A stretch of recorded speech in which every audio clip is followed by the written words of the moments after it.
Live coverage of the Alabama Bass Trail is presented by AmFirst Credit Union and sponsored by Phoenix Boats, Landers McClarty Chevrolet, McGraw-Webb Chevrolet, Jax, Garmin, Rapala, VMC, Crush City, Pro Guide Batteries, Mountain Dew, American Bait Works, TH Marine, and FishAlabama.org. Welcome to the fifth stop of the Alabama Bass Trail South Division, Lake Guntersville, the crowning jewel of the Alabama Bass Trail, the largest lake, 69,000 acres. There's 225 boats that signed up for this event back in August, sold us out in 22 minutes, and it's time to figure it all out today. Justin Bussey, Ben Webb leading the Angler of the Year points. Can they keep that lead? A lot of guys going to be there to chase them down. We got a tie for second place with Craig Grubbs, Matt Ferguson, Damian Willis, and Tyler Kiker, and on down that top nine. I'm going to give you an update on those as we go through blast off. But before we do that, we've got an amazing sunrise here at Lake Guntersville. But we do it this way every time, all the time. We honor our soldiers serving here and around the world with the playing of our national anthem. Here we go.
All right, everybody should have their life jackets on. Big motors are cut on, and let's get ready to go. Boat number one, Roland Liverett and Tommy Liverett, you are free to release. I bet they're not going to be here. Boat number two, Tony Penley and Jerry Allen, you are free to go. Thank you, guys. Boat number three, Jeremy Sanders and Kelly Treese. I got them right there. Boat number four, Tim Thornberry and Tyler Thornberry. Boat number five, Kelly White and Zachary Defoe. Boat number six, Brandon Bolton and Kenny Underwood.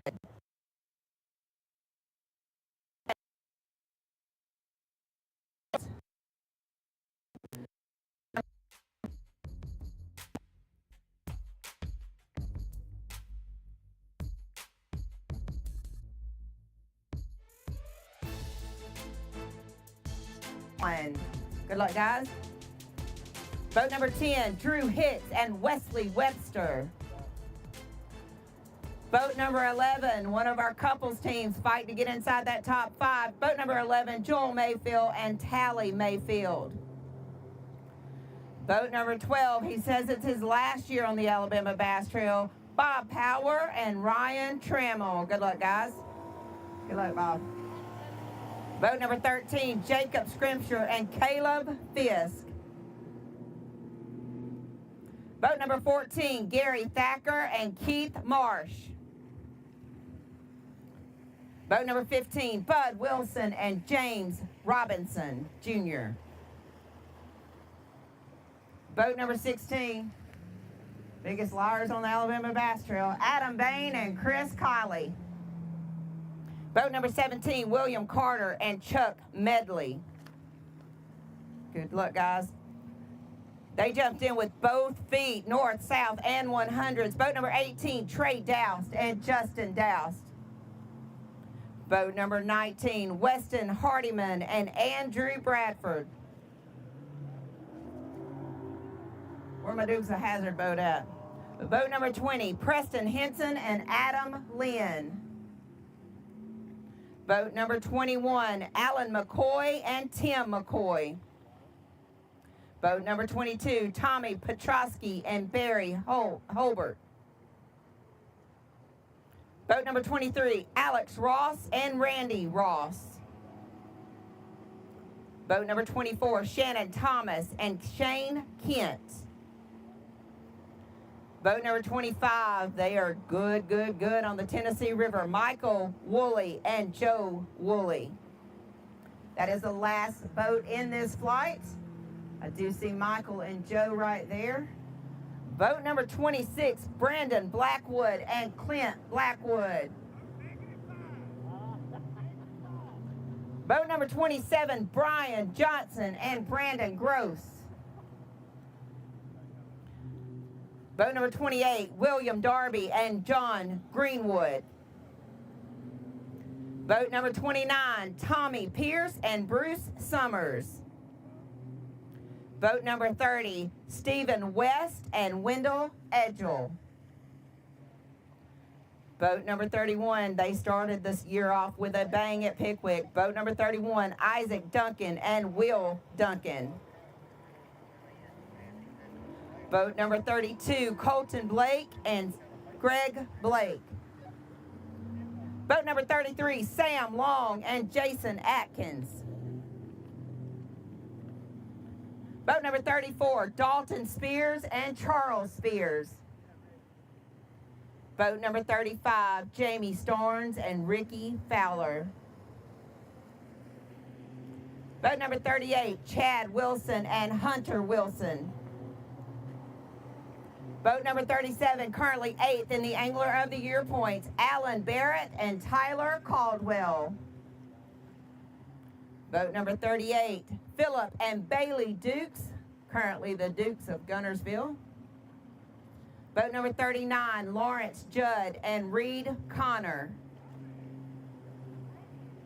Boat number 40, David Kyle and Scott Callahan. Boat number 41, Bobby Schwarber and Jeff Preza. Boat number 42, Ben Yarber and Jody Scripture. Boat number 42, Ben Yarber, I just did that one. Boat number 43, Jake Weiss and Briar Chambers.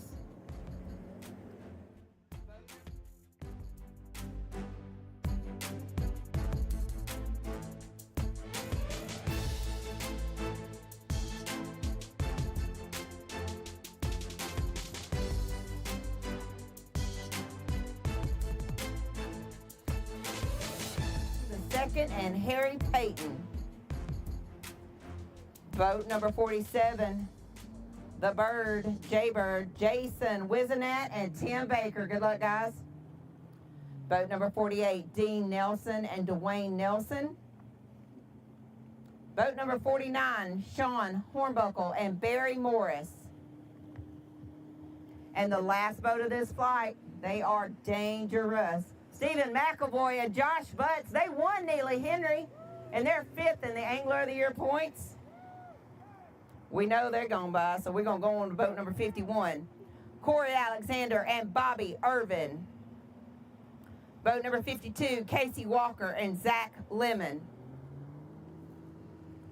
Boat number 53, these guys are dangerous on the Tennessee River. Mitch Mitchell and Candler McCollum. Boat number 54, Eric White and Adam Fleeman. Boat number 55, Aaron Bishop and Brian Waldrop. Boat number 56, sitting in for Mr. Brian Dowdy today, Tristan Crowder and Kyle Llewellyn. Boat number 57, John Burt and Daryl Lester. Boat number 58, Jason Metz and Larry Worrell. 59, Philip Sprayberry and Gary Holmes. 60, Scott Norman and Todd Norman. Boat number 61, Zachary Taylor and Josh Austin. Probably got the best mustache on tour. Boat number 62, Chris Webb and Ricky Campbell. Boat number 63, 7th in the Angler of the Year points, Fisher Anaya and Ryan Anaya. Boat number 64, Justin Durden and Matt Thomas. Boat number 65, Michael Briggs and Cody.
100, Parker Hamill and Jeff Hamill. Boat number 101, let's keep going. Jason Foster and James Foster. Boat number 102, James Moss and Eric Fuller. 103, Thad Baird and Kelly Paul. Boat number 104, Matt Van Meter and Mo Moyer. Boat number 105, Chuck Stevens and Dale Stevens. They are tied for second in Angler of the Year points. If you can't get here on time, just get here when you can. Damian Willis and Tyler Kiker. Get here when you can, Damian. 250, not 350. Boat number 107, Jimmy Willis and Brian Holcomb. Boat 108, Donnie Story and Denver Satterley. Boat number 109, Jonathan Vincent and Wyatt Brown. Boat number 110, Caden Sinclair and Hunter Gibson. Boat number 111, Teron Prince and Ivan Limley. They'll be dangerous today. There he is, I see him. Dangerous. Catch him up. Boat number 112, Lamar Patterson and Chris Harcrow. Boat number 113, Bill Mayo and Walt Roberts. In the bait fuel boat. Go get them, guys. Boat number 114, they've won here. They've caught a lot of weight on this pond. Boat number 114, Donnie Beck and Tony Harvey. Boat number 115, I think he's going out solo, Mr. Sloan Pennington. There he is. Partner in the Bahamas. Got to feel sorry for him. Boat number 116, Chris Bryles and Hunter Bryles. Going to skip 117. We know they're not here. Boat number 118, Ash Goja and Danny Pettis. Danny got one of those McClanders-Lardy, big old trucks. 119, Will Harding and Mike Dutton. Good luck, guys. Boat number 120, Bradley Jones and Brooks Goza. Good luck, guys. Boat number 121, Keith Hester and Scotty Butler. 122, Dennis Miller and Anthony Gay. Boat 123, got an alternate in the boat today. Mr. Davey Lolly and Logan Lolly. Lottie, they like to party. I know you do. I know you do. Boat number 124, Philip Nunley and Robin Erb. Boat 125, Britt Perry, Chris Hargrove. Here's some Lake Guntersville hammers. Jamie Smith, boat 126, Jamie Smith and Michael Making It Rains. 127, Garrett Riles and Garrett.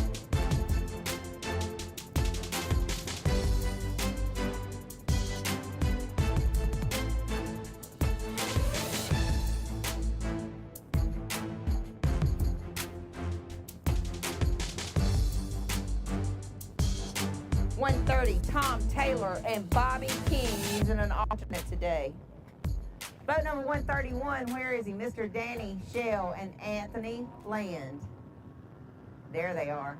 Good luck, guys. Boat number 132 is using an alternate today. Mr. Ashley Peebles and Sam Mathis. Boat number 133, James Myers and Mark Waits. Boat number 134, Zach Marcus and John David Bedford. 135, Luke Kyle Arch Cornett. Another team does everything Alabama Bass Trail. 136, Shane Horton, Brandon Horton. Boat 137, Tony Keith and Brian Gregory. Got you, guys? Boat 138, David Haraway and John Gavin. Boat 139, Chris Blackwood and Larry Melvin. Boat 140, Ryan Adcock and Jonathan Marsh. Good luck, guys. number 141, Chris Brenton, Eric Springer. Boat number 142, Sean Camp and Craig C.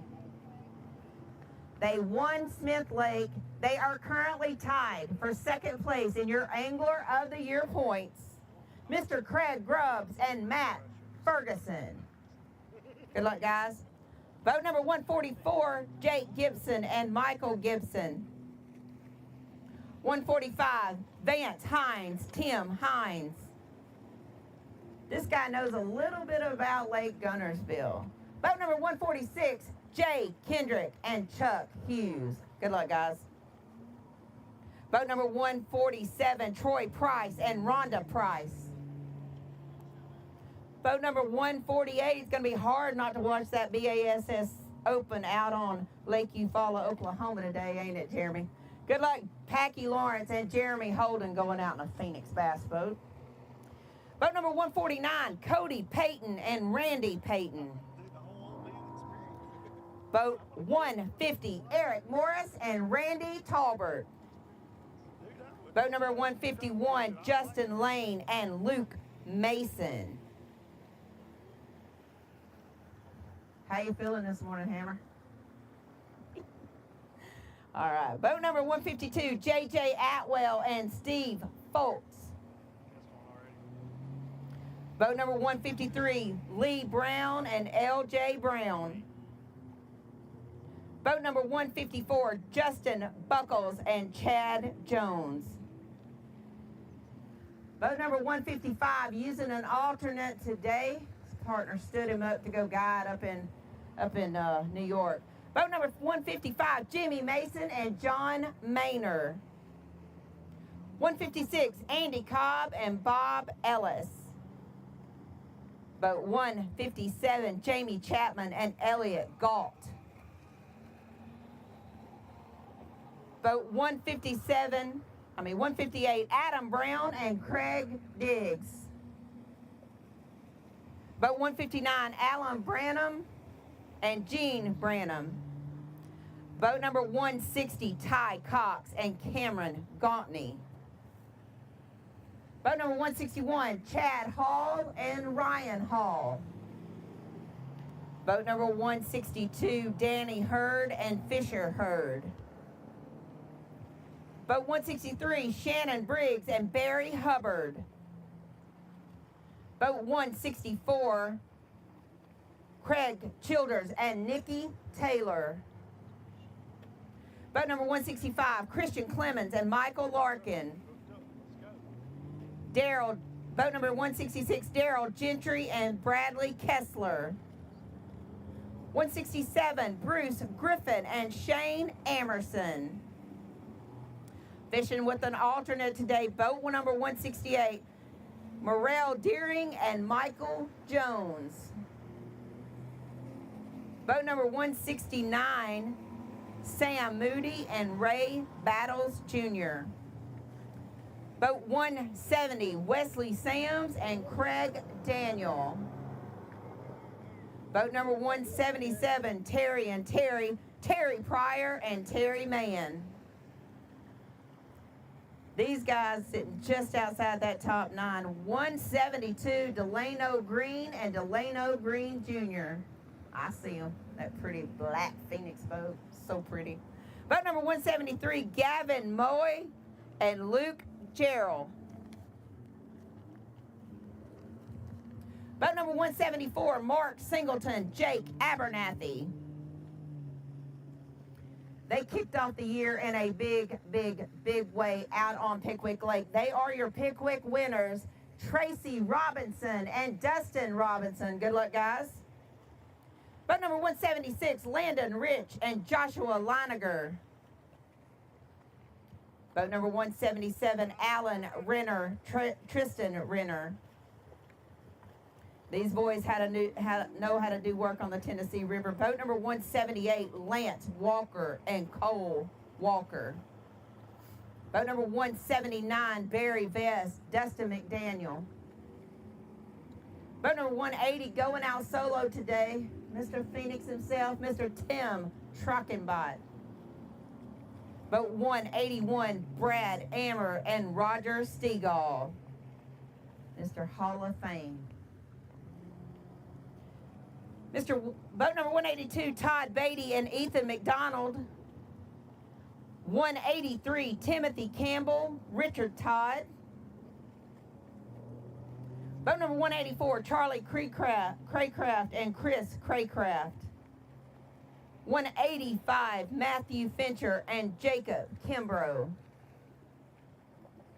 Boat number 186, Tim Griffith and David Ayers.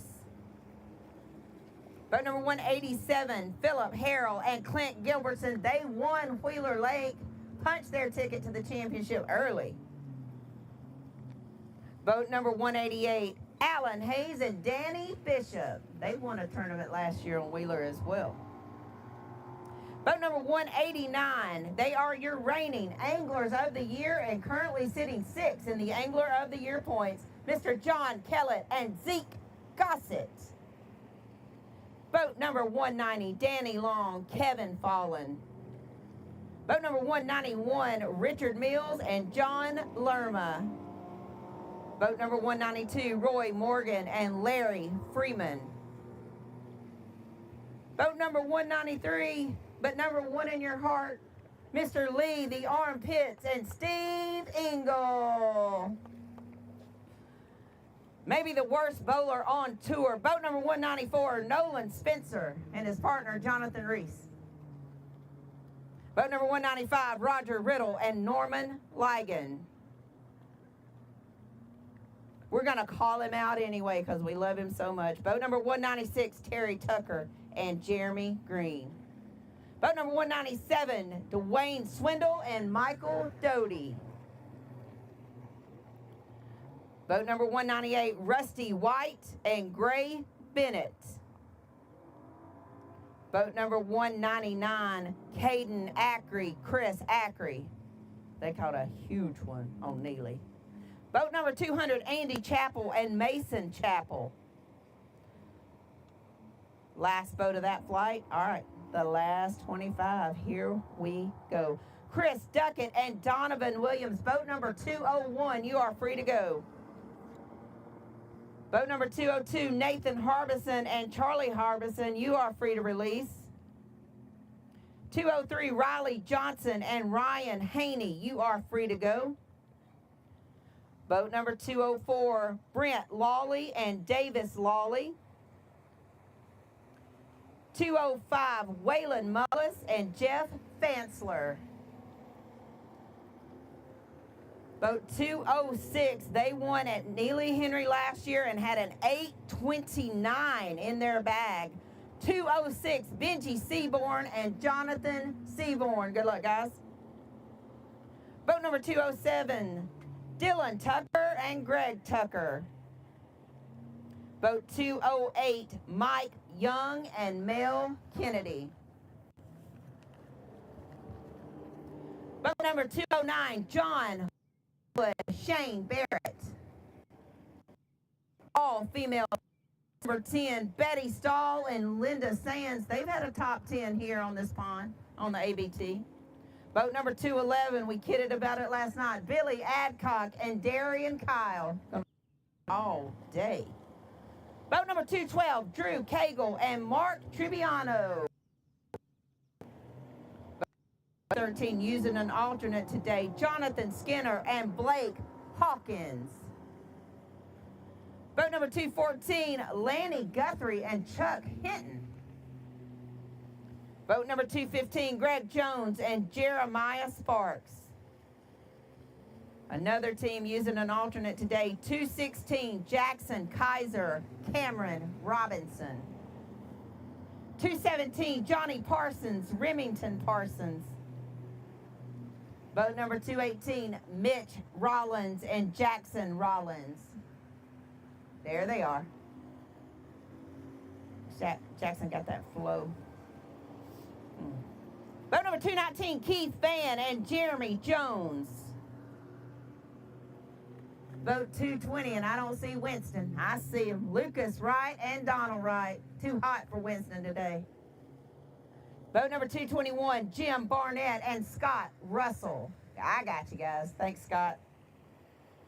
Boat number 222, Paul Ernest and Chris Swindle. Boat number 223, Ron Cameron and Stephen Wood. 224, Austin Hammonds, fishing with an alternate today, Daryl Nelson. And 225, bringing up the rear, the team we have been waiting on. There he is, Mr. Steve JQ's going out all by his lonesome. Got to snatch him up all by yourself. No, I'm good, son. I'm good. You going out there and catch him up. 225 boats announced. 225 boats blasted off here at Lake Guntersville. We'll let you know a little bit more about that total in just a little bit when we get back. 225 boats, 69,000 acres here at Lake Guntersville. Weigh-in starts at 2:30 at Lake Guntersville State Park. Please make sure that you tune in on AlabamaBassTrail.org. Click on Live on the Water. You can watch that. Live on the weigh-in. You can watch that. Go to Alabama Bass Trail TV on YouTube.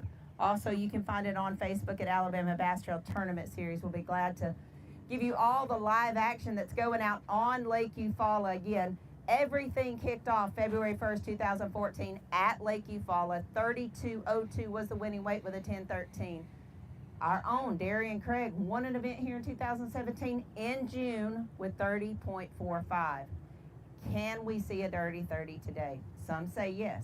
I'm guessing it's going to take around that 26, 27 pound mark to take the $15,000 first place check. We'll see what happens out on the water, but we're going to hurry up and get back out there so that we can show you what's going on. I think Luke is on a team. Luke, who are you on and what do they have in the boat? Good morning from Lake Guntersville to the ABT North finale, and we are kicking things off with a bang with Damian Willis, Tyler Cocker, third place in our ABT North Angler of the Year standings. No strangers to this lake. We've been watching these guys since really when Kay was about halfway through the boat numbers, and they've got one in the box already, fishing shallow, and made a pretty short run, but they've had some missed opportunities. They've lost 2 or 3 fish that we've seen. They've had a couple short strikes, so just fishing some grass. We're hanging in here with them, trying to stay out of their way, but beautiful morning to set the stage for this finale. 225 boats hooked up right now. Here we go. Let's watch some bass fishing. And I believe Jason's gonna come in with us. Jason, welcome to the party. Luke, you're already hooked up? I'm already hooked up. I'm pulling a Jason Duran this morning, and I landed on a team catching them. Man, that's awesome, dude. I'm good work going at it already. We are on Justin Bussey and Ben Webb, our AOI leaders. You know, coming into this event leading by 27 points already. So hoping to hold on to that lead today. Only got to beat the second, two teams tied for second by 1 point. So 27 places, they got to finish ahead of them, and they're going to work already. Following them in this morning, I think we probably stopped at 2 spots and just looked, and there were already guys there. And I feel like we just kind of passed those spots by to get to where we are now, to where nobody else was on this spot, and we got a couple other guys kind of looking at us here. So it's gonna be a little crowded out here today, I think. Yeah, I think we're going to see some rub reel to rub reel action today, Jason, on some of these more popular offshore places for sure. Yeah, it makes our definitely job makes it easier on us. They just turn around and film those guys behind us, right there, you know, that kind of stuff. So that's what you did at Eufaula last week. So I know that's how you like to roll. Yeah. Well, I started there with a tank of gas, and I still have the same tank of gas today. Well, one thing's for sure, Guntersville is kicking them out right now. We have seen that in the wake in the last few weeks, so we're expecting fireworks today. Yeah, and it typically takes, there's a couple outliers, but it's going to typically take over 28 here at Guntersville to win. So I'm sure at some point we'll talk about some big bags, but we don't even need to bring that up right now from other guys that are going to be on this show today. But, it's going to take, what do you think, 28? You think we can do 28 today? Yeah, you got to think 27, 28 to win. There's always that potential for a 30-pound bag here, obviously. I think in the Tuesday night Always. tournament, we saw 3 bass that went 21 pounds this past Yes. Tuesday. So, I mean, things are, we're hooked up right here, Jason. Small It's one for awesome. Willis and Kiker.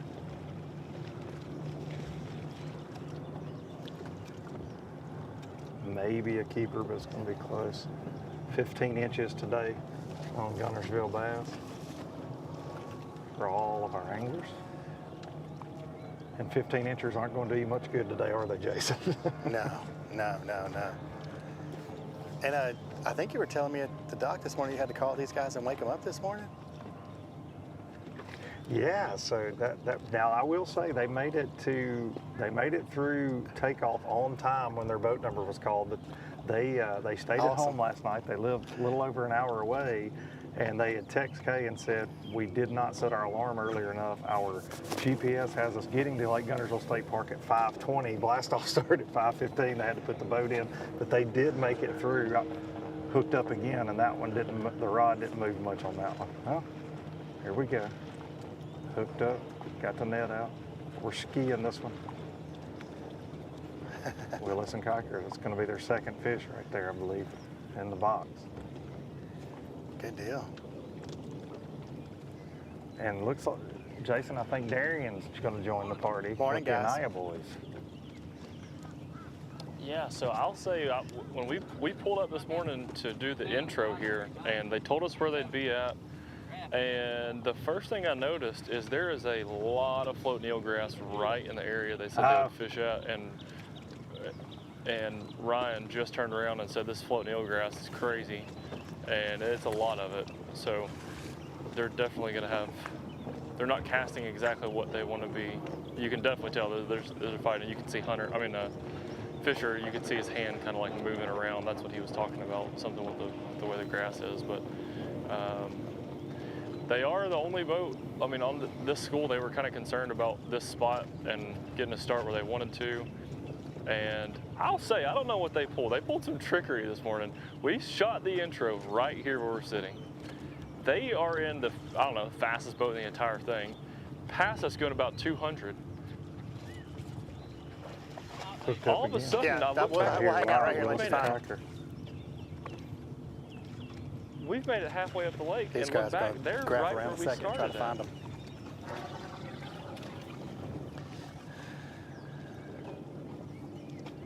So they pulled a slick one on us. I can't blame them for that, trying to ditch you, Darian. No, I can't either. They definitely tried to I ditch know us. we're It all was about the slickest the, move I've seen in a. I know we're all about the fishing, obviously, boys, but this sunrise over these mountains is something this morning for this ABT finale. We've got a, got a pretty good stage set this morning.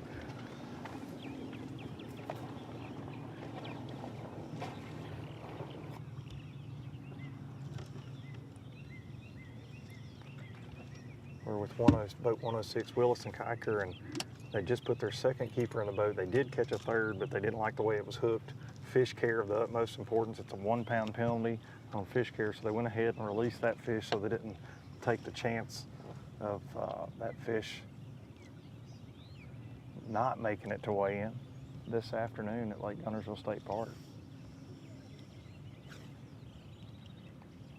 They've had a lot of bites this morning so far. They just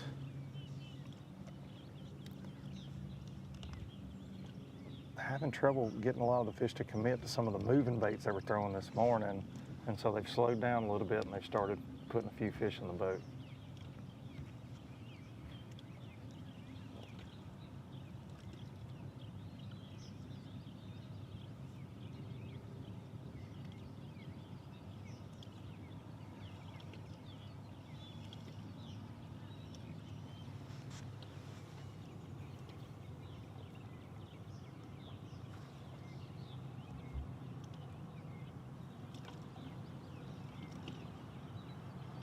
We talked a little bit in the podcast this week that we did, Miss Kay and Darian and I, about how grass I mean, Guntersville's known for the grass, obviously, but the offshore schools get a lot of attention this time of year. That's where everybody thinks it'll go down, but the grass is really a sleeper. There's a lot of fish in the grass right now, and it would not shock me to see somebody win in the grass, just because, like Jason said, there's a lot of company on those ledges. Somebody finds the right little grass spot, it could go down in a hurry.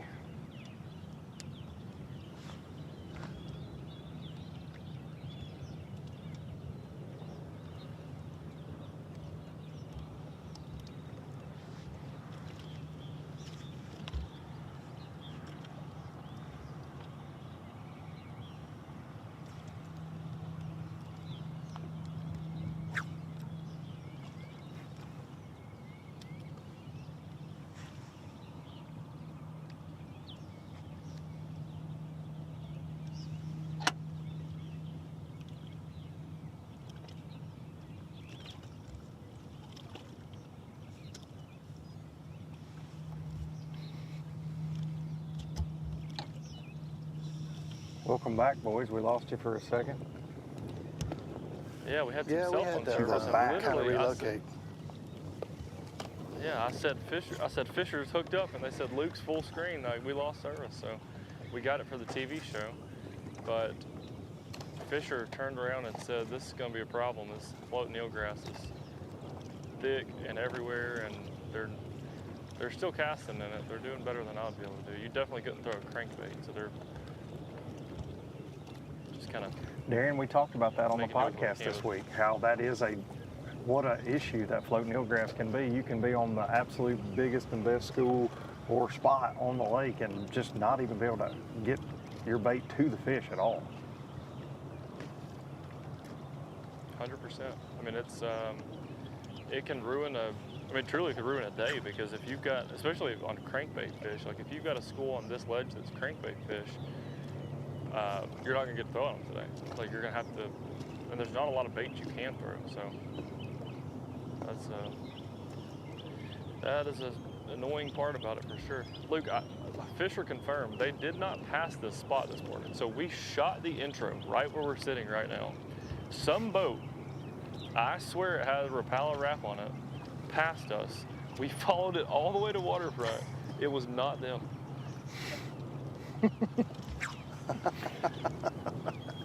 Now you sound like me at the Alabama River, just running in circles. That's what I felt like.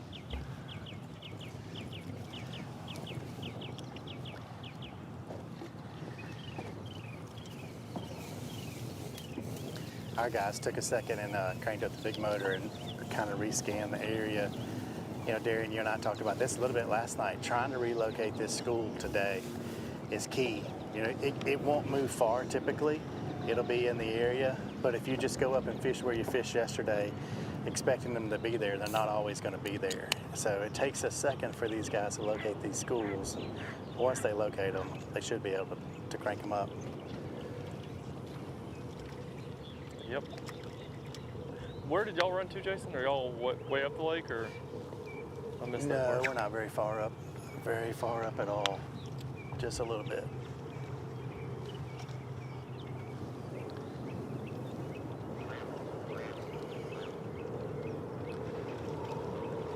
You probably actually passed us chasing that other boat.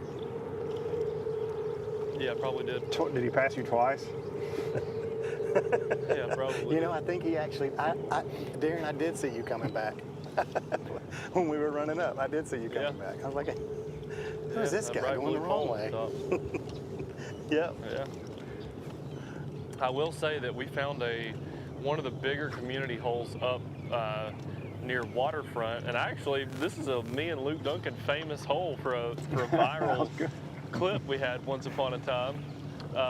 Luke, there is about 10 boats on it, and the good thing about that means that there's a lot of fish there. If there's 10 boats on it, that means it's loaded like it's supposed to be, and we will definitely spend some time up there today. Well, Darren, if you remember that day that we filmed that, and there were a bunch of us sitting there doing the same thing those boats are doing, the one and only Marty Duncan was involved in that as well, who's my camera boat driver today. in here hanging out with me on Guntersville, so it's funny that that's where you're at. He was there. No, we're not there, but that's where I went up to and turned around at. I got you. Okay. But I You're forgot close. that Marty D was there. Yeah. No, I'm actually back down by Seabold. Like, we're closer to Seabold than we are up there. That's where I ran all the way up there, and then I pulled up the tractor and was like, I'll be dang. No, the Fisher and Ryan started exactly where they said they were going to start at.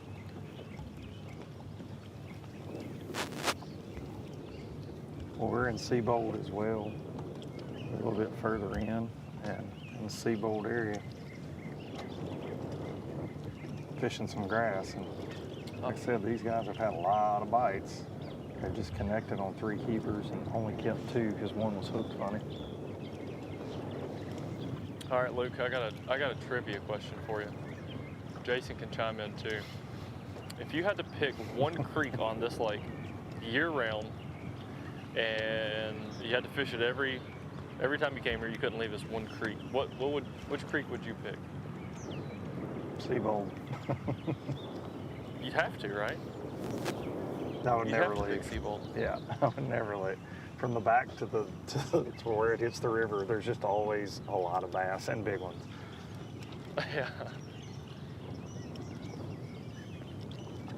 I would say Browns would have to be a close second. I was gonna say Browns because if you could go out of the bridge. the Bassmaster Classic's been won at Browns a couple times, so you know. If you could go out of the bridge, like out in the mouth of Browns too, Yeah. I would say Browns would have to be a close second. Yeah, you'd have to go with Browns as well. All these creeks offer such a diverse range of cover though, you know, from grass to creek channel slings to, you know, ledges, humps, hard spots, stumps. There's just so many different things, and all of them, boat docks, causeways, you know, you can just do whatever you want to do in a lot of these bigger creeks on the lake. And a lot of them have boat ramps where they have tournaments as well, which doesn't hurt things.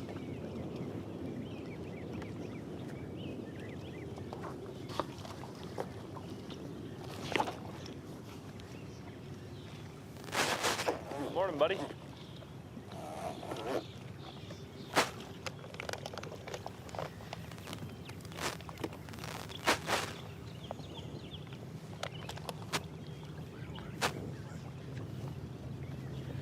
Like the school or the cast that Fisher and Ryan are making looks like they're punching grass mat, like they're throwing into a grass mat. It's not like sparse eelgrass. It's not like there's just a couple pieces floating. It literally looks like they ran all the way up to BB Comer Bridge and they're frog fishing is how thick this mat is. Unreal. I would love to get in closer, but I'm not going to mess with them. And you and I've talked about this 100 times in life. There's nothing you can do. No, Fisher just said, I'm going to try and drag all of it out of here. And I think the only way he could pull that off is if he jumped in and swam around with the net. Which From now until bring it 4th of July. Yeah.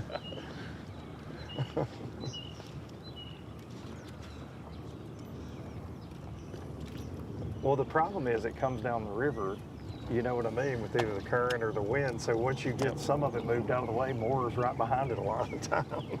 Once it decides where it's going to be, it tends to set up. Well, these guys are going to move. We're going to hang with them for just a little bit. You guys can have it back. All right, Jason, be safe. Jason chasing our current Angler of the Year leaders, Justin Bussey, Ben Webb. I'm on Damian Willis, Tyler Kiker, 3rd place Angler of the Year race. I have a phenomenal year. They don't have a win this year, which has surprised all of us because they have had some close calls. We really thought they had a chance at Pickwick. They had some battery issues. They kept them in the parking lot for 2 or 3 hours charging their batteries. During the day, they had a bag of smallmouth over 20 pounds and then went back out and culled one more time after they charged their batteries, but probably cost them a win there. great tournament at Wheeler for them. Darian covered them there on live, and just got a feeling they're going to swing the bat several times today on the right kind. Yep.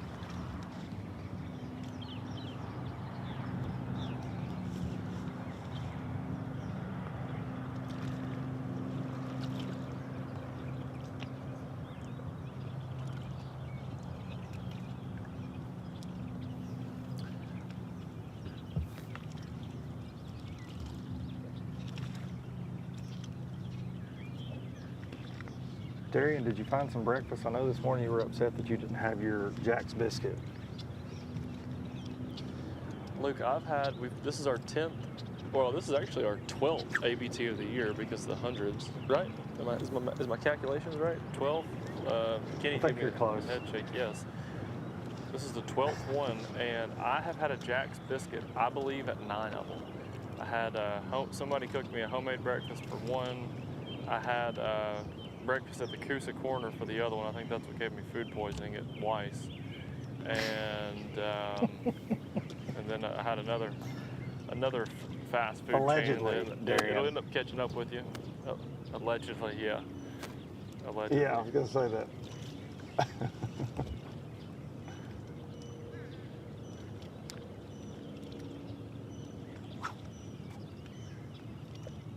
Welcome back, Jason. Jason said we're running. All he did was ran to the back of the boat.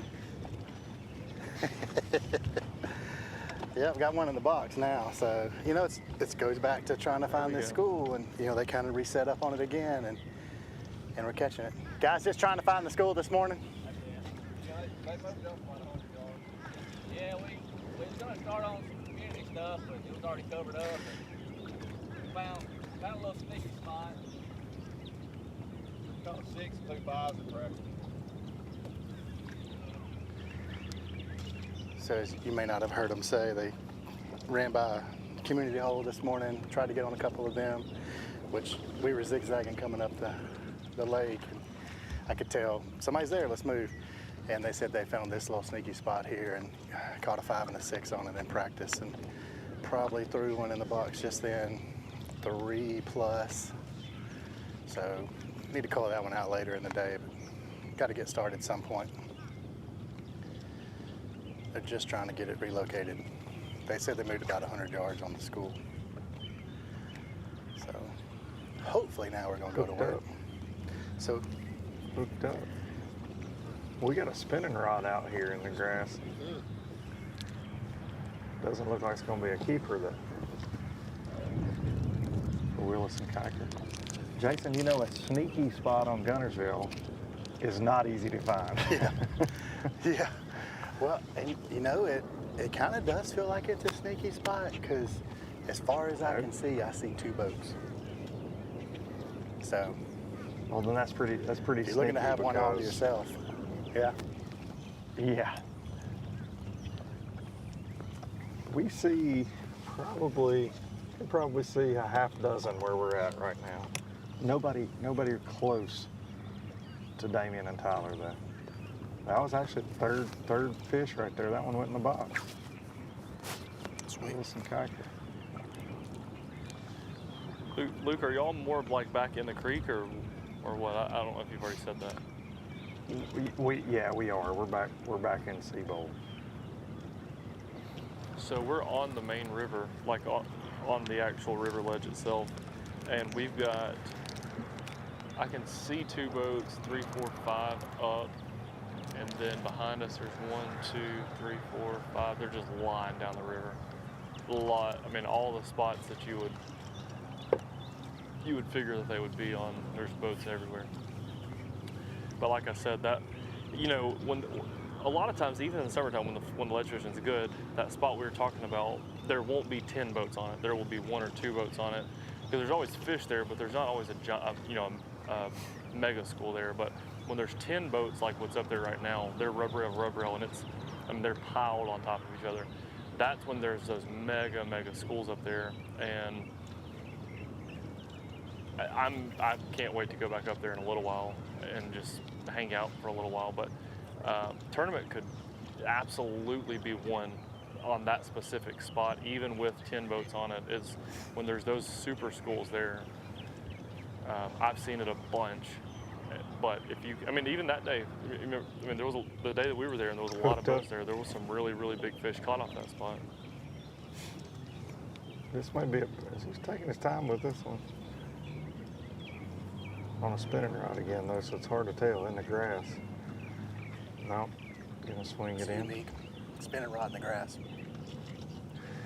Yeah, you know, I can't tell if it's a wacky worm or just a light Texas rig. You know, they pulled in here throwing swim baits, chatter baits, fishing swim jigs, being aggressive, and they both slowed way down. And they caught one on a swim bait when we got in here, but they missed and lost like 4 before we ever got up on live. Just boom, boom, boom, boom, boom. And then they started having to slow down, and they started putting fish in the boat when they did. So they've completely abandoned that power fishing now. And they're just, like we said in the bait breakdown we did, you know, something along the lines of that big bite baits, that tour swim worm, you know, in the grass, just slowly swimming that thing over the top of this grass. And you've got a mix of hydrilla and eelgrass in here where they're at. But they are pulled down and casting at the, you know, these grass fish will get loaded up in one spot as big as your boat, and they are power pulled down, casting to the exact same spot over and over and over for the most part. They'll fan cast every now and then, but there's one spot they seem to be getting the majority of the bites. Well, swing and a miss right there. Oh, you said that's on one cast? Like they've Pretty got much. one cast? Is that good? Yeah. Wow. And it's probably a hole in the grass, you would think, you know, because it's crazy how many can pile up in one little clean spot in the grass, you know.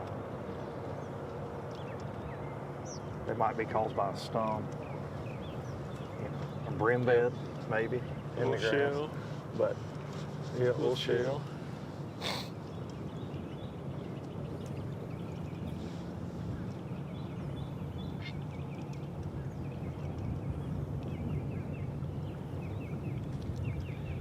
This is one of those places as I sit here, fishing here as much as I have, and over the years. A fisher's hooked up and it looks like a big one, Luke.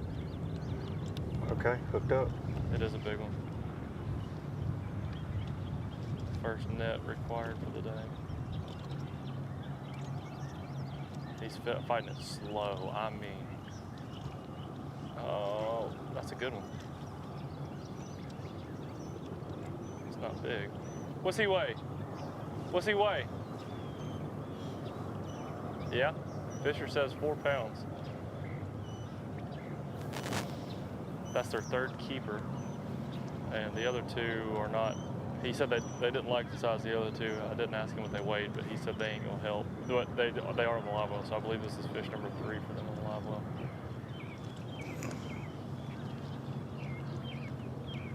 If y'all are watching and you've been wanting to watch Fisher and I catch fish this year, let's get some comments in the chat. Let's get some thumbs up emojis for Fisher and Ryan and Naya, 4-pounder, and let's get some comments in the chat. Let's get this thing going this morning. It's the finale. We're trying to see a young champion right here. We got the whole. I mean, there's. I bet you he's got more people pulling for him to win this tournament than the majority of people fishing the tournament. I mean, he started the year off on Guntersville as strong as you could start it, and won every Tuesday nighter they had possible to win. And I bet you a summertime ABT win would seal the deal. Finished 3rd in the Yeah, Toyota sure. Series, Southeast Points. 3rd. Also, which is Yep. no easy feat. Nope. Against that group. We're leading our angler of the year up until the Neely Henry event, and they had a bad one there, stumbled a little bit, dropped back to 7th.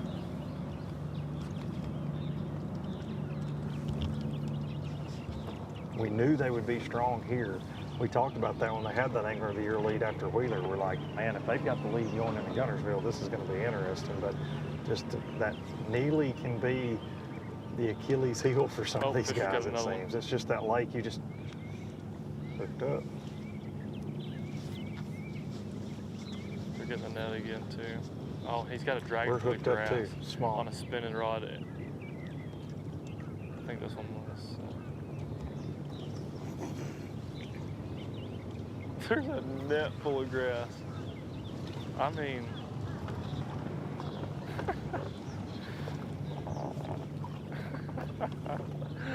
that is hilarious. I know.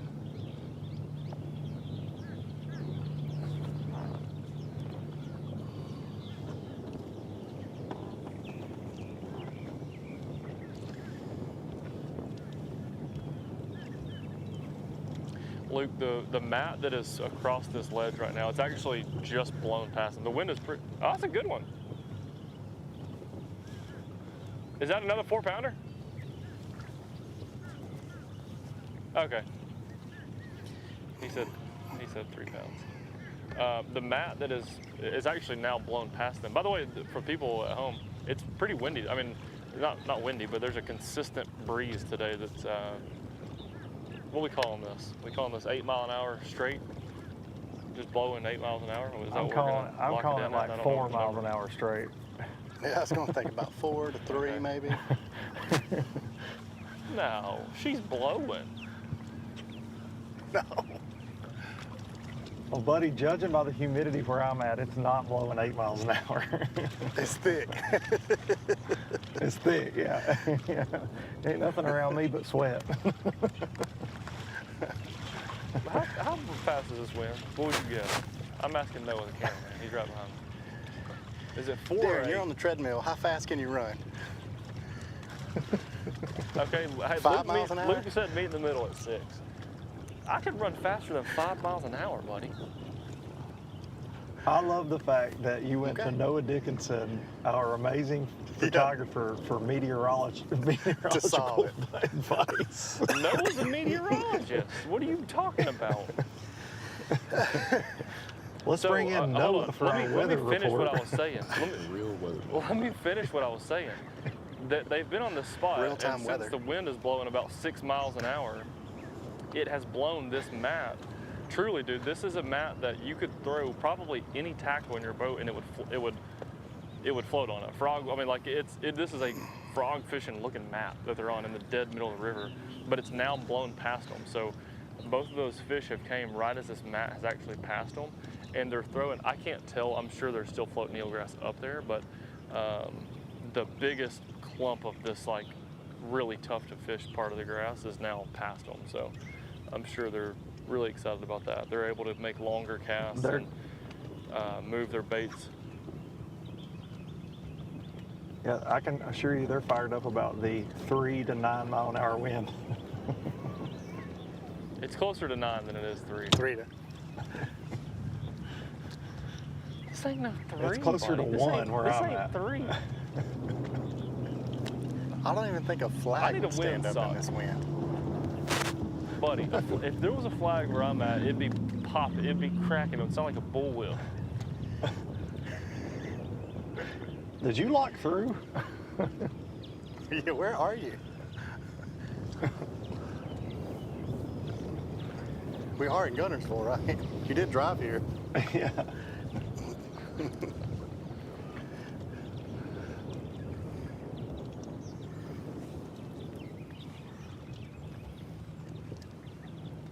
With some of the reaction baits that Willis and Kiker have been trying to use, I bet they would take a little bit of that wind you're talking about there. We can see a little bit of a breeze in here, but it's nothing like what you're feeling up there. I can actually hear it in your mic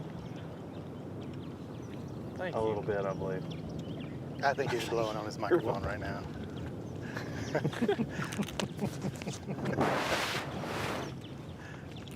Yeah, he would. Cheater.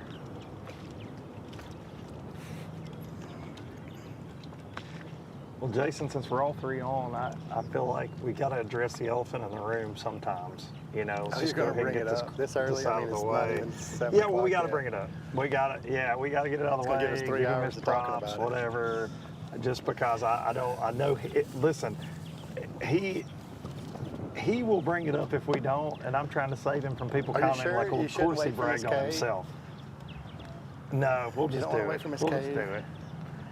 Okay, She okay. can bring it up again. I mean, She can. They can. she probably they can has like a play cake clip or art something. something for it. Guys, seriously, there's something, I don't know what this, oh, dude. Oh boy. No way, Luke. Dude, there's no way. I just saw my ABT first place plaque was floating down the river just now. Y'all are not gonna believe this, but we weighed in 30:45 7 years ago. Dude, how did this thing? I'm not kidding you. Look how wet it is. It's just floating down the river. What is this? First place, Lake Guntersville, June 10th, Alabama Bass Trail, North of Green. This is my trophy. I even signed the back of it. Me and Houston Calvert right there. 30.45. Look, Oh, I could wow. not believe that. It was, my trophy was just Listen. floating down the river. We won $10,000 8 here miles an 7 hour. years ago. And, hey, Fisher's got a big one on too. Oh, please, baby, Jesus. Let's cap off this has to happen here. 10-pounder. He just said if it's a bass, it's big. My heart is beating so fast for Fisher right now because they just look like this is a giant. Ryan's on one knee with the net. Fisher's lent over. Oh, it's jumping too, so I actually didn't get a good look at it. It's much farther away. This grass is gone from them now, so things are about to pick up from them. Come on now, be a big.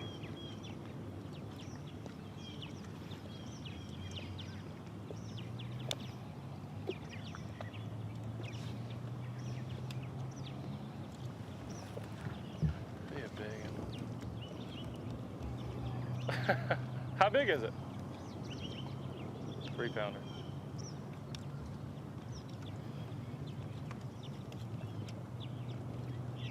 He sure was fighting big.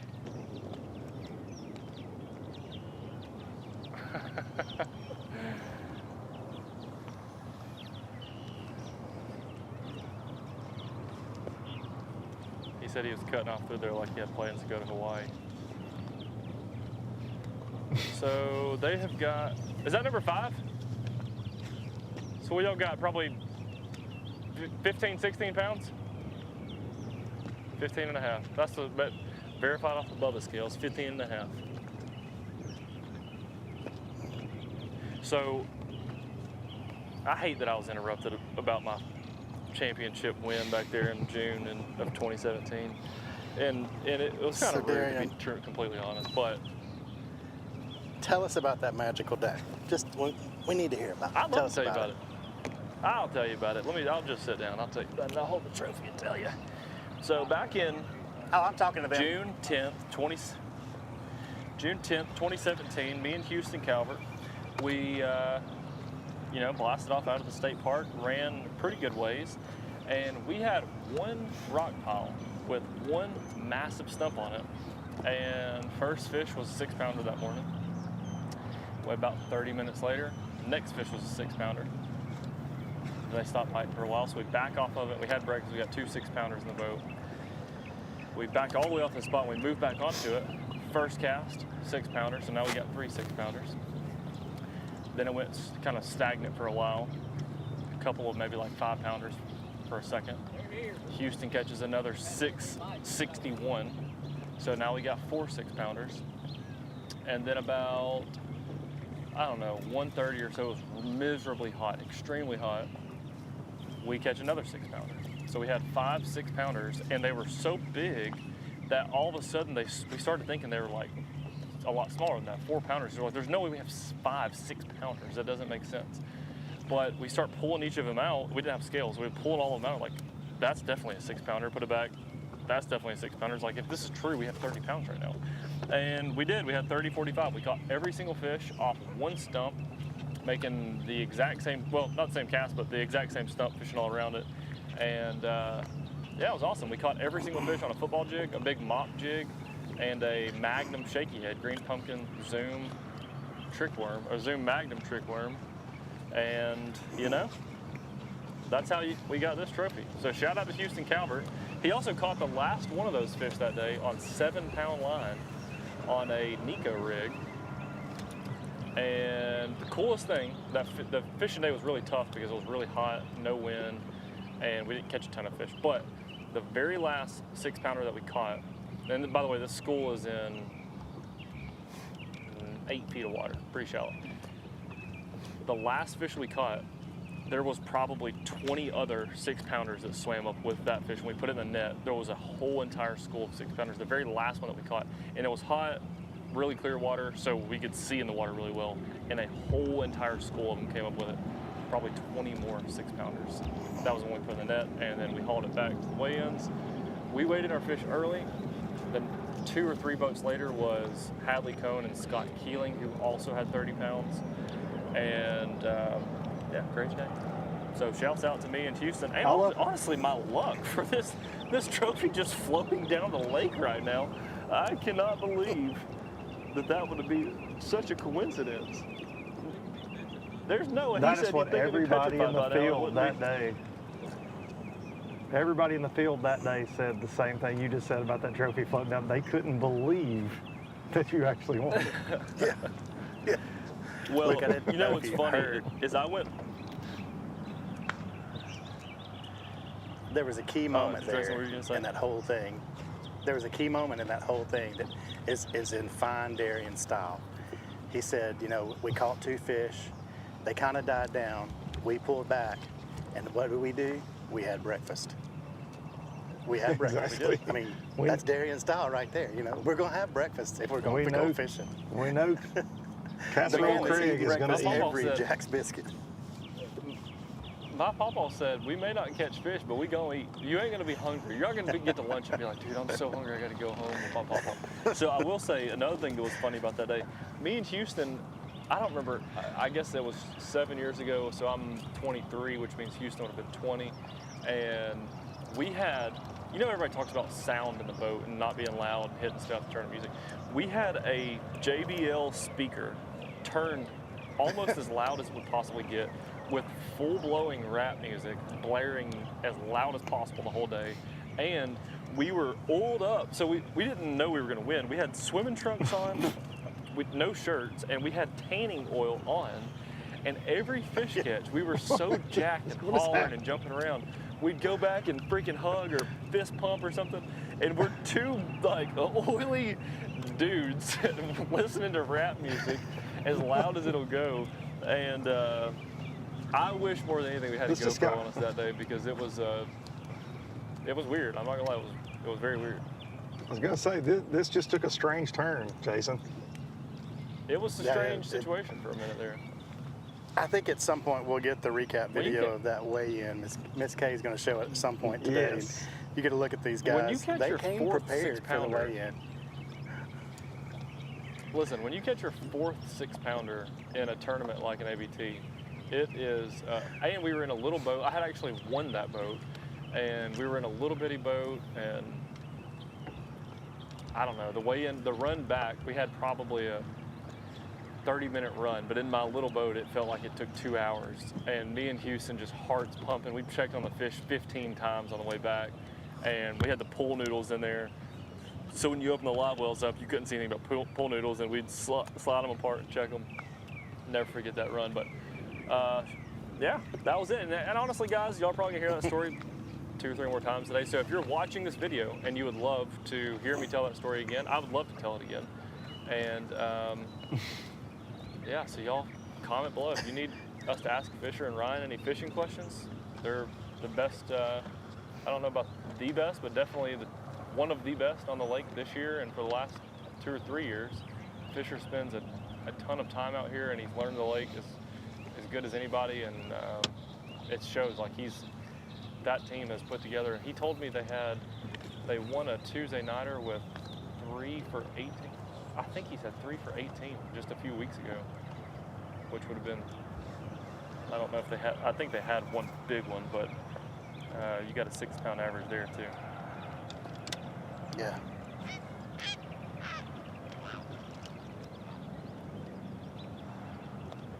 And Luke, I will be doing a meet and greet this evening. I will have my trophy there. There's several people asking in the comments if they could take a picture with my trophy. So, you know, we're not even charging. And that's just one of them free deals. So we're hooked up over here. Thank goodness. Yeah. End this 30 for Back to 30. fishing. Free hugs for everybody at Darian's meet and greet. He hugged everybody in the audience and on stage that day, by the way. Yeah. Greased them up, sounds like. Shouts out to Clay. 2 fish in the Shouts out box to now. Clay. Why did we throw that one back? Must have been short. Yeah, too short. So 1 fish in the box currently. A little over 3 pounds probably.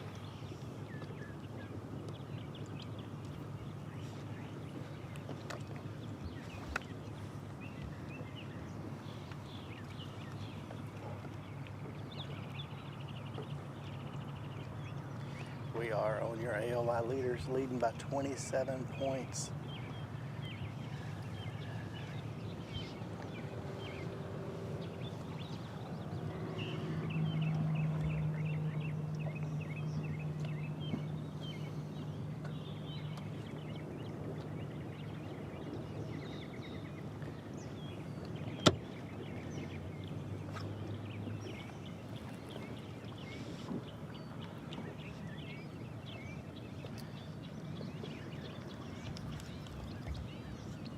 Luke, it looks like you're going to maybe bounce around a little bit. We're going to stick around with Fisher and Ryan and keep them on coverage for a little while. They've got a big school here, so.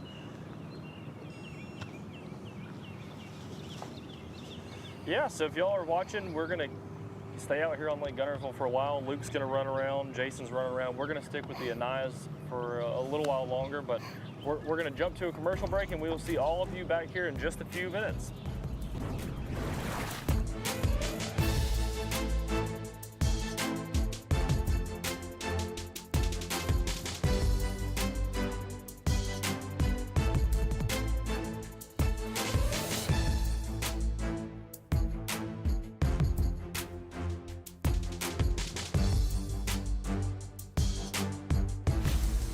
The Alabama Bass Trail is brought to you by Phoenix Boats, Landers McClarty Chevrolet, McGraw-Webb Chevrolet, and by Academy Sports and Outdoors. At Phoenix Boats, our passion for fishing is obvious. Whether it's a pro event or fishing with our family and friends, We truly love the sport of fishing. that's why our goal is to make every single Phoenix boat that goes out the door the best fishing platform it can be in both design and construction. We love to fish as much as anyone, and we believe it shows in every boat we build. Phoenix Boats, built by anglers for anglers. Here at Landers McClarty Chevrolet, it's time to pick your offer on a new Chevy Silverado 1500. That's right, pick the offer that's best for you. Choose rates as low as 2.9% for 72 months, or how about up to $12,000 off all Silverados? They have the best selection in years with over 500 pre-owned vehicles available. Big store, big on savings, and big on customer service. Visit LandersMcClartyChevrolet.com. Welcome to Minnow King. How can I help you? Everything looks good. I'm friggin' starving, man. Been spawning all morning. Ugh, TMI, bro. What do you want? I'll take a Crush City freeloader and gizzard shad. Anything to drink? Water. Pull ahead, please. Welcome to Minnow King. We're gonna have what he's had. Yeah, throw me in a net BLT too. Pull ahead, please. Calm down. Quit feeding him so much. Hey, man, I'm trying to, man. If you overfeed him, he's gonna hide under a log. The perfect checking account doesn't exist. Not at a bank, that is. So why do you keep looking there? At AmFirst, you can get no minimum balance or monthly fees, an instant issue debit card, and free checks with unlimited check writing. But who doesn't want more? Like a rewards program you'll actually use, and convenient digital tools that make it easy to manage your account from anywhere. Now you could try and find that at a bank, or you could save yourself the trouble by checking with us. Stetson Blaylock, Todd Auten, Hank Terry, let's go! Garmin Live Scope, I tell you right now, if you don't have it, you are behind. It's just wild. It's like a video game. If you do not have that Garmin Live Scope, you are definitely missing out. Bassmaster Classic Champion!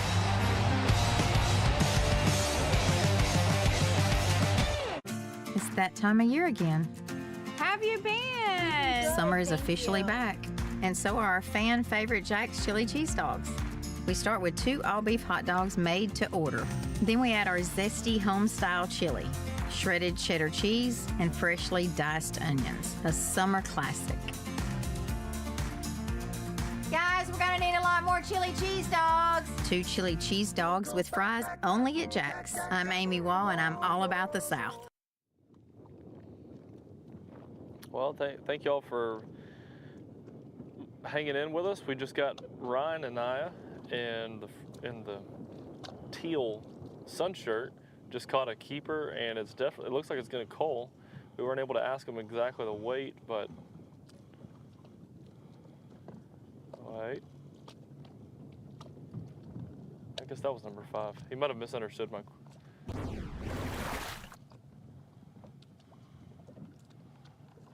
You see, they got the net out. Snatch him up. Fisher got to run the net this time. Fisher has caught all the fish this morning, but Ryan caught that one. Oh, fat Tennessee river bass. I didn't see. Did they cull on that, or was that their 5th? Oh, they did cull. Okay. Yeah, Kenny's giving me a head shake. Yes, I just missed it.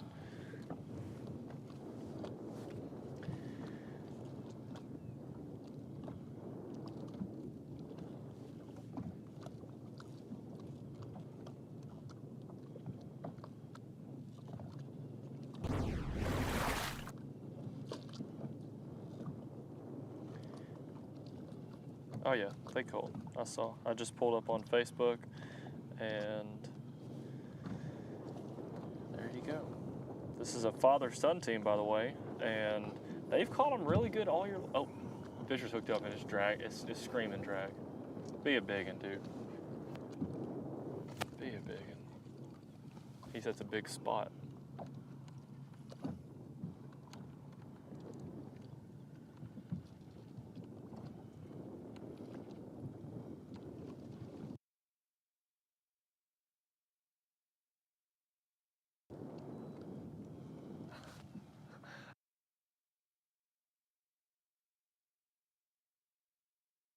With sniper lens, and I'm over here zoomed in for 1,000 on my iPhone. It's so blurry you can't even read the boat wrap.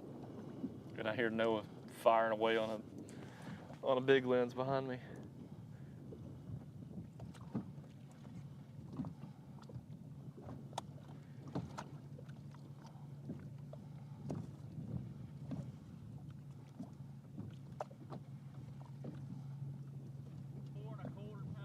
Wow. That's a big one. 4 1/4 spot, he says. From here, it looks like that grass is kind of blowing a little out. Yeah, they cleared up for a second. It's starting to come back in. Yeah. Y'all were able to get a couple long casts in for a second. Yeah, that really helped. 4 1/4 spot. What a cull. Look at this.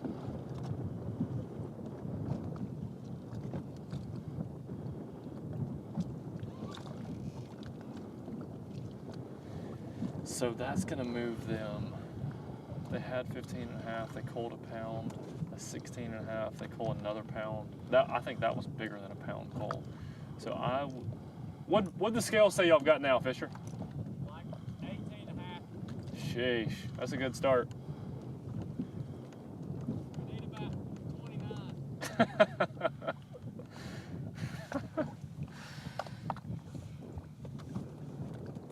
Can 29 be caught off this spot? I don't think so.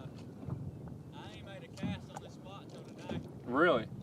I found it the last day of practice, and I kind of just left him alone. That's why I was like, we're going to gamble with him. That's cool. I don't know if y'all are able to hear that, but he said, most importantly, he said they got 18.5 right now, and he said it's going to take, he said we need 29, and I don't think he's being sarcastic. I do think it's going to take a lot of weight to win, and they know that. But he said that they haven't made a cast on this school until today.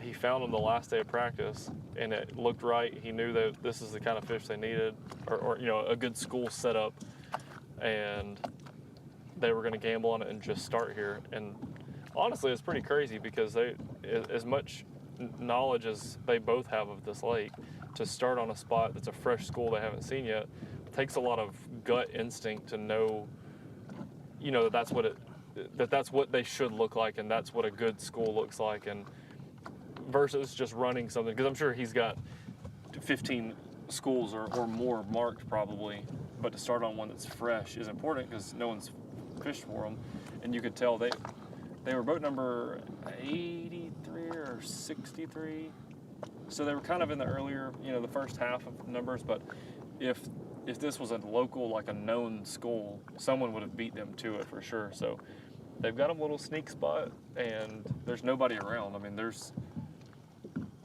no one around at all. They don't have any pressure. So, Jason, welcome back to the party. Fisher and Ryan have caught some more fish. They said they got about 18.5, 19 pounds now. That's a 6-pounder. Big news, we just found the school. We just caught a 6.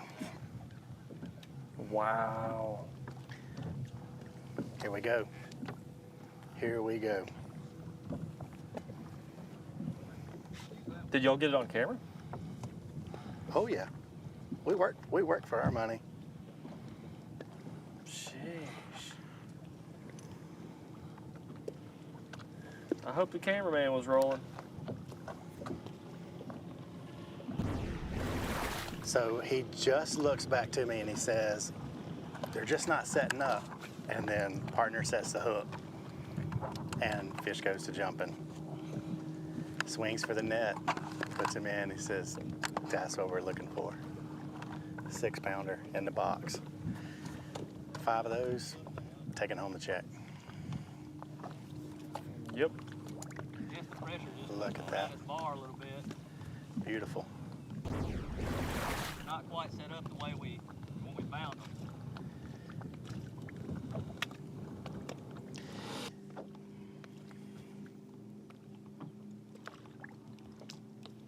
By that, Jason. Yeah, I don't know if we'll be able to ask him now That's or awesome. maybe ask him at weigh-ins, but I say we definitely follow up with that. He said they're not set up how they were when we found them. Yeah. Maybe we can ask them at weigh-ins or something to get a post up or something. But you know, a lot of times the ledge fish, they set up based off the current and pretty predictable. No matter where on the lake, if you're on a river ledge, the fish set up pretty much the exact same because they're all kind of controlled by the current. But maybe they found a little sneaky something. If the fish are not, like he just said they're not set up how they were when we found them. That's cool. We're going to let them kind of fish for just a second. We're going to talk to them in a minute. Just now that they may have the school fired up, I don't want to bother them too much. Yeah, for sure. Especially a 6-pounder. I bet they are pumped right now. Oh, here comes another one. Jeez. There's another one. 6-pounder?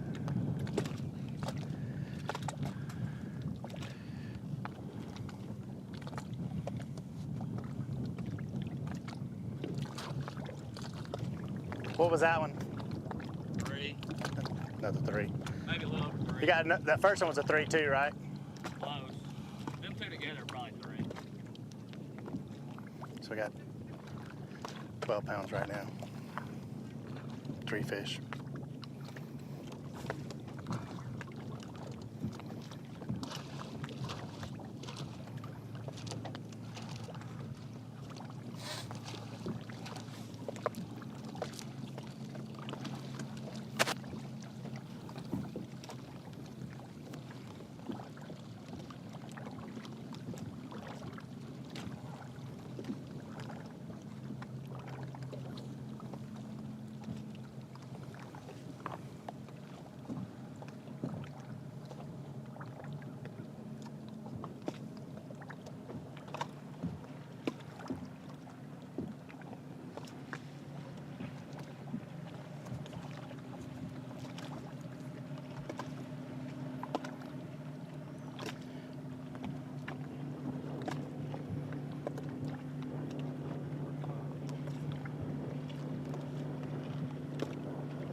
exactly, does it?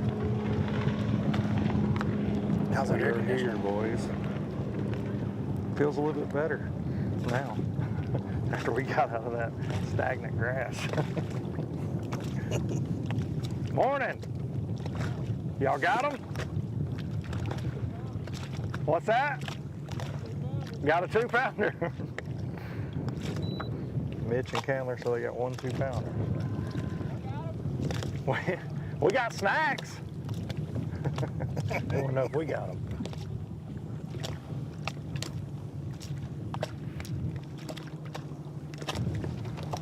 We got plenty of snacks in this boat.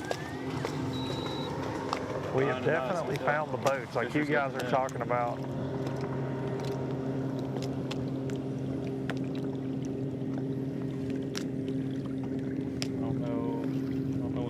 Luke, hate to interrupt you, Luke. Luke, while you were gone, they're still fighting this fish, and they're on the spinning rod now. He's chasing it too, so it could be a big one. But Luke, I don't know if you heard, but Fisher caught a 4 1/4 spot. Oh wow! No, I didn't hear that while we were running. Oh, this is a big one. There we go.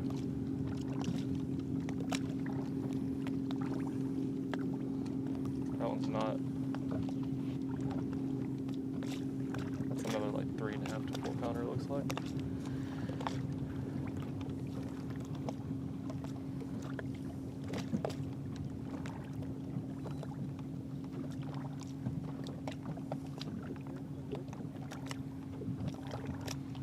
People at home, y'all can just see he poured Mountain Dew in the fish's throat, and they've actually, that was pretty crazy.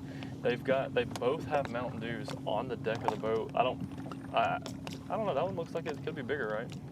That one might be one of their biggest fish yet.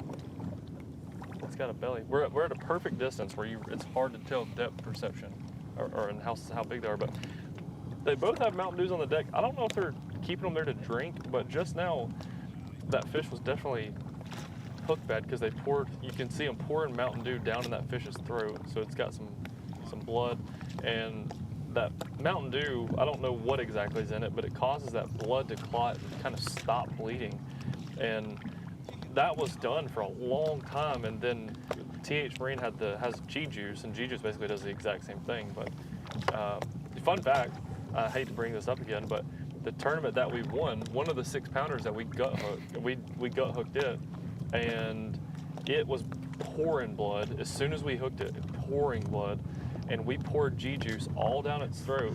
That was one of the first fish we caught, and we ended up weighing that fish in at whatever 2:30 or whatever time it was. And I honestly believe that if it wasn't for G-Juice, that fish would have died, because it was I mean, it was like it got shot. Is how much blood it was bleeding, and we weighed it in. It was perfectly fine. Luke, do you know what it is in Mountain Dew that causes that to happen? I don't know. I just know it's delicious. Just one variant. It is delicious. G-Juice or Mountain Dew? No, Mountain Dew. G-Juice will also save bass, but does not taste good. Make your teeth bleed also. Mix it with a little Mountain Dew. It's okay. I saw Greg Bowie drink a gallon of that just to see what it would do. Oh. Oh. Are you serious? Yeah, he's that tough. In an ABT tournament. I'll have a balloon. Yes, he did. Just like that.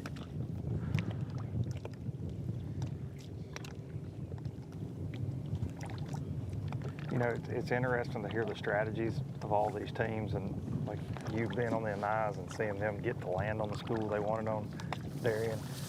Talking to Willis and Kiker before we left, they were joking. They said, well, did we bore you guys? You've got to leave us?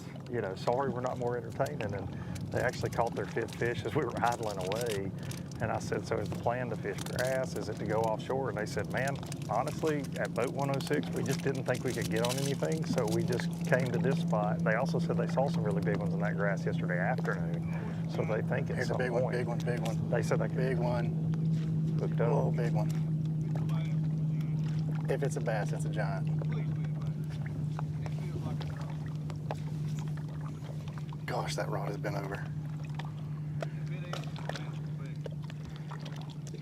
Daggum, that may not be a bass. It can't be. This big. Probably a monstrous catfish.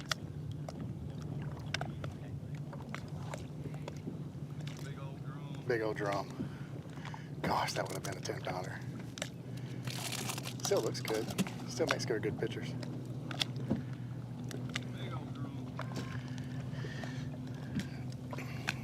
But we have a side pot for the drum tournament if you guys want to enter that real quick. Dude, that's a big one. Jason, you know me, I'll weigh in drum, dogs, cats, whatever you want to bring. Well, I mean, it's a small mouth, right? It's a small mouth, yeah, so I mean, we're just weighing smallmouth today. This thing's not there, don't feel. Mississippi smallmouth. A Mississippi smallmouth, he said. I'm go with that. Ugh. Slimy as it gets. That was fun. Still looks good, right? Yeah.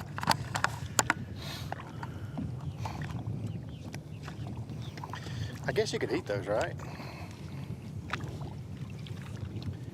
You could. Yeah, you could. Go ahead. Drumfish fry this afternoon. I saw one old boy eat a chocolate covered scorpion, so you could eat a drum, but I wouldn't. I wouldn't. I saw a guy eat a frog on Joe Rogan's podcast and spit him back up. David Blaine. Swallowed it in his belly and spit him back up. Still hopping. Still hopping. He asked Rogan to put his hands together so he could just spit him back into his hands. Rogan's like, no. Luke, you were talking about Willis and Kiker. I think that's a really important thing. I know, Jason, they had a fish catch, so you had to stop talking, but they were both 105 or 109, and they had to make a decision to not really go look for those big schools. Yeah, they just went straight to the grass. And they said, man, we know we could catch them if we can get on some of the schools. We know where they're all at. But we just made the decision to go try to get some fish in the boat, that kind of deal. So, and it is crowded. I mean, I'm out here kind of in the vicinity where you guys are, and I can see up the river ledge on all the popular places. And there's 1 to 2 boats on all of it. It's interesting here with Mitch and Candler. They're kind of off the main drag, still fishing offshore, definitely live scoping, definitely shaking the minnow around and chasing fish with the trolling motor. I'm spot locked and they're moving with fish, you can tell, on a ditch over here off the main river. I'm so confused right now, but Ryan has been fighting a fish the entire time you were just talking. It looks to be bigger than any that they've got. No, it's not. It's not. But Ryan sets the hook and fights his fish, and fish are never move. Okay, they threw it right back. From here, it looked like it was a big one, and Fisher just never moved. But Ryan had to get down in the seat to land it, and they're throwing the spinning rod, so they're fishing light line, obviously. But that was a really funny clip. We need to save that as like a Father's Day post for next year. Like, nah, Dad, you got it, or something funny. I don't know. So go back to what you're seeing right there. You're saying that they're actually just chasing them. They're not fishing for a school normal. It looks like it. Yeah, it looks like they're just chasing individual fish, and I'm not close enough to really ask them. But Darian, I'm going to get Jared to pan down. We got a good shot coming up here of this matted eelgrass. So for the folks at home, this stuff right here will ruin your day. When you're on an offshore hole. Darian was talking about how this big mat was on the Anayas earlier. This stuff breaks loose from all the boats running around. Sometimes they clean it out around these pockets. They actually take care of it. But it is a nuisance when you're fishing an offshore spot in particular. It makes it really difficult to actually get your bait to the fish.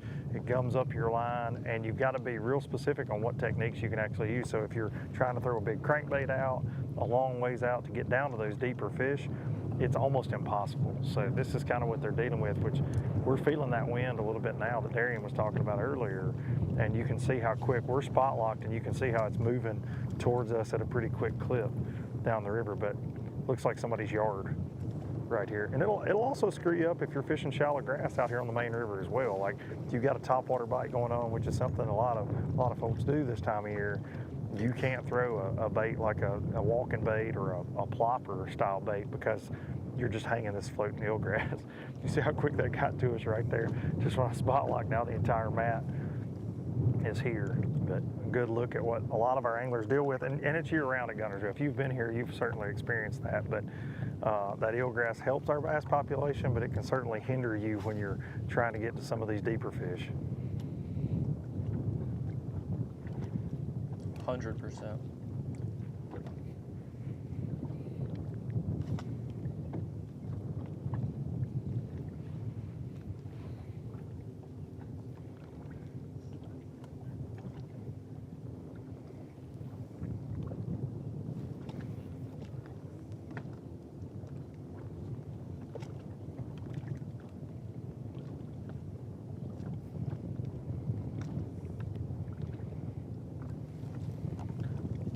You know, guys, another thing that just blows my mind, even though we've all got this technology when it comes to live scope and we've utilized it a bunch, but when we watch these teams, what you have to take in consideration, like watching Mitch and Candler right here, is every cast they make, they're throwing at a fish.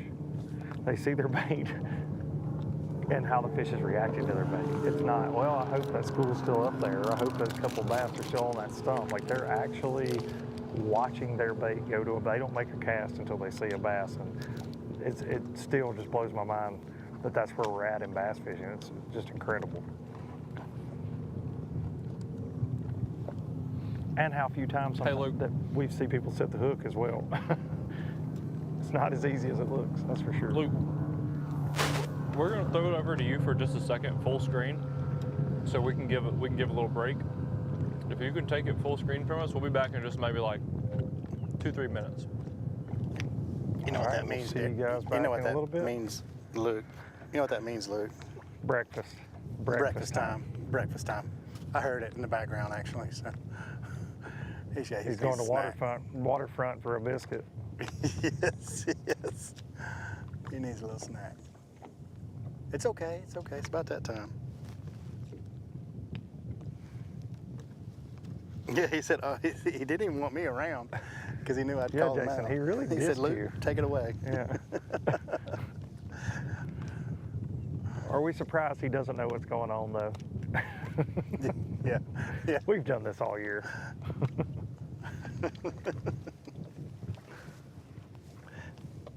He might be taking a nap again like he did at the U-Fall weigh-in. Yes.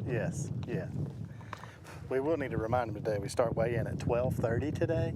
For those that are on the water, can bring their fish in early to save a little fish care time. Well, our winner, at Lake U-Fall weighed in. One of the first teams to weigh in at U-Fall were our winners. They went wire to wire as you can go. They were like the second team to weigh in and were able to pull it off down there. Tomlin and Foster. And we're there at 12, waiting on the scales to open at 12:30. Yeah, it's good that we are able to do that too. That keeps 2 hours of fish just sitting on the water in a live well. We get them back on land, get them weighed in, get them back in the tanks, putting plenty of oxygen to them, keep them alive to do a live release later in the day. Get these fish back out here to catch another day for sure.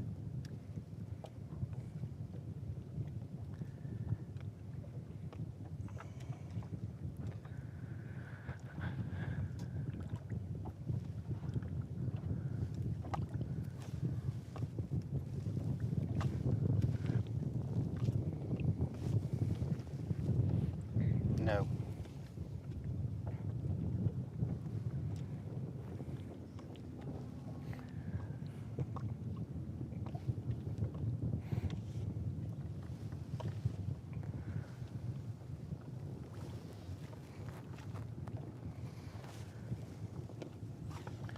Yeah, we're sitting here. There are a couple guys around us. I think they're locals. Maybe one of them is a local and the other one's not.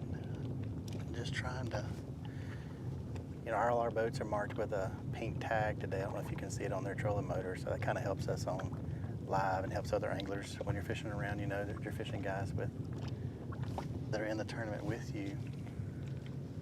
I can't see the people around us. There's a smaller boat back there, and looks like maybe a team is ahead of us right here, but these guys have had this spot all to themselves pretty much all day so far. Jason, I'll tell you who I just saw kind of wheel in here in front of Candler and Mitch, just idling and looking.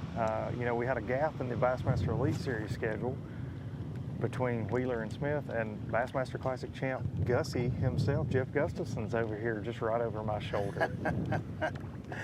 Awesome. Yeah, right I heard some of those guys were out here today kind of playing around because, you know, they're going to be down on one of our other Alabama Bass Trail lakes next week, so Smith Lake. So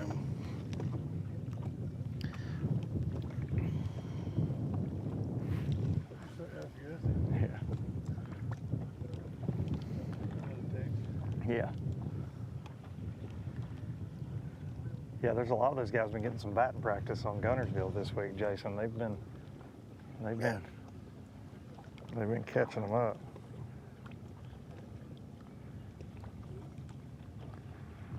and they're, you know, entering the Tuesday nighter, the Wednesday nighter, the Thursday nighter, and the Friday nighter, just jackpotting, you know, trying to get some gas money this week.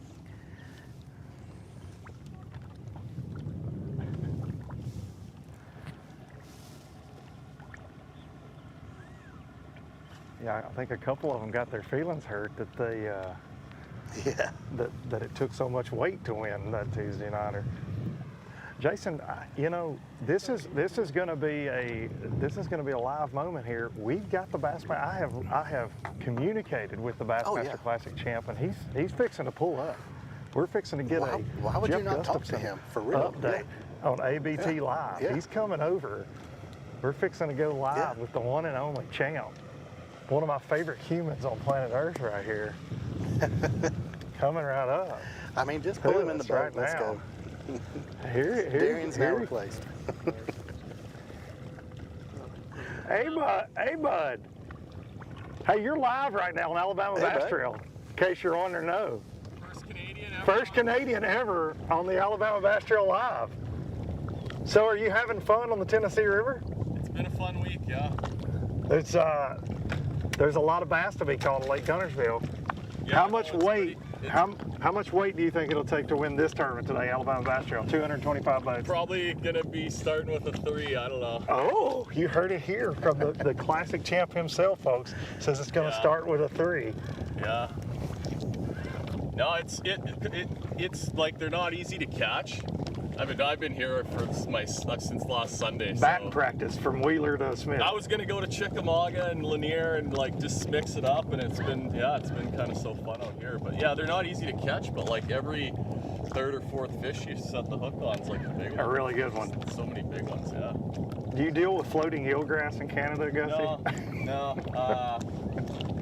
I've been MFing it quite a bit this week. He's been being a potty mouth to the eelgrass, Jeff Gustafson.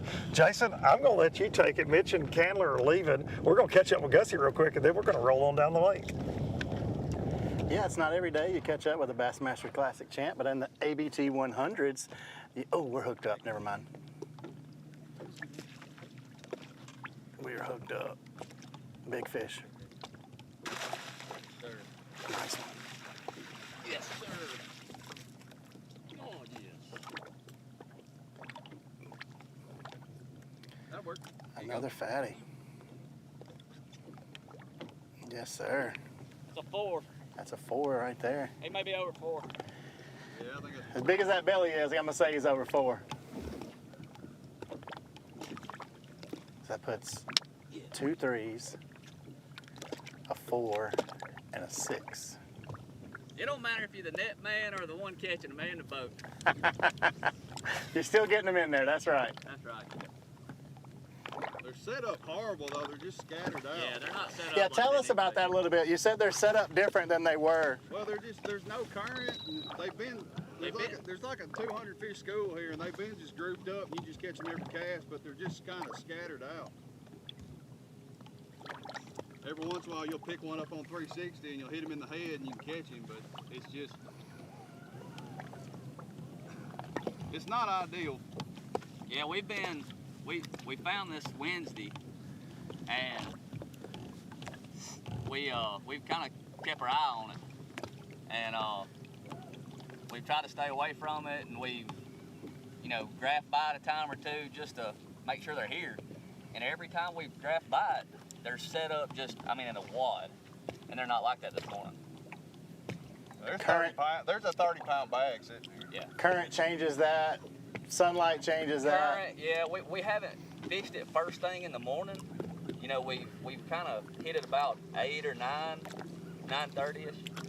But we ran around Wednesday and checked some of our stuff, and we put together a bag, not trying to.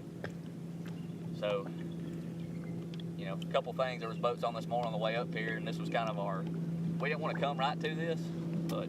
Yeah, we were zigzagging with you, and I was like, he wanted to go there. Oh, they wanted to go there. Oh, there's a giant school on that place. Yeah.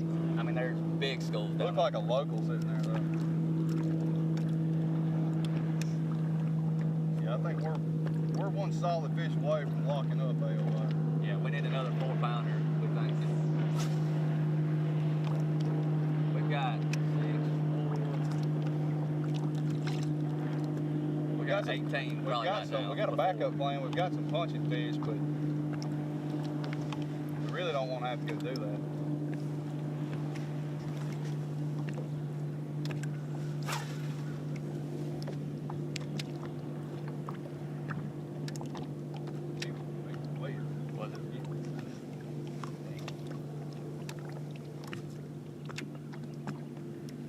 Go.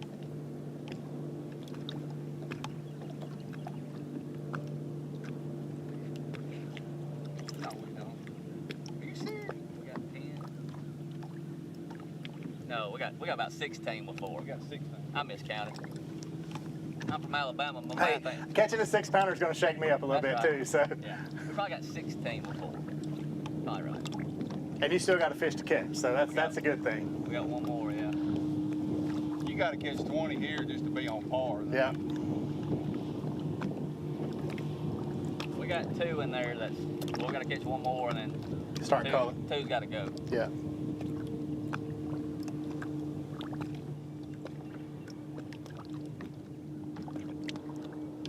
Especially to win it, you gotta.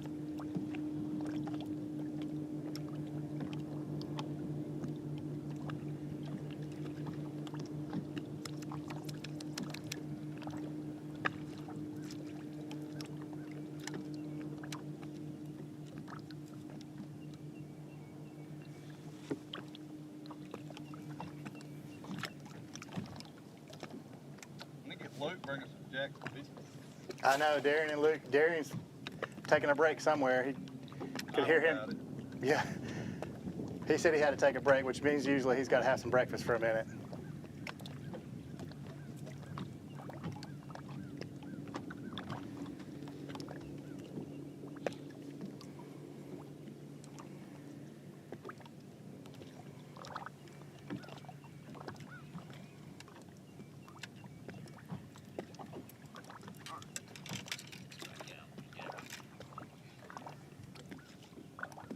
Your turn.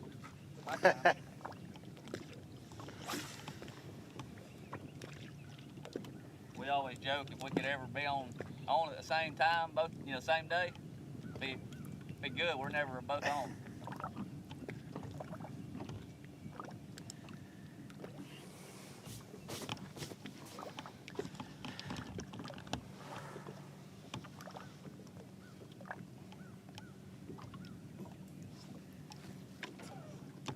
It's like almost no current right now. It hadn't been this bad.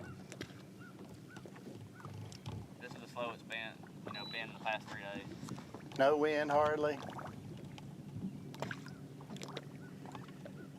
That's usually when we catch them here, just slick, calm, hot.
So you heard him talk about setting up on these fish, and said, this is a mega school for them.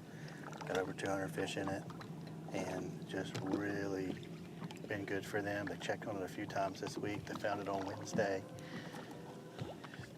Just setting up a little bit different today from the perspective of there's no current, hardly at all. There's barely little wind. We've got a little cloud cover right now.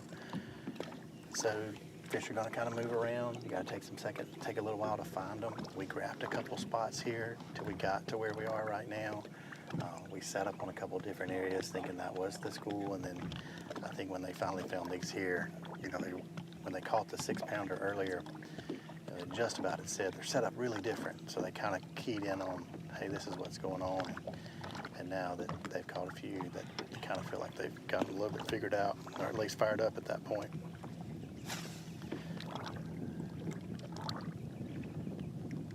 So in the box currently, 2 fish that'll go 6, so 2 3-pounders, a 4-pounder, and a 6. So pushing 16, 17 pounds right now. 5 fish limit, so 1 more fish.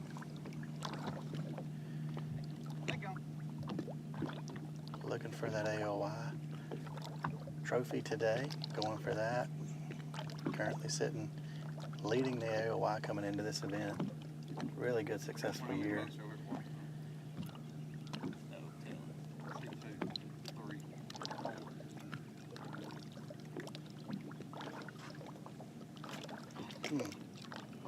Swinging this right there.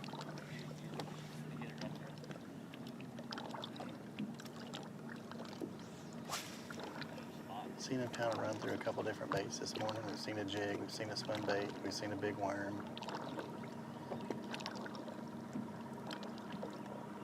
Really have kept a slow approach to it all morning. A little group of spots or something that's sitting out here on this hard spot. They're just like thumping the bait. Tap, tap, tap. Yeah. That's not what we want anyway. That's right.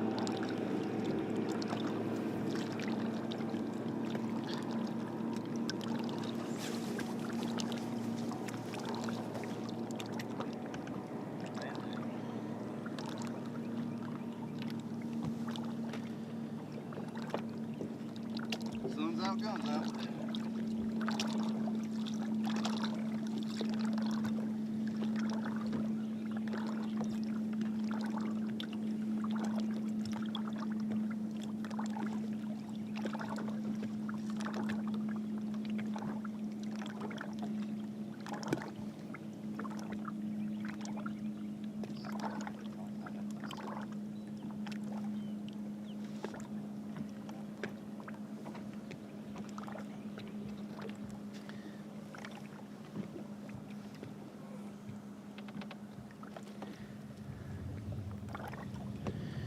All right, Luke, I think you have finally got the air conditioner turned off and sat back down for a minute. Tell us what's going on near end of the lake.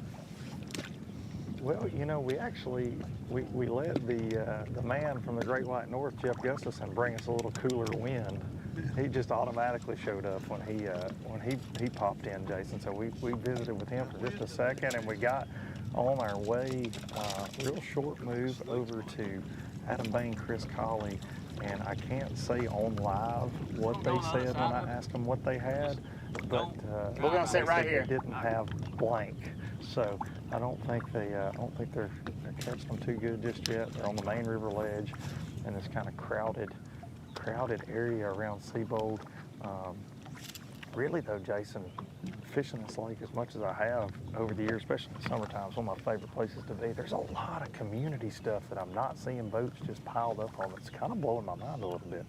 But then you do have a lot of boats on certain little stretches, so that tells me there must not be a lot of fish on some of the community stuff right now. Some of the schools might already be broken up a little bit. And they're, those community spots, they are community spots because the whole community knows about them. So they tend to get picked on throughout the week because nobody works in Alabama for sure. At Guntersville, nobody works. And you can ride by a boat ramp here every single day and there's, 40 trucks at the ramp.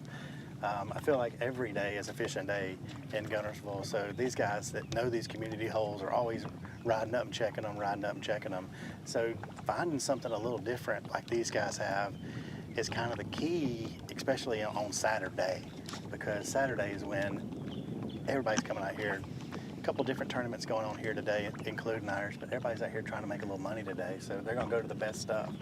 So if that community hole turned out Monday, Tuesday, Wednesday, Thursday, Friday, then here Saturday it's going to play out as not going to be very productive. But these guys here hopefully found something that nobody else has really messed with all week long. They said, I don't know if you weren't on live when they said it, but fish are set up a lot different than they have been earlier. They found this spot on a Wednesday. Said it's got about 200 fish in this school. A little hard spot out here. Got some little spots on it, but got some really big ones in there too. And the current's not really rolling like it normally has been. They really said this spot got better later in the day. They really haven't fished it early. They had 2 other spots we were going to stop on the way in here, and of course people were sitting on them, so they said we're going to come to this spot later. Well, they just started here anyway. So not even the productive time, and we're already catching fish on it. Bonus fish. You gotta love it. All right, a bonus 6-pounder. We wish we made for better TV. We wish we'd have brought you some luck. We'll almost give you the money to go buy it and bring it back. These guys are gonna make a run, Jason. We're gonna make one too. All right, well, hang loose.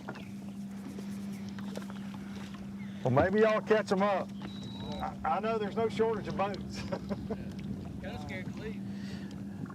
Well, we'll just go around the horn here, Darren. I think you've got a team that you're on now. Yeah, I actually I can see you right now. I'm behind you. I think you're sitting down. If you were sitting down, I'm 200 yards away from you. Yeah. Yeah, I'm over here in this cluster of boats. So we made it up to the spot. This is boat number 3, Sanders and Treese, and I hope I'm not pronouncing his last name wrong, but this is the spot we talked about earlier. This is a really big community hole. Luke was just talking about community holes. This is one of the main ones on the lake, or one of the big community holes on the lake, and the really current oriented spot for sure. Really long point. And so if you look kind of back to the right, you can see there's a couple boats that are not fishing the tournament back behind us.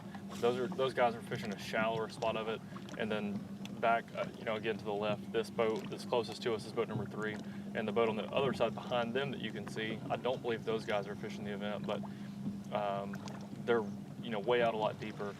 And a lot of times, especially once the current gets going, there will be, there could be hundreds of fish on this spot, and they're just all scattered through this really long tapering point that points right into the current. And once it starts going, the fish will stack up on it, and these guys can get right really quickly. This is a spot that I would imagine some guys, I don't know if these guys are going to, but this is a camp out all day type of spot. If you can get on it and man the bite windows, because it's, it can be really slow for a long time, and then catch 25 pounds on this spot pretty quickly. There's been a lot of tournaments won right here, so don't exactly know what these guys' game plan is. I'm not going to get in much closer because the current's not, to me it looks like there's a little bit of current, but that might just be wind, but based off this river buoy. Well, I didn't have my spot lock on, and it pushed us just a little bit, so. Yeah. And y'all are over there off of the river channel. Like y'all are kind of flat. Yep. We are, and they're fixing to crank up. We're not going to go anywhere. We're going to sit right here. They're having to jump up and graph because the fish kind of keep moving on them, and they're having to re-graph and reset up on them. We just kind of stay in our one spot. We don't mess with them at all. Sometimes they're closer to us, and sometimes they're not. So, but yeah, we're just right off the river ledge, and we're in 15 foot of water over here.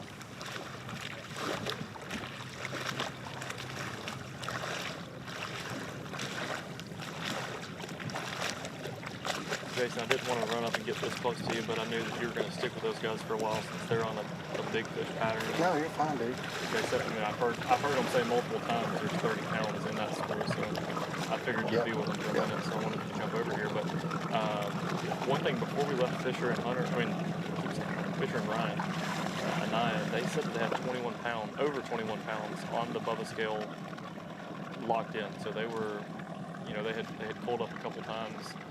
I don't know if they made 4 or 5 pulls maybe today. And so 21 pounds is, I believe, the most weight we've heard of yet. That's a but good obviously deal. there's a ton of people we haven't been able to cover. And like Luke said, though, there's a lot of spots that you would expect there to be some boats on driving up that there was nothing on. And then early, like this spot here, when we passed by it this morning, there was 10 boats on it, and now there's only 4. So I don't know if the guys, the people that left, there was a lot of boats that left. I don't know if they were not wanting to wait it out and just go hit other stuff and try to sneak back in or what, but this is a spot that's kind of tough. Once you leave it, kind of tough to get back in just because there's so many different boats casting in different areas. But these guys are boat number 3. They could pick anywhere to start really this morning they wanted to. They're in a Phoenix of some sort. I can't tell which model it is, but they've actually bumped off their H on their Phoenix, so they're in a Pionix today.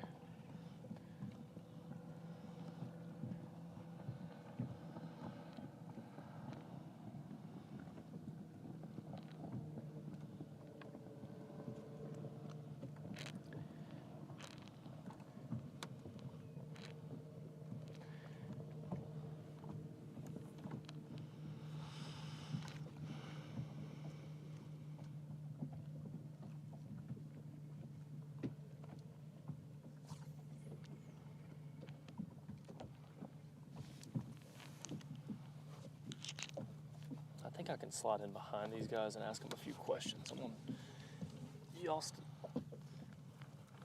see how this goes.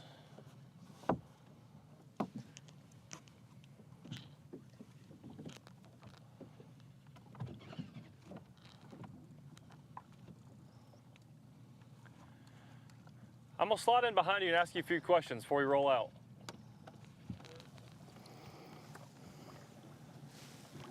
They gave us a thumbs up. Sometimes on this spot, I guess because we've got a camera, we get a little bonus credentials. But sometimes if you ask somebody on this spot if you can slide in behind them, it would not be the thumb finger you'd be getting in return. It would be one of the other fingers.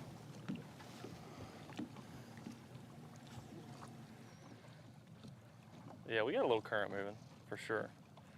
We're right on a river buoy, and there's a little break behind it.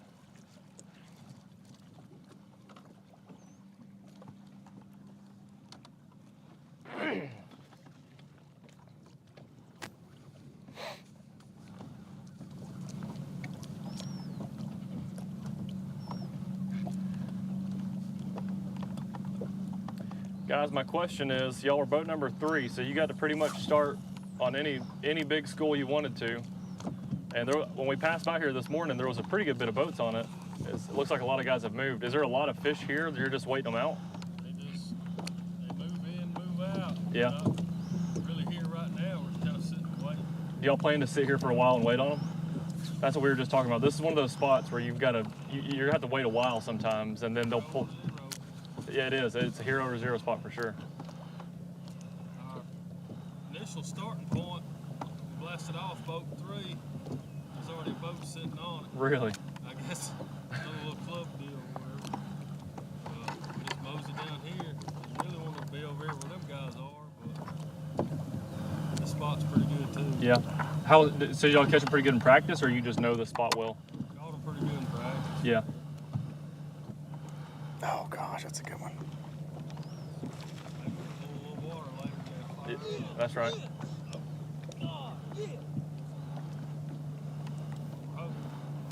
That's right.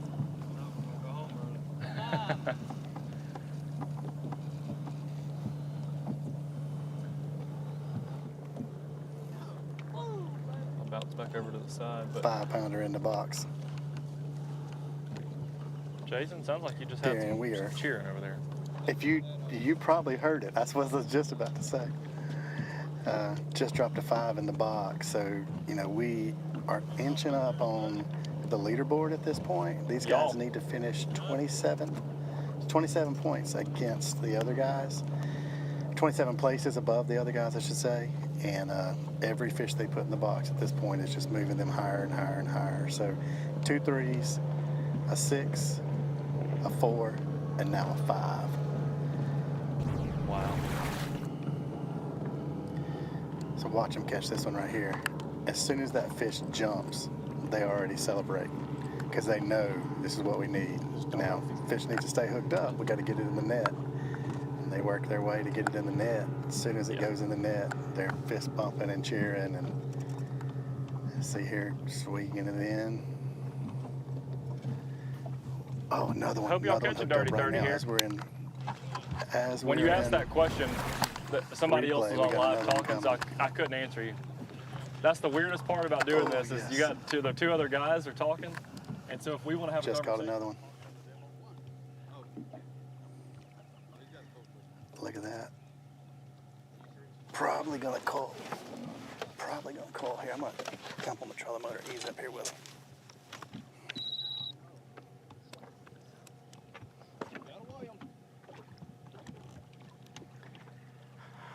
All right, now time to call. So this is where they can have this 6 fish in the box or in the hand.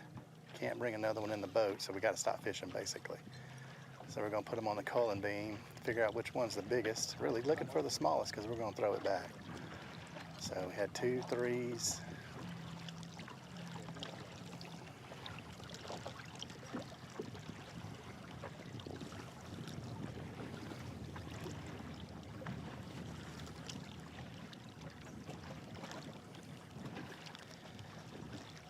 Maybe we can get a good weight guess here in just a second.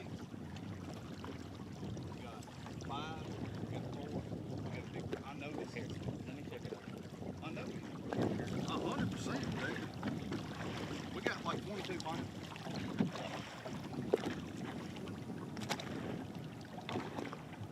That fish you just bounced me was bigger. Yes. That's why I need to check that other one though. That other one ain't that small. Huh? It's not. I'm telling you, dude. It's not close. This is the moment. That one I caught is a 3-pounder. 3.5. Yeah, that's not. Throw that back. To put it back. We should have 22. Yeah, I think 22 is my math. Feels good. They're talking about don't throw. Okay. What did he say? I said don't throw. I was trying to get, the whole 6 fish thing. We done that last year up here. Yeah, just take a break. And we had a 5-pounder hanging over the boat. We couldn't put it in. Yeah, take a break. That's why I was just saying the same thing. We can't bring that 7th fish in the boat, so. Woo. All right, we've already used both small bags. All about fish care today. Yes, throw some G juice in there. Take care of 'em this time of year. We had a fish die at Neely Henry. Was in there 5 minutes. That's the first fish we've had in 4 years. We fished together. But just hooked in the lip. I don't know if he had a heart attack or jumped up, hurt himself. And that potentially cost us Neely Henry. It did. We still finished 5th. Yeah, our scale said 1809 at Neely, and we had a pound penalty, and it was 1737 or something before we actually weighed in. I don't know if we'd have had enough to beat Butch, but we'd have been real close. Yeah. You just don't get that many opportunities to win one of these things. You really don't. And you don't get a really good opportunity to be an AOI, leading AOI either. You got to be really consistent throughout the whole year, and you guys have really put in some hard work this year. Yeah, we build off each other. We fish real good together. I like him half the time. I like him a lot right now because he's catching fish. We've got 15 other places to run, but we just hate to leave because you don't know if you're going to get on anything. 22 by before 7:30, I'll take it. I'm going to take that every time, even at Guntersville.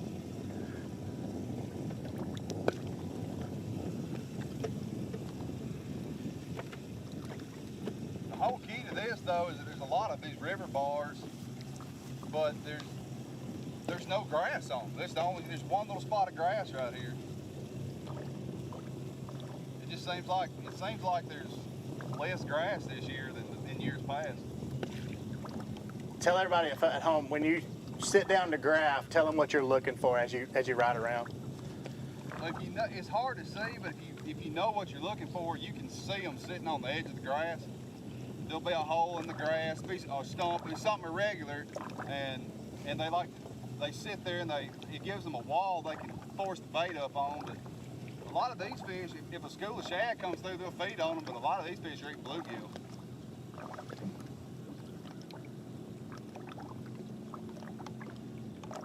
And there's so much floating grass, you're just kind of limited to what you can throw in there.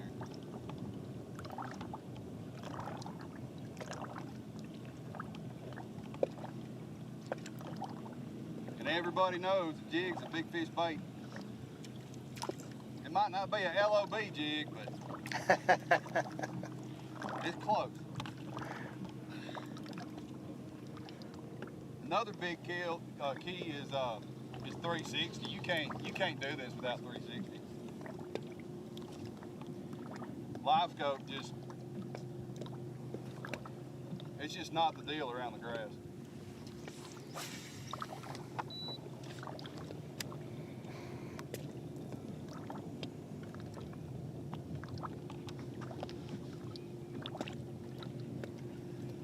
That's our second smallest one there. Yeah, we gotta get rid of him.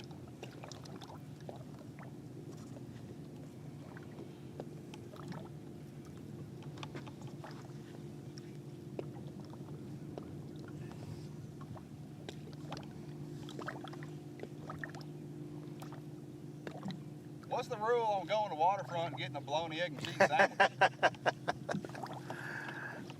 Can't leave the boat, can we? Can't leave the boat to land the fish, I know that part. How much can we pay you to go get us a bologna, egg, and cheese sandwich? As much money as we spent this week there, they'll probably deliver it to us. I think that counts as me giving you assistance. I can't do that either. I mean, you could have it, Uber Eats bring it to you, because anybody can do that, so. Okay. That's what we need. We need an Uber Eats boat. We were nervous coming into this, but we knew what we found. It's just, you never know where they're gonna fire. Yeah. They in trouble now, though. That water's already getting hot, though. There's some sticks here, though. You got Llewellyn and Tristan. They're hammers. They're gonna have them. Fisher and Ryan, they're gonna catch a sack.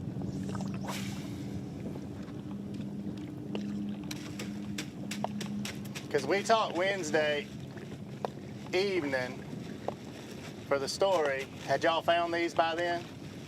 Yeah, we found these Wednesday. We checked all the stuff. A little milk run Wednesday, and all the fish are sitting on it just like you want to.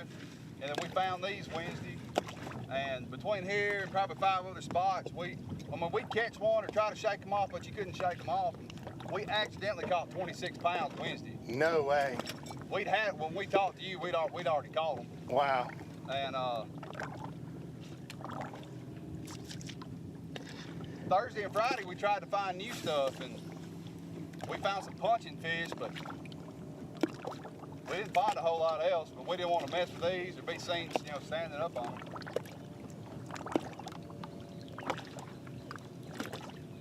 But they're still just kind of scattered out. They're like broke up into little small groups. At some point today, I expect them to all come together, and if they do, it's going to be trouble. At this point, it's just camp out all day now. Not necessarily. Oh.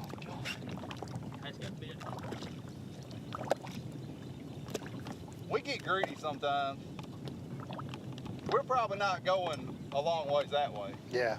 We've got a lot of stuff in the waterfront area and back towards Seabold. We're not in a hurry anymore. Yeah. I'm off comms.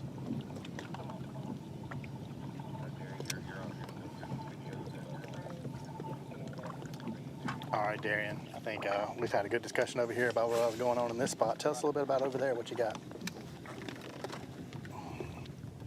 All right, they're good. We got got it too small. Too small on that I think side. Darian lost a camera connection. Somebody's messing with him over there trying to pull his camera feed. Darian was sitting on about 21, 22 pounds over here. What you got? Working on a couple things. So yeah, Jason, I wish we could tell those guys, hey, I wouldn't run if I was y'all. I'd keep fishing that spot. I know. He said we might not camp out. I wish we could tell them, He hey, said we get greedy sometimes. I wouldn't do that. I heard it.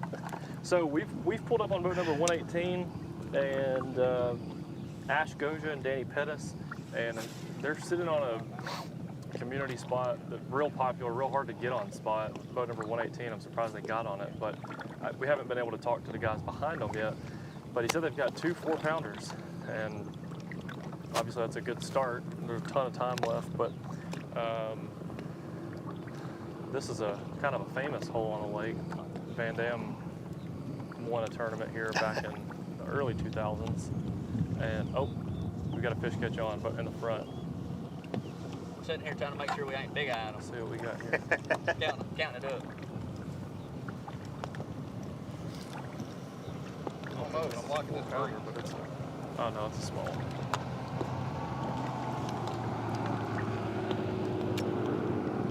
That's a little Crush City action going on right there. Oh, a little Crush City. A little Crush City action. I'm about to squeeze it.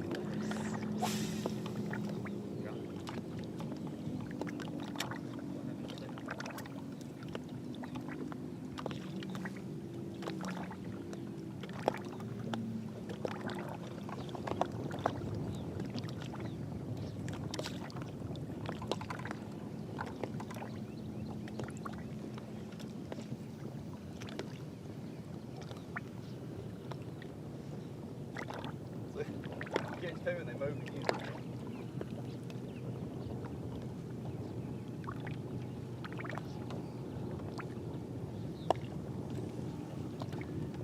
He's 2 3/4 all the time.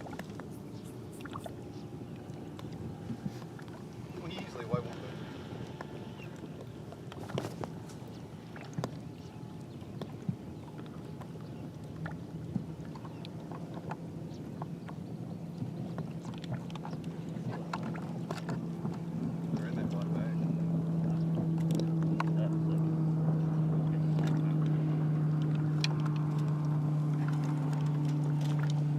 I wish you would catch 8-pounder.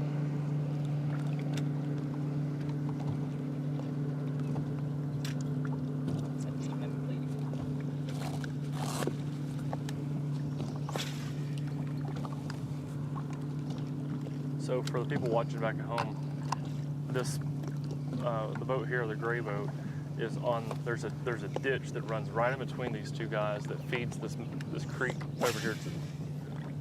This is Waterfront Bay. So there's a creek in between the middle of these 2. There's a ditch that runs straight into that creek. So these guys are fishing on the upriver side of it, and those guys are fishing on the downriver side of it to the left. And both places, schools can pull, set up on both spots, but sometimes one will be better than the other. All the fish may pull over from where the boat is to the left and be on the upriver side of it, or they could stack up on the lower end. A lot of times when there's a lot of current, they'll be down on the lower end of it, but like we've heard today multiple times, there's not a lot of current. So I imagine that's why these guys in the front are catching fish, because normally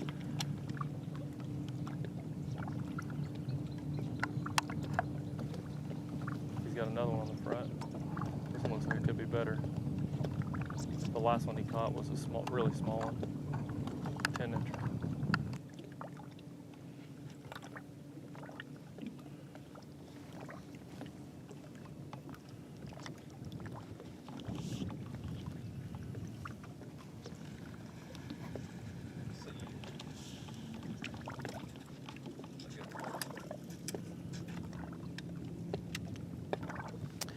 Lost Darren again.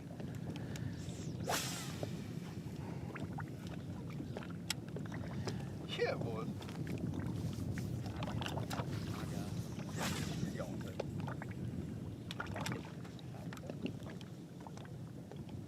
If you do, we're going to win 12-30.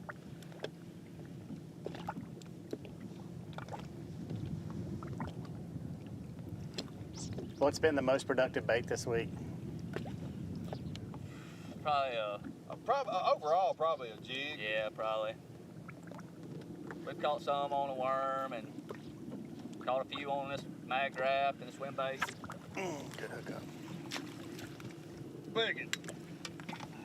Come on, be a 5. Yes, sir. Straight on. I don't know if it helps or not. I don't know. Good problem to have, though. I thought he was a big one when you... He looked like it when he jumped. That's why we like a jig. Yeah. Stays hooked. They just, yeah, you get them in the boat. I don't know, he might help. I don't know. She'd hurry up, so I thought.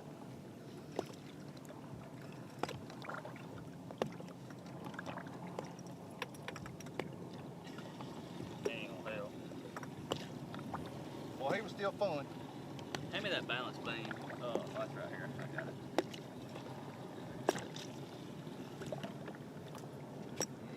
I don't think so. I don't think he does. You got a belly clip on that.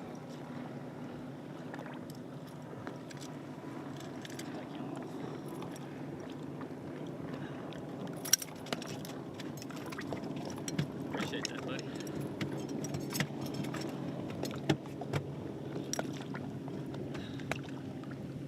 You'll find it. You'll find it.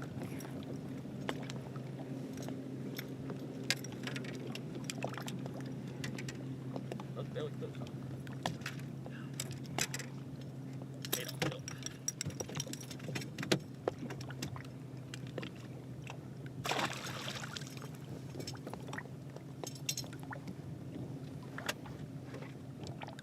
That fish weighs. That are small. Yeah. He threw 3/4. 274.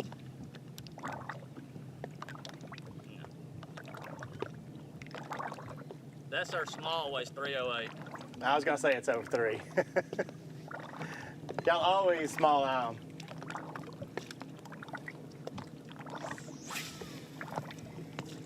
The 308 is the small one. They're all bigger from there.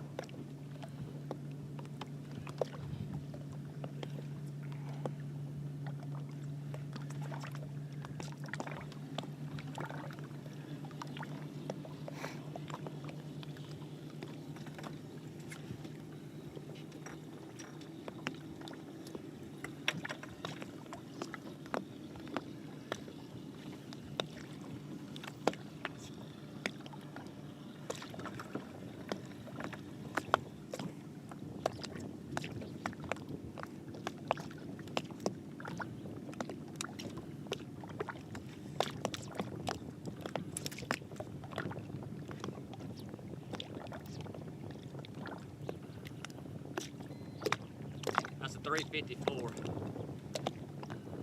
So 308. Yeah, we gotta get rid of both of those. 354.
Yeah, we were kind of pissed at Neely Henry.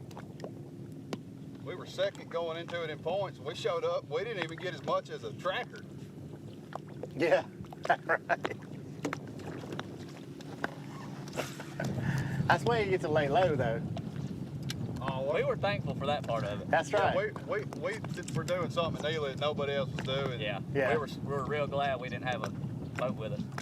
Yeah, we caught 50, 60 fish like everybody else did, but ours weren't like that. We were catching, a lot better average fish. We had a 227 dead fish, and we culled one over. We had to cull our 4 fish. We had 5 over 3 pounds we threw back. Wow. Yeah, we culled 15 pounds. Yeah. I like Neely Andrew.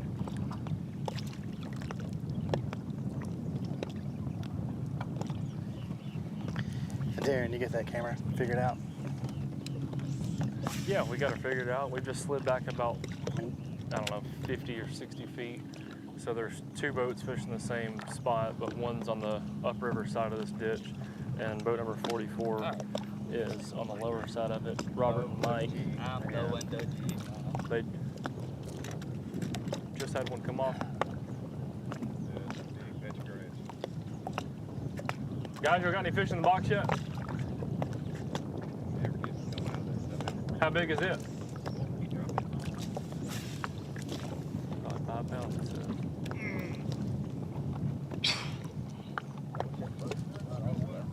Yeah. Yeah, if you can ever get that jig to clear that grass without having to rip it.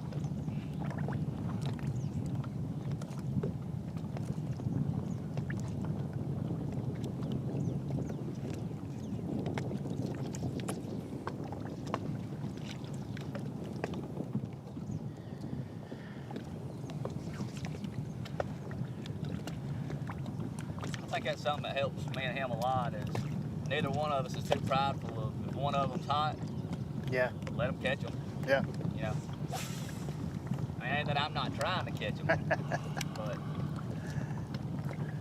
That's why it's a team event. that's right. He's just wiggling his worm different. You got a hot tool on that sucker to get him to bite. There it is. I knew somebody was going to say it today. Darren, I know you caught that, right? There we go. I know you caught that, I Darren. heard it.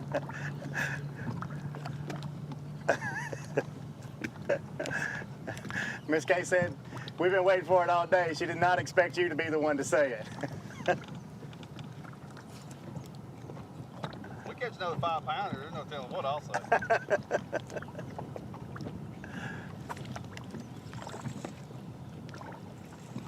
Jason, check out this barge we got coming down the river right now. We got another fish on. Fish on. Good one. Really good one. Yes, sir. On cue, Darian. On cue, Darren, he said. Thank you. That one cool. That'll cool. I'm glad I could be there to hear that. That's it. Baby steps.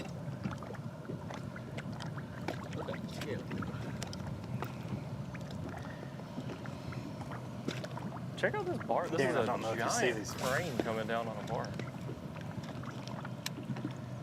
You see these Oh, we got photos fish I'm up here sending in to our front of us, group too. chat here. Oh, I'm seeing them. we're just rub rail to rub rail over here catching fish. 340.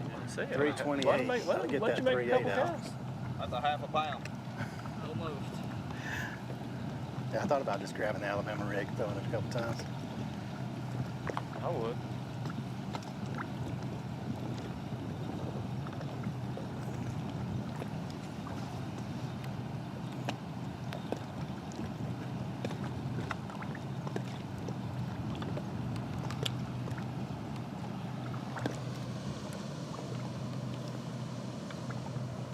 All right, where's the trailers at? There's a black bag right here. That's what it is. You're getting bit too often. Oh, that Crush City dog. So the Crush City's making a difference. We're max scent, like hardcore max scent. But he done that in practice to me, and I'm not an idiot. Where they at? Got that hog top on. You put it Which in- which trailer is it with Crush City? It's the cleanup crawl. The cleanup crawl. Clean up Darren? crawl. Remember that one? I do. The cleanup crawl is getting it done over here from Crush City. That's what we like to hear. They said they were big time max scent guys, and this one just started working for them. You know, they said they're not stupid. You know, so they made the switch. I think there's just a lot more people that throw accent now. Yeah. These fish just, they get conditioned to baits, especially now. Cut it down. Yeah, think about a quarter-inch, half-inch off of it.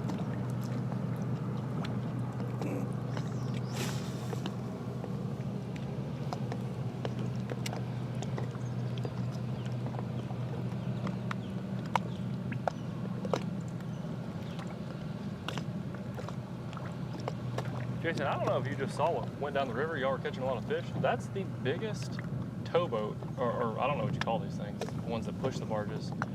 The sucker is huge, and he was pushing a crane, a massive, yeah, tugboat. Really? Dude, he's pushing a little tugboat beside him, and the one to the right is like normal size that would be pushing a barge.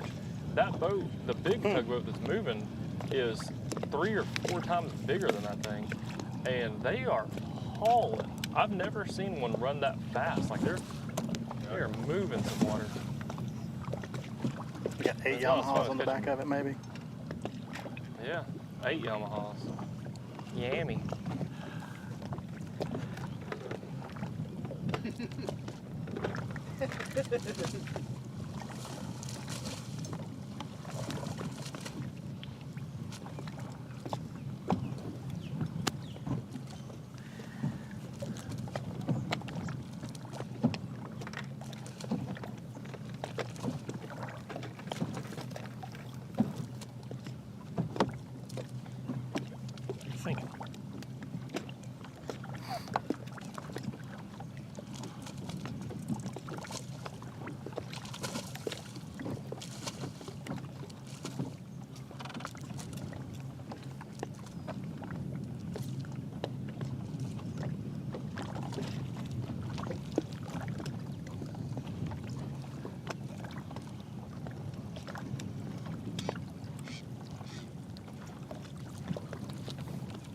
Well, Jason, you just got done talking about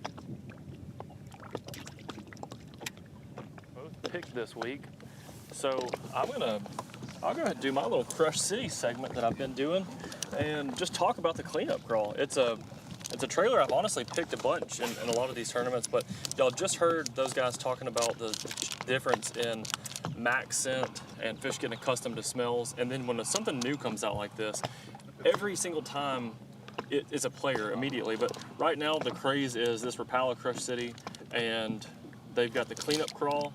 This one's just a real natural color. I'd love to hear what color those guys are throwing, but this is green pumpkin, blue pearl, and the cool thing about this color is it's natural on one side, but then you've got this blue flash on the back, and a lot of times just that little bit makes a big difference. I don't know how well y'all can see that in the camera, but there's a little blue flash on the back of it, and he's talking about them feeding on bluegills. He said a lot of times when there's shad that come through, they'll eat those shad, the bass will in the grass, but he said a lot of those fish are feeding on bluegills, and that little shimmer of blue on the back side of that green pumpkin certainly gives off that look of a bluegill. They've got it paired on the back of a football jig. That's what I said was kind of my bait of the week, was going to be a football jig. And Jason, I don't know what kind of jig they're throwing, but a football jig's how I would rig this thing up and just drag it slow, whether it's on ledges like these guys are fishing, or more of like the edge of grass where those guys are fishing. But the cleanup crawl, awesome new bait. You can rig it a bunch of different ways on different style jigs. You can fish it by itself or on a wobble head, a bunch of different ways to fish it, but really good looking bait. And obviously y'all can see today it catches a lot of fish. But again, that's the Crush City Customs cleanup crawl. Shouts out to Rapala and Crush City. Also, got me a new hat today, so I'm really happy about that. Jason, back over to you. All right, we got to give away a little bit more secret. Darren just hit a spot on the Crush City cleanup crawl. What color are we throwing today? That's the secret. No, we're going to zoom in on the camera and get that color. I said black and blue. Yeah, that's what it is. Okay, so yeah, we'll go with that. We'll go with that. Darren, got tight-lipped over here right now, so it's not close enough. My glasses aren't dialed in enough to be able to see it. But I don't really necessarily know that it matters, but that's what we're going with. He's done it for a couple of days, tell me. And Wednesday they were just biting, but he's got some bites where I couldn't let Max in. Yeah.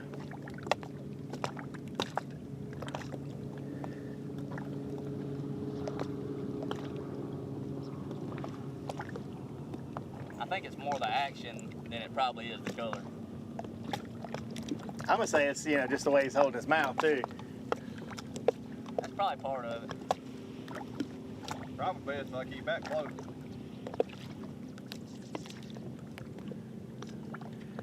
So that twitch right there is the edge of the grass.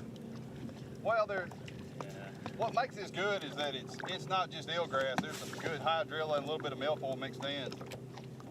And it's sneaky. This is not a community hole. Yeah, it's pretty sneaky. But that eelgrass, it'll wrap up on your bait. You can come through the hydrilla pretty clean. We idled probably 20 some odd hours, probably, without casting. And this was the only place like this we found. I mean, it's unreal how many hours we idled. Wow. Now there's big schools of stuff in like obvious places, not like this though. We got a spot downriver towards the dam we caught a 6 off of in practice, but that's a long way to run.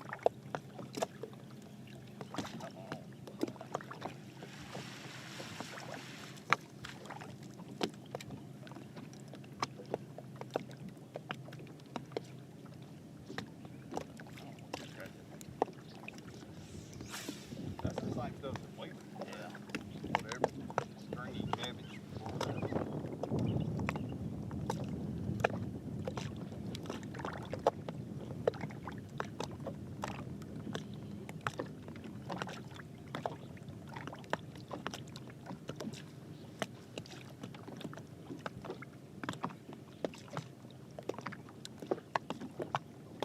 While we got a second, we're on camera still. I want to just give a shout out to Republic Finance for helping us out. Totally.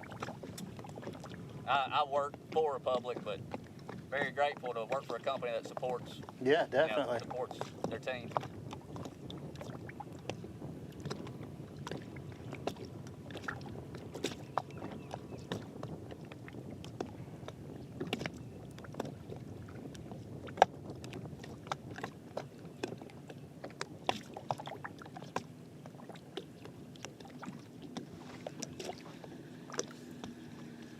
Where'd y'all go? And we might have to.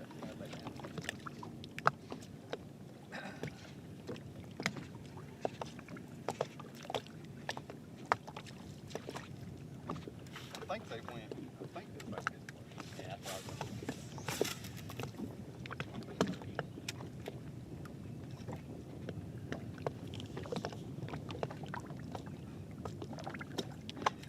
There's a couple.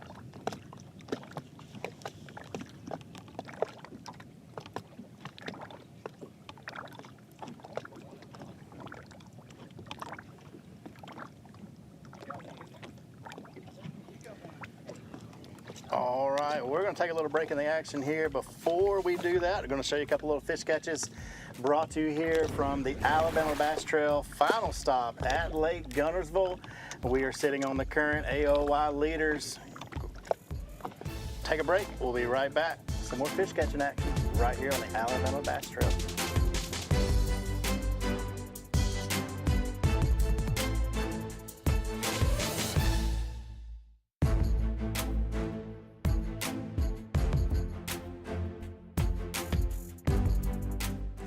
The Alabama Bass Trail is sponsored by Rapala, VMC, Crush City, TH Marine.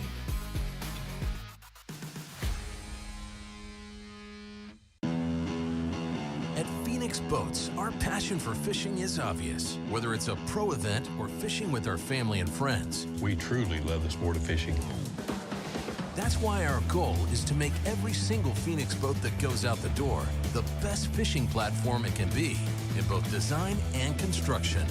We love to fish as much as anyone, and we believe it shows in every boat we build. Phoenix Boats, built by anglers for anglers. I leave nothing to chance when it comes to hooks. They are the most critical part of the equation.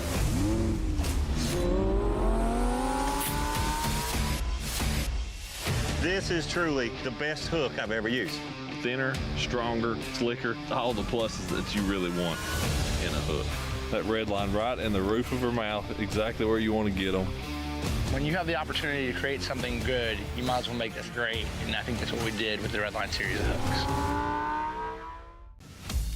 In the relentless pursuit of domination on the water, one name stands above the rest. TH Marine's Atlas Jackplate. The power behind champions since 2007. The driving force that propels you to victory. More winners choose Atlas. For the fisherman who demands the best, Atlas delivers. Because every move counts. More winners choose Atlas. Big companies get bigger and bigger and talk about their fancy labs where they study fish behavior. But then they all go golfing on the weekend. We don't have a large laboratory to test baits. Why, you ask? We don't need a big laboratory because our pros fish, our employees fish, our salespeople fish, our suppliers fish, our mold builders fish, our owners fish, and our kids fish. This is our laboratory. Our R&D comes from time on the water, learning how to make fish bite. We don't have other hobbies. We fish. We fish all year in all conditions across the whole country. All that time on the water brings us thousands of hours of testing new products and improving current ones for all species. We're a family-owned U.S. company that has many of our products made in America by American workers. The products we don't make in America, we make in Guatemala, which supports many families in that country as well. Wake up to a country fried classic. Golden fried, center cut pork chop on a handmade buttermilk biscuit. Get two for just $5.55. The pork chop biscuit. Jack's, all about the South. Welcome back to this fifth stop of the Alabama Bass Trail North Division, Lake Guntersville, where it all started 11 seasons ago. Lake Guntersville current temp is 80 degrees. Water temp is around that 82-degree mark. Very little wind on the area of the lake that we're on. We know with Darien, it's about 8 miles an hour. We're reporting 2-mile-an-hour winds, and it's going to be a full sunny kind of day. Temperatures getting up into the high 90s today. Going to be very important that the anglers stay hydrated, as well as making sure that they have their fish care in check. As you see, Jason has been on the current Angler of the Year leaders, Justin Bussey and Ben Webb. They have a 27-point lead in the North Division. In order to take that $5,000 bonus, they must finish 21st or better to overtake CJ Knight and Anthony Goggins in the South Division. They're on a great start, have about 22 pounds. Ryan and Fisher Anaya reporting they have 21.5 pounds. And I just got word from Damian Willis and Tyler Kiker. They are sitting around that 20-pound mark as well. So I know that Luke is out on the water with a team that should be favored here. John Maynor and Jimmy Mason is out on the water, and they just recently had a fish catch right before we came back live. So we're going to get out on the water. We're going to replay that fish catch for you, as well as let Luke update us on what they have in the boat. Luke? Well, Kay, it sounds like Damian and Tyler got after it after we left them there with that little update. That's exciting. We actually were just talking in the boat about how the grass bite, I felt like it would pick up. But we're now with Jimmy Mason, and he's fishing with an alternate today, one of his good friends over here, John Maynor. John actually fishes with Brent Crow a lot as well, who is Jimmy's partner typically in the north. We've been chasing these guys around. They are running and gunning, and they're fishing grass. When we caught up with them before they ran to this spot, we actually got to talk with them for a minute. They only have one in the box, but they've thrown back a limit. They said for them a keeper today is 3 pounds or better. They're not going to keep anything that's smaller than that. So they've got one in the box, and I think you're going to see grass play today. I mean, obviously with Willis and Kiker it is, because we've seen their tracker. They haven't moved from that general area that we saw them in this morning. And this is, This is kind of surprising for Mason and Maynard, to be honest, because these guys know where every deep school's out here, but they are boat 155 today. So again, that strategy comes into play where they probably couldn't get on anything they wanted to get on. So now they're running grass, and they've really got most of it to themselves. There are a lot of boats around grass, but the areas we've seen them in are not very crowded. But right when we pulled up here, they called a non-keeper. And again, Jimmy said, you know, it's going to take a lot of weight today. We're not going to keep anything that's less than 3 pounds to even get us started. So.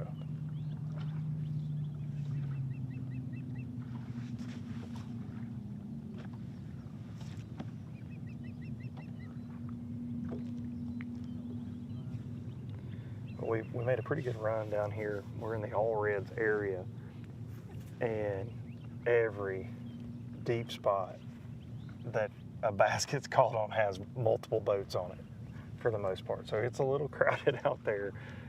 And as we've heard from some teams, they're definitely catching them. If you can get your bait away from other anglers and to the bass on some of those spots, you can get bit. I think for veteran guys like Maynard and Mason, they don't want to fight that crowd. So they have a lot of local knowledge here, and they're going to go fish their grass hot spots and hope that they can get 5 big bites for the end of the day.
Luke, you are out on the water watching John Maynard and Jimmy Mason fish. I mean, these guys are here all the time. They're professional guides all over the Tennessee River, throwing back limits. I mean, talk about that a little bit, about the confidence they have to have in being able to locate those fish. Well, it's funny. We were here in the boat when Jimmy told us that. It's not a shock, but still, as a tournament angler, when you catch a keeper, your automatic instinct is to put it in the box. But these guys, like you said, they're so seasoned, they really know, hey, it's the last tournament of the year. If we're gonna win money here, it's gonna take way more than that 10 or 12 pound limit of just average keepers here on Guntersville. So they said, the heck with it. We're not even gonna fool with them. We're just gonna throw them back. We're gonna cull before we even get a limit. And I think that's smart. We see that on fantastic fisheries a lot of the times, like at Guntersville. When the Bassmaster Elite Series go up north, you actually see that a lot on a place like the St. Lawrence River, because there are so many bass in this place, over 3 pounds. You don't want to waste that time, right? Culling can be, like, if you get on a school and get them fired up, you can catch so many in a hurry. You'll spend more time on the balance beam than you do casting when a school's fired up. So I think that's probably the thought process there, is just don't waste time later and focus on those bigger bites. I agree. These are two very seasoned anglers. I know John doesn't fish with us on a regular basis, but they are very seasoned anglers, not only on Guntersville, but on the entire Tennessee River. it's good to have guys like this out here for us. Darian, I see that Luke's you are doing back on. Ryan and Fisher. Let's see, have they upgraded? Yeah, Fisher was just saying, he said if I kind of paused him because Luke was finishing up and y'all were in the middle of a conversation. I didn't know if I was actually on live or not, but Fisher looked over and said, we're still fighting the grass. He was laughing about it, but he said if we upgrade 2 more, we're gonna have a shot. Fisher, have you upgraded any since we've left you last? Wow. Luke Duncan, did you hear that? Fisher says we got 25. Uh-oh, first 25 bag. First 25 bagger of the day, and he says if we cull 2 more times. And Luke, I don't know if you heard this earlier, but this is really cool to me. Obviously, Fisher and Ryan spent a ton of time out here, and this spot they never made a cast on at all. I don't think they've made a cast on this at all. I think this is a fresh school that just came up this week, and from my understanding, they'd never casted on it before, but they've got all this stuff marked in all kinds of schools. And they started on this spot this morning kind of out of just confidence that what they saw was right. And there is not a boat. I mean, this is definitely not a hole. I think they're going to name this hole after themselves after this day, because this ain't a spot that people got dots on, I would imagine. You ever see anybody right here? Unreal. There ain't a dot on this spot, so very cool to see. That's what it takes. Also, I think in a 225 boat field. You know what I mean? When everybody knows the good stuff and finding that fresh school willing to buy it. Well, and you look at what Jason saw this morning. That, like they said nobody's fishing this, and same with Fisher and Ryan. Like this is it's just crazy, and they're having to. I mean, he literally said earlier, it's almost we're having to punch for them almost because of all the grass, and it certainly is changing. You throwing a little freeloader action this morning? We got a good something. Ah, Fisher's got the plug on all the prototype stuff, Luke. He said this ICAST release is what he's catching on. I think that's not even fair. One of them's been throwing a freeloader. I know. It's almost cheating. One of them's throwing a freeloader, and they pretty much haven't put it down. I mean, they're just... What's that? Is it really?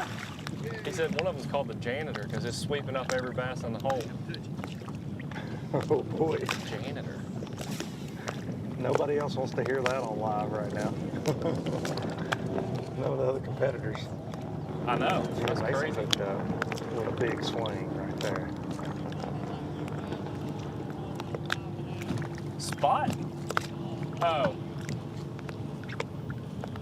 He said as soon as we idled off last time, they caught a 5.5 pounder.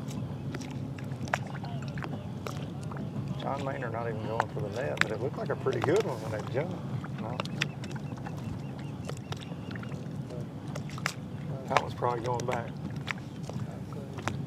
It's a keeper, but it's probably going back. We just had a catch and release for the drum tournament over here.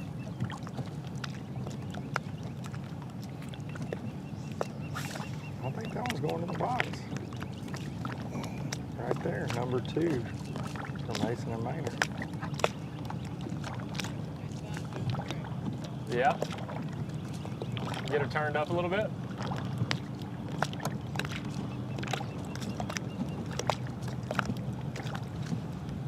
So Fisher just dropped a little nugget. He says this might do the trick. There's a barge about to pass us, and it'll be probably 4 or 5 minutes before these waves get over here. But he smiled from ear to ear and said this might do the trick and pointed at that barge. And it's a proven thing that a lot of times that barge is pushing up bait and getting things stirred up, bluegills, roundup, and just mixing things up under the water. And Fisher definitely pointed that out. I'm going to say this, Fisher is wise beyond his years. I texted Swindle earlier and said that he fishes like he's a seasoned adult who knows exactly what's going on. And I don't know, he's 17. Fisher, how old are you? Just graduated high school. How old are you? 18. But he fishes like he's, he fishes like he knows. I mean, he obviously he does know, but his swagger is like very, yeah. His swagger is very like, I mean, just he understands. You can tell just by watching him. Everything they do is just very, very precise. Everything they do, especially to be that young. Darian, I would dare to say definitely wise that beyond in his his years. 18 years, Jim Mason swinging. he has more time on the water than two of us combined. Yeah. And you've got a lot of time on the water. That's crazy to think about. Yeah, there was a couple years there Darian didn't work at all. year. He just fished all the time. Well, Luke, here's let me say this. TH Marine, I worked for TH Marine, so I just wanted to stick in the marine part. You know what I mean? If I could just stick by the water, I felt like I was getting the job done. You did. And now I did. You did. You was by the water. I can't tell you. This is the honest truth. There's so many times that Greg Bowie would call me, and I would jump in the bottom of the boat and lift all the boxes up so the wind would be blocked by the boxes. And he'd be like, "Hey, you working on a blank, blank, and blank?" And I'm like, "Yeah, I'm working on it. Yeah, my computer's. I got to restart it right now. It's froze on me. But yeah, I'll get to it. Let me call you back. When it gets fired back up, I'll call you."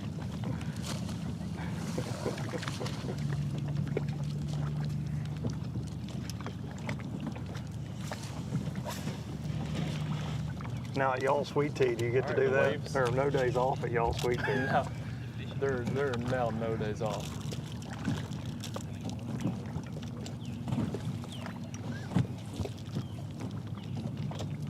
Honestly, that's why I like doing these tournament coverage, because we can still come be a part of it and enjoy it, but you don't have to go spend time practice fishing. And I kind of still feel like I'm in the tournament and about halfway. Yeah, you get a blast off this morning. You know, you got to run, get away in this Honestly, afternoon. I've decided next year I'm bringing a rod, and as long as the camera's not pointing at me, I'm fishing. It don't matter. I'm just.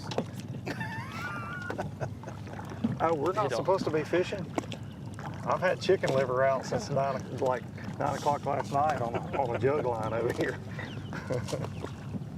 Gotta go run by and check City it. Harbor. Yeah. I'm also gonna go get breakfast at City Harbor here in a little bit in case y'all want it. Brunch is gonna happen.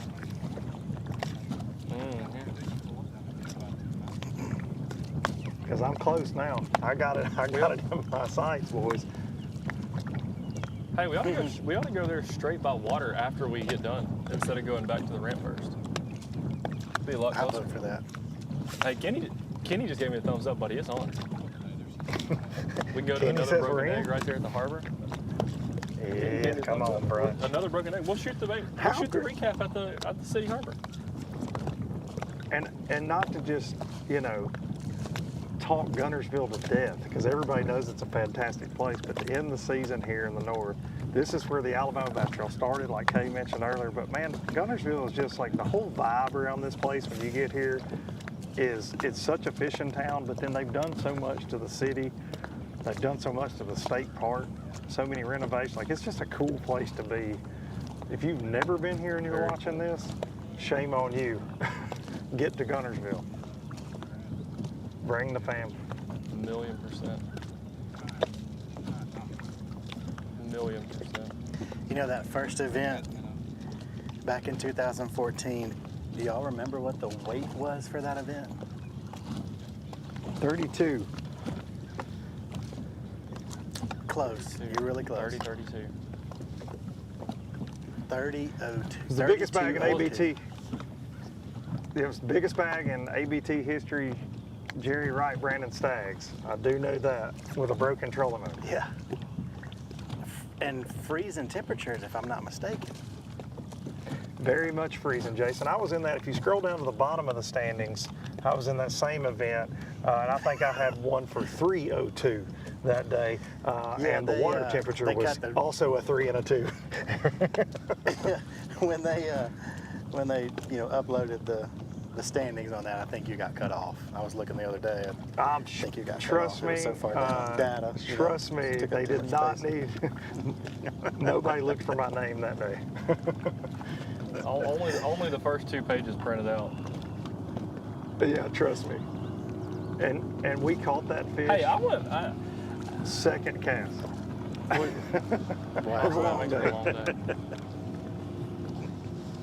Hey, just for I mean, honestly, no particular reason, I'd love to hear what the second and third biggest weights ever in the ABT history are. Not for no particular reason. I'm just curious. Oh gosh. You know what I mean? I would just love to know. I mean, second. You just want to know if there were some other 30-pound bags?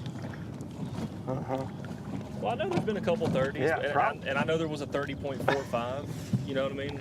I know specifically that was one of the weights, somewhere 2017-ish, I think. But I know there's been a couple 30s. You know, I've always heard that tournament, that had a lot of controversy around it. There was a rumor that the 2 young guys were using live bait.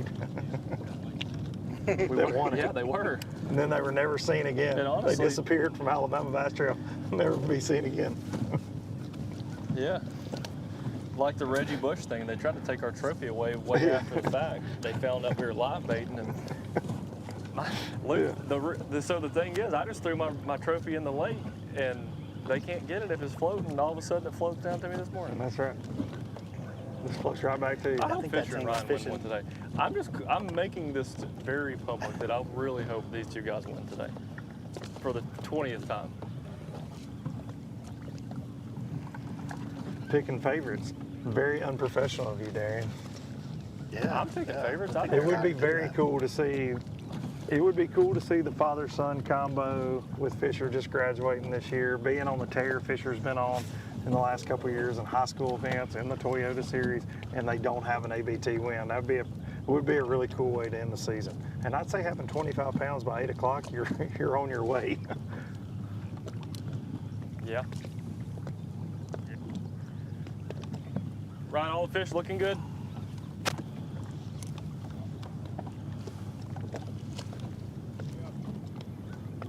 That one y'all had to put Mountain Dew on this morning, is it still doing good?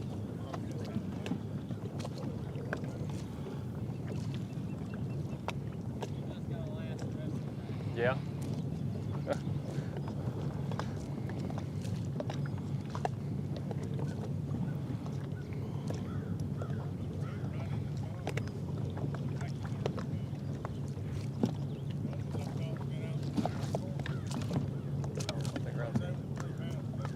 Yeah. Guys, our team, Mason and Maynard, they're going to move, and we're going to make a short move. See if we can find another one of our favorites to cover on the ABT, our Neely Henry winners. Stay tuned.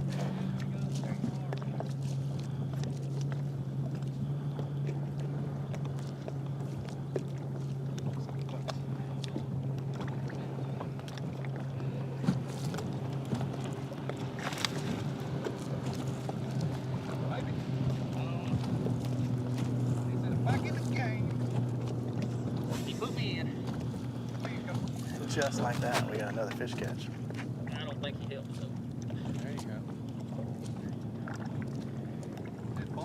It was fun. Fisher, what's y'all's smallest fish now? 4.5. What's the biggest? Yeah, so just all.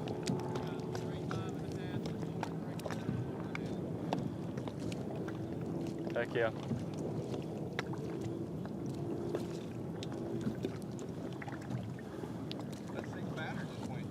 $3.15 on that one. Does not help. Yeah, I know.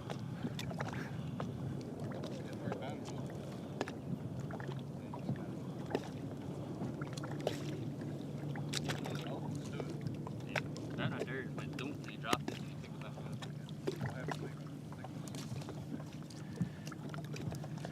Jason, I'm going to turn it over to you, and we're going to leave these guys alone. They catch bigger fish when we're not here, and I know they want to get to 30 pounds, so. Get after it. We're going to keep fish catching over here. So we just saw him catch a fish, and that was a 3.15 on that one. does not help them upgrade any.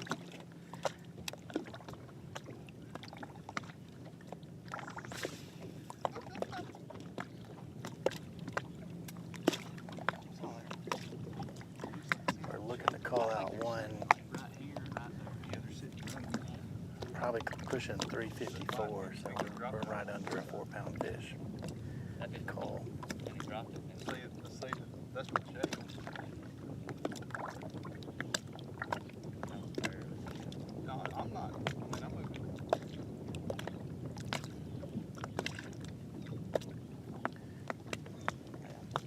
Good job. That's clean. Oh, no, swing and a miss.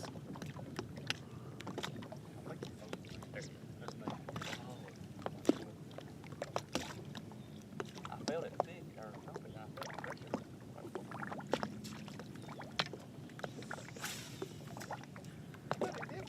It did feel good. It dumped it and I felt the pressure of that line.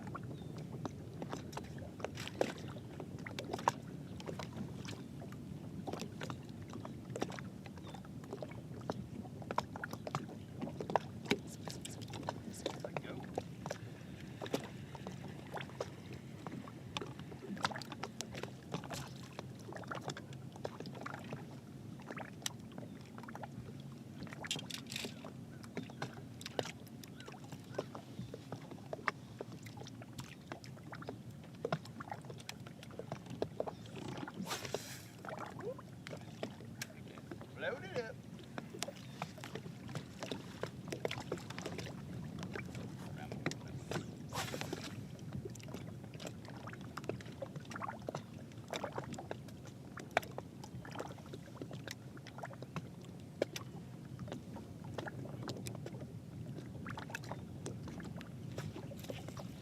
Had a little one. He's little.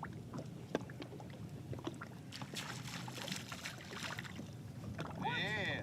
That's what we're looking for. Put them on a circle hook. That's what the other ones are eating. That's why they're here. Yeah.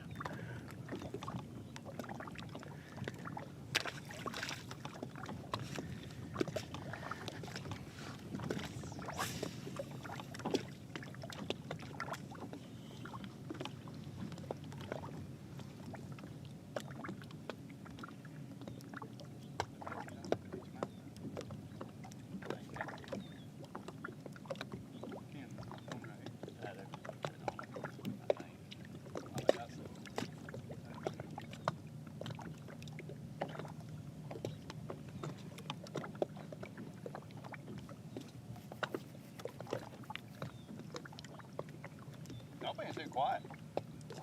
And yeah, we were letting you guys work. You know, you never disrupt the workers. No, you're not bothering us. I got a whole conversation going on in my ear all day long, so. Yeah, I know you do. Trying to keep up with Luke and Darian all day. Those guys are running right now, so it actually is really pretty quiet right now. Yeah, we know what y'all do is hard. We appreciate y'all. Yeah. Oh man, we got the easy job. Y'all got to find fish. We just got to find y'all. Finding fish on this body of water ain't hard, but finding the right ones are. And you guys spend a lot of time over here. I mean, Well, in years past, Yeah. yes. This year, we've had so much going on. My son's playing travel ball, and he, of course, had a boat wrecked his boat the other day, so he couldn't come over here. And it just hadn't worked out this summer. Typically in the summertime, we're over here a lot. Yeah, Wednesday's the first day we've been here all year. oh wow. Yeah. We know where a lot of them are at, where they Yeah. stay, and year over year they're pretty much Just there. kind of fish some history. Yeah. But we went and checked all that Wednesday first thing, and we didn't even stand up. Like, there's some stuff we're going to later. We hadn't made a cast on it yet, but they're there. That's where the last ABT, this time of year, we pulled up and caught a 6 and a 5 back-to-back cast. Wow. But we'll see. See what plays out. So far, it seems to be playing pretty good. We got to cull them 2-3. Yeah. We got 2 3.5. We got to cull them with a 4 or 5. The whole thing is the caliber of fishermen that you have now, especially some of these young cats coming up, is just better than it used to be. You used to just run all your stuff, didn't have to worry about it, but these guys find it. Yeah. And, you know, it's a lot of these tournaments, boat numbers a huge deal, and being, 76, we knew a lot of stuff we wouldn't get on. Yeah. So we spent a lot of time in practice trying to find, needle in the haystack. And this is the only one we found. It is the only one we found. And you run the risk here, ledge fishing, Tennessee River, same thing, leaving here and going to another spot. You don't know if a guy's already been there, and there may be a crew sitting there. Yeah. Nobody's messed with these. Yeah, that's right. Well, we don't care if somebody's been there. We can catch fish behind people. We've watched people on some of this stuff the past few days, and they're not, now they may not be setting the hook, I don't know. Yeah. But we'll pull up and bam, bam, bam. Well, a lot of people just go down the grass lines, and we're targeting very specific. Yeah. I mean, we're throwing in groups of fish. Yeah, I mean, every time, there's fish sitting right here where we're throwing every cast. You can sit here and watch them on 360, just swim in and out of the grass. Yeah.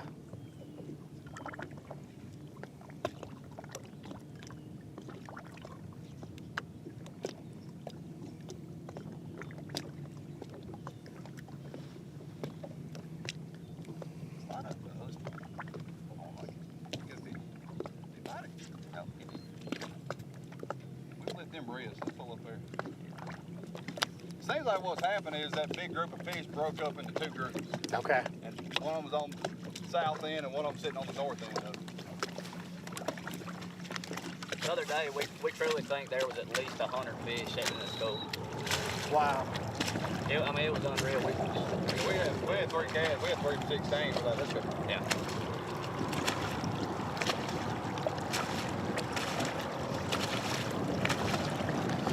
All right, Luke, we're still scanning around a little bit, trying to get on another school right here. Tell us I think you're caught up with the guys have done a pretty good job here lately. Well, when do they not do a good job? You know what I mean? 4-time winners. And let me ask this. Here on Alabama Bass Trail. Let me ask this. I hear it in the background. I'm not even looking on live, but are we around a bridge? We are, and I'm going to be honest. I got to call out my buddy Josh Butts. He said they weren't going to see a bridge. And oh, buddy, we're not going to a bridge, and his tractor has not moved from here all day long. We've not got close enough to ask them what they've got yet, and there's a lot of other, as typical with these bridges, there's a lot of recreational traffic. Looks like a lot of crappie fishing going on this morning as well. They're the only tournament boat I see here right now. But with the noise of the bridge, and we've not got close enough to ask yet. But yeah, I got to call him out. He's just swinging a miss right there. Well, call him out a little bit for lying to us. Last night, y'all told me that, and I said, he's lying, by the way. He is totally lying to y'all. So I stopped him at the dock, putting a camera on his boat this morning, and I said, all right, we're going to a bridge, right? And he said, I said, we're going to the spot, right? Because where I filmed on him before. And he said, we probably won't start there, but we're going there. And I was like, yeah, I knew y'all were lying, bunch of liars. They try to throw you off, you off your game, you know. He did try to throw me off. And he's even been a They've done co-host so on much Low Budget there in the Live past. before. You wouldn't think he would do me that way. Oh, that's right. Thankful for a tracker this today, time of year, but no doubt about it. Well, and it is a little different this time of year, though. Around these bridges, you do have fish going and coming still, but in those pre-spawn events where they're so strong, typically over here, you just have that huge migration happening, right? That kind of coincides with you being here in these funnel areas. What makes these bridge spots, these causeways, so good at Guntersville, because they lead into these spawning creeks and bays most of the time. But in the summer, there's so much life around these bridges. These fish just pull up here to eat. And you got shade, you got a little current. I did talk to him a minute this morning. He said it is going to fish a lot different today than it normally does for them on that bridge. He said, he did say we just kind of turned it off. In the background. I'll let him talk. Oh yeah, he said he came up here and he cut the water off. What do you got? Hey, we just want to ask, me and Jason, you told me this wasn't even the plan. Who, me? Yeah, I mean, are you just lying to us on live? No, we sucked in practice. He said they sucked in practice. They got 3 fish. They always do. Mine though right now. You got a 5-pounder? Yeah. They got. We can just get 3, 4 more to go with So it, you know what I mean? they got 3 fish with a 5-pounder. I don't know if you can hear Josh, but he says they just need to get I got it. a couple more to go with them from here. You can hear Butts. Yeah, I know. I know they can hear him at the Guntersville State Park. Josh Butts, never afraid to talk to us.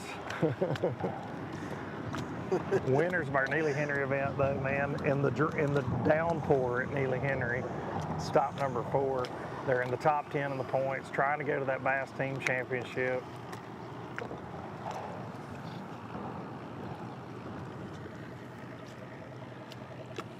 So their practice was terrible. Self-admitted, though, he does not like, this team typically, they don't like the summertime on Guntersville. They're like, we know where it goes down. That's what Josh was telling me pre-term. He's like, man, I know where the schools are. I know where they're going to catch them. He said, I just don't like the crowd. I don't like to play bumper boats on the ledges. It's not my style. And they just are doing what they know to do. And sometimes when it's tough on. What's that? It does. I did not expect to see this many boats around you, I'll be honest. Josh said it's like the springtime crappie boats. He said he didn't expect to see this many folks either. I think it's just you guys. You bring the crowd out. Yeah, I know. We've had a lot of people cheering today. Just because we haven't been fishing.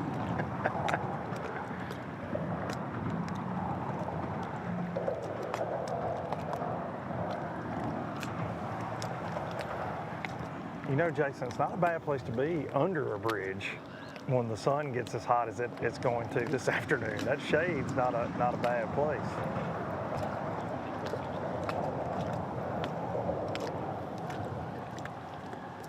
Yeah.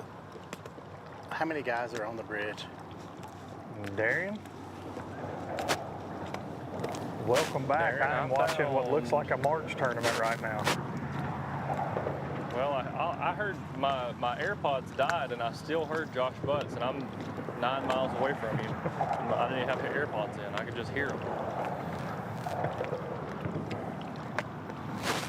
Well, anyhow, I've caught up with Cameron Gautney and Ty Cox, and they're doing some scoping, and they're not fishing like you were talking about Mitch and Cameron were doing earlier.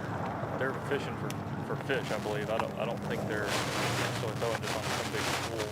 Well, what it looks like, they were certainly moving around a little bit. Now they've kind of stopped what they were doing, but they're kind of off the river ledge where everyone else is kind of sitting more inside, and they've been mixing up baits a pretty good Josh bit. Butts just went to get something out of the box, Darian, and one about took the rod from him, but it's a little one. Don't let a little one whoop you, Josh. Listen, that one interrupted everything.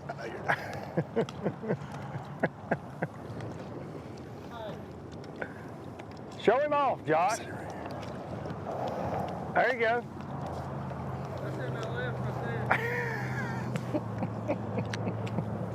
He said that would have counted in an every fish counts format tournament there, but not in the ABT.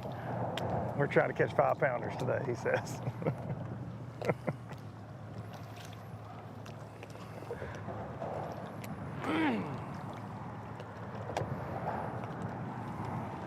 Darian, I got to tell you, and you can ask those guys, Ty and Cameron, we pulled up on them to cover them, and they were doing some scoping earlier today. And when I put the trolling motor down, Cameron Gautney came at me as fast as he could on the trolling motor, like we were fixing to throw hands. Like I had walked up to his girlfriend at the bar and asked her to dance. He was ready to rumble, and then he saw the camera and he was like, oh, okay, sorry, buddy. But he was running a little hot. He was running a little hot. Well, yeah, go do that. I believe the Josh was reason trying to could get a be drink that a lot when of the people fish know his interrupted. boat. A lot of people know, I mean, he's one of the guys that, I mean, I can remember when we first, 2011, 12, 13, Cameron was a guy on the lake that was early into ledge fishing, I would say. I mean, before it became really, really popular, Cameron was out doing it before the majority of people, and I imagine he came over hot at you because people know that and pull up on him. I mean, he's a guy that a lot of people would just pull up on just because they saw him out on a river ledge. Oh, there's no doubt about that. My man's caught a 12 on Pickwick Dang. and 11. I mean, he's always around them great big ones on the Tennessee River. Yeah. Luke, I don't know if you heard when you were running earlier, but we stopped back on Fisher and Ryan, and just to do an update, they had 25 pounds. That's incredible. This early, you got to make you feel like your chances are strong. Yeah, their smallest, he said, is 4 3/4. I think he said 4.5. No, he said 4.5, and their biggest is 5.5. So they got all just cookie cutter the same size, but they're on the same spot. The crazy thing to me, Luke, about I think the moment, you know, I don't know if we've got a Phoenix Boats replay of the day, but the craziest part of what we've seen today to me is that Fisher and Ryan have not been able to make a true cast that they want to make on this spot the entire day. So they've got 25 pounds off of really being annoyed at how they're having to catch them, because this floating eelgrass is just stretched all the way. I don't know if it's on both sides of the river, but it's this side of the river that we're on, the way the wind and the current are, it just has this mass so stacked up, and truly they haven't been able to make a long cast. They're really just flipping into this eelgrass that's floating. I can only imagine, and honestly the bad thing is it's probably not going to change throughout the day, but what would happen if they could make a true cast with some of the bigger baits they want to be throwing? You know, what would be happening? Or you know, maybe not even bigger baits, but being able to really, really fish how they want to. But I just think that's crazy. They have so much weight, you know, in an unconventional way.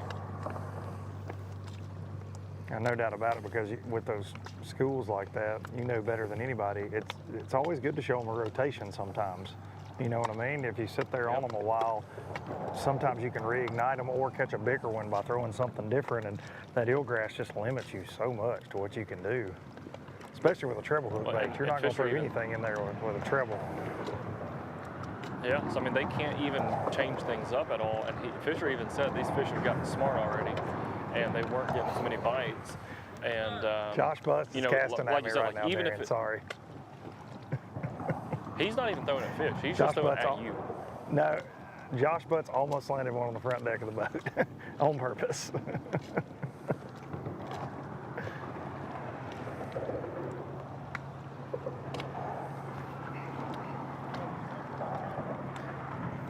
Sorry, Darren, I'm distracted. We've got crappie fishermen. We've got Josh Butts, Stephen McAvoy. There's a lot going on here at the bridge at the moment. Yeah. Luke, you know, one thing I was thinking about last night, if I could go back in time and do anything, I would say put in, you know, in 2010, put $5,000 on Bitcoin to be something I would do. But the other thing was, I would love to have the knowledge of ledge fishing that is out there now back in 2010, 2011, and be able to have essentially the whole lake to yourself on all of these deep spots that are now so popular, to be able to go back and fish them. Can't even imagine, especially with the baits that we now know, you know. Yeah. There's more than that standard rotation that gets used now, right? We see so many different things that have come into play with forward-facing sonar that make those fish bite that we never even thought to throw for years. We fished a Fishers of Men Legacy National Championship here one year. I was in the 11th grade, 16, 17 years old, and the guys that won it blew the tournament out on a 6XD, and they had 20 pounds both days. And I bet you the majority of the people in that tournament didn't even own a 6XD. Like, you didn't even, it wasn't even a thing that you thought about having back then. You know, you had the DD22, but and the man's big plugs, but nothing that was advanced technology, get your bait way down there and be able to cast far. But now, I mean, you think about even like the DT20, which I don't know, you can probably confirm on the DT20. I don't know how old it is, but certainly it wasn't popular back then if it was around. I don't think it was, but the DT20 on 10-pound line, you can throw it forever. It doesn't you know, swirl around in the wind like that old DD22 would. The DT20, you from Rapala, you can throw it a mile. If you had that back in the day, I mean, it'd be crazy. Well, you know, the 16 was their first deep diver in that line, and it used to catch them. And we used to always joke, like, man, if we had one that ran a little deeper, it would be trouble. And then the 20 came out, man, you can cast that thing a mile.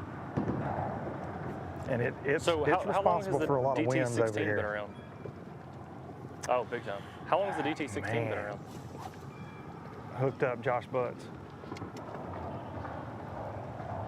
Another small one that he just slung him through the air and it broke his line. It's Josh Butts style. He went to it was a boat flip with a little extra flair to it, Darian, and broke his line. I know. No, the DT. I mean, the DT series is, I know. Man, I mean, 20 years almost, I gotta say. Good luck. See ya. So maybe you're getting, so that's 20 years is 04, 05-ish. You think the 16's been around? Has it been around that long? Yes, definitely been around that long. Definitely. But Somebody it watching became from home popular, from, obviously, once. Rapala might correct us on that. Yeah, let's get a fact check on that. But I mean, certainly, like once the new electronic, I mean, not even as new as LiveScope, but even just advanced mapping. I mean, the charts now are so advanced. We've got a Garmin unit that's got I don't know what it's called, relief shading or something, but it's kind of like you don't even see contour lines. You just see a 3D image, it looks like, of the river, and like you can see all these creeks and stuff winding through. And I mean, if you had that back in the day versus just looking at the old Lowrance like flat charts, the Navionics chart. No way. I mean, it would be lights out. Wow. But we've got Cameron behind us. They're leaving, so we're going to make a run. Pull it Luke. out? All right, be safe. We'll see you at the next spot. Oh.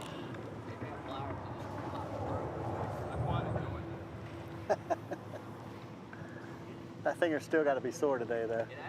I just pushed on it, let it bleed a lot, and it really wasn't sore at all. That's good.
Do what he's gonna do.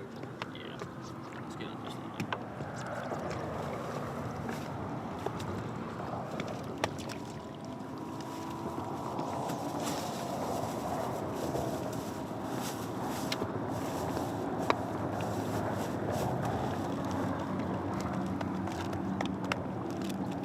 Hooked up. Josh Butts. Just switched to a jig. Good one. Boat flipped it. That's going to be number 4. McAvoy and Butts.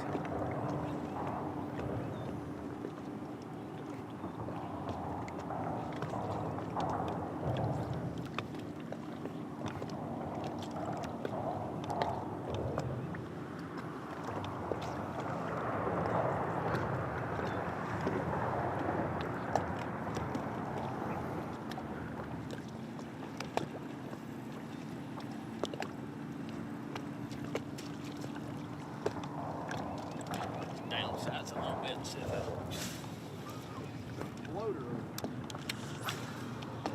Jason, I know we say this every week, but the coolest thing about covering these ABT teams, especially the ones that are so successful, is watching the way y'all cut that corner. Did you see that? Right. No. I'm sorry, Luke, go ahead. It was stuck. No, just the way they work together. You know, Josh flips a fish in the boat, Stephen automatically goes back and puts it in the live well. Josh re-rigs, gets set back up. Stephen takes care of the fish, and they're right back to fishing. Like, it's just the teams that work together like that are always so cool to watch.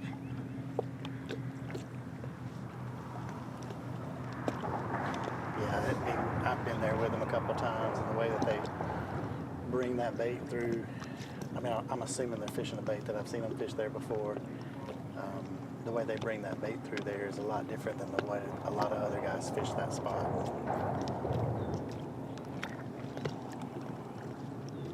Well, actually, they're fishing it a little different than they normally do, Jason, I believe. We're seeing some spinning rod action, Well, he did say and we're seeing some jigs. It definitely is. The way they're attacking it, you can tell it's fish are positioned different. All right, guys, we are going to go to break. We're going to go and give Jason and Luke just a little bit of time to either reposition or set up on a new team. But before we blasted off this morning, we had a chance to listen to Darian, Jason, and Luke talk about baits that they thought would play here at Lake Guntersville. We actually filmed this last night. You'll get to see what they said and is it actually taking place today. So we're going to roll that footage right now, and we'll be back after this and a short commercial break. We'll be right back. Final stop, ABT North here on Lake Guntersville. It's a June hot tournament. I heard the fish are biting really good. I heard they're biting crankbait good too. But my pick for a big fish, you got a long hot day. I'm going to football jig, Crush City cleanup crawl, and I'm going to say the man that slows down and drags something real slow is going to be the big fish. Well, we all know the ledges are going to be popular, the offshore hard spots, the typical Guntersville schools, but I get some tips every now and then from over here. A little bit of fishing reports in the grass could play tomorrow. So something like this big bite baits, tour swim worm on a VMC hook on a lightweight swimming through. That's a pretty good old school way to catch them if those ledges are too crowded. Jason, what you got? Well, Darian, we don't ever talk about these things before it comes. So I also have the cleanup crawl. You got the wrong color. I did. Black and blue. That's right. Black and blue. This guy, we're going to talk about this all day today. All day. Dropped a dirty 30, but he picked the wrong color again. Right. So this is the color to beat Darian if you're going to throw him today. And then this is really the bait for this week. Suicide shad. This is going to be the bait today. Yeah. So big bites, suicide shad, kind of slow rolling it, those grass edges, open water, plenty of opportunities, weightless, multiple opportunities we can throw this bait today. They're probably already catching them, so let's go watch them. Live coverage of the Alabama Bass Trail is brought to you by Garmin, Power Pole, Big Bite Baits, Mountain Dew, Yamaha. At Phoenix Boats, our passion for fishing is obvious. Whether it's a pro event or fishing with our family and friends, we truly love the sport of fishing. That's why our goal is to make every single Phoenix boat that goes out the door the best fishing platform it can be in both design and construction. We love to fish as much as anyone, and we believe it shows in every boat we build. Phoenix Boats, built by anglers for anglers. Here at Landers McClarty Chevrolet, it's time to pick your offer on a new Chevy Silverado 1500. That's right, pick the offer that's best for you. Choose rates as low as 2.9% for 72 months, or how about up to $12,000 off all Silverados? They have the best selection in years with over 500 pre-owned vehicles available. Big store, big on savings, and big on customer service. Visit LandersMcClartyChevrolet.com.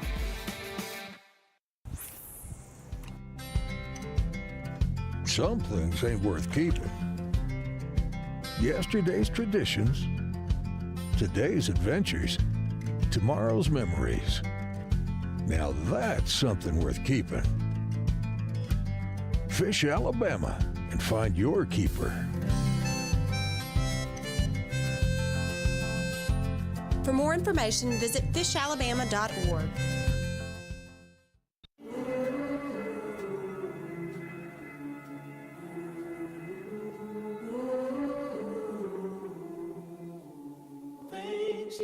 me see.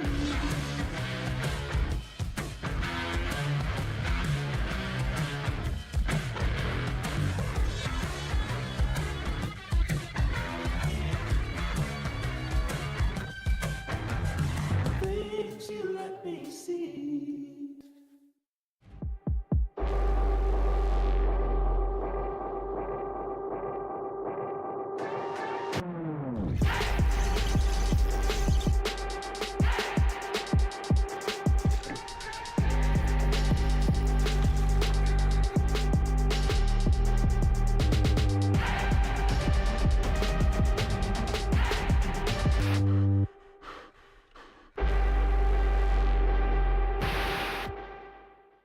Summer is officially back, and so are our fan favorite Jack's Chili Cheese Dogs. 2 all-beef hot dogs, then we add our zesty home-style chili with cheddar cheese and diced onions.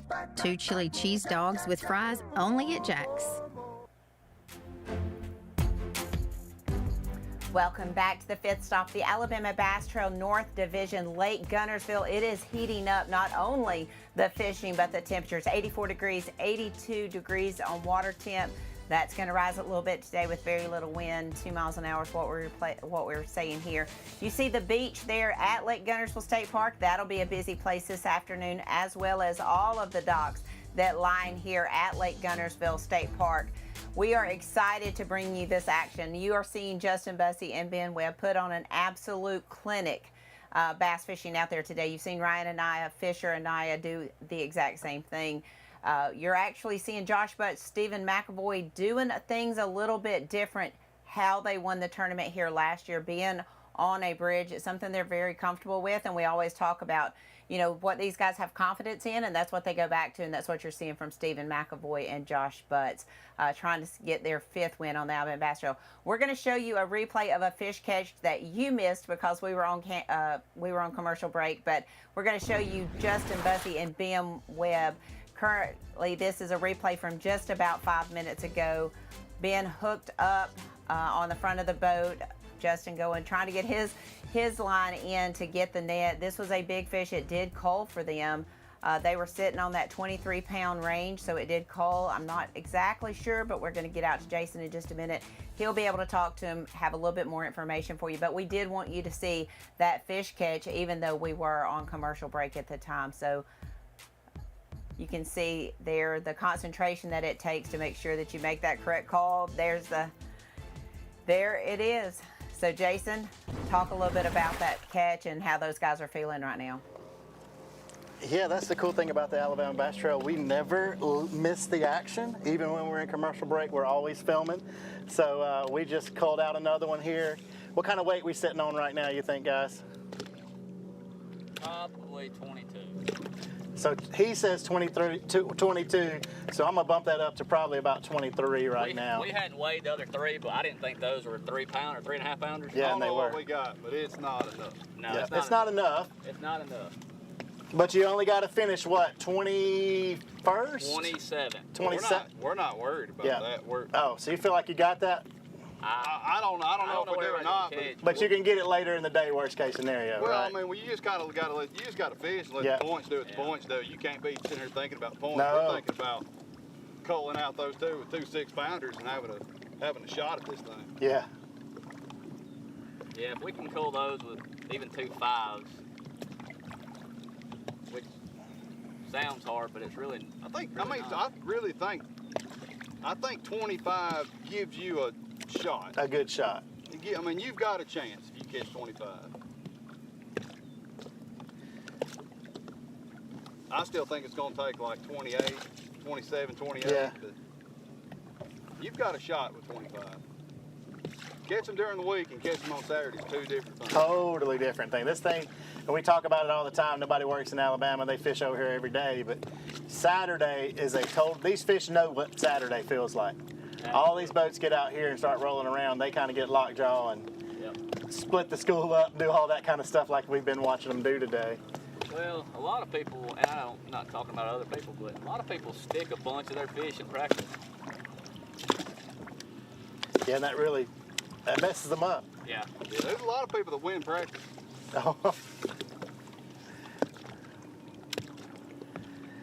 I kept having to like, all right, Ben, don't cast no more. And like, we pull up on something like, don't cast again. I had to sit down and.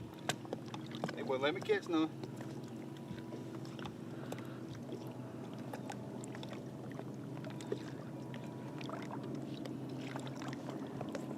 Yeah, like Thursday and Friday, we were like questioning what we found. Yeah.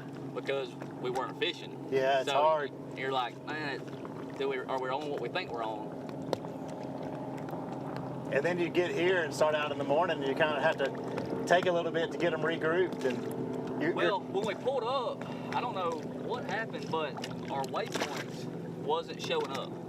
I knew where it was at, but if you're off 50 feet that way, you're not going to see it. Yeah, both these spots, I mean, they're the size of the hood of your truck. Is it a hard spot? Yeah, it's a shell bed inside the grass. It's kind of like hourglass shape. Yeah. And there's a big patch of grass on this side and then one on that end. Right, they're just not set up. They're just cruising and moving around. And every once in a while they'll slide up there and we'll catch them. That's why I keep watching 360. Like right now, there's none up there. Yeah, I like the technique putting the rod down there next to the 360 and pointing straight at it. Yeah. I've not seen that. We need all the help we can get. There's something slid up right there.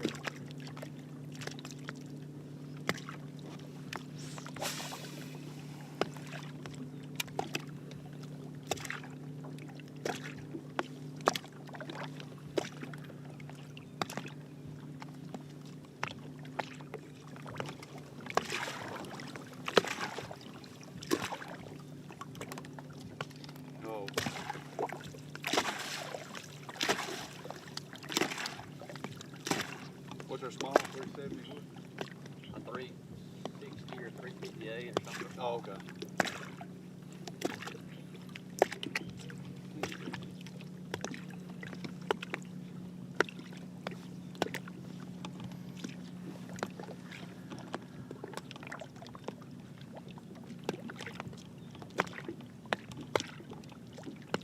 Yeah, we think we've got I think that one's 6, if not, it's all over it.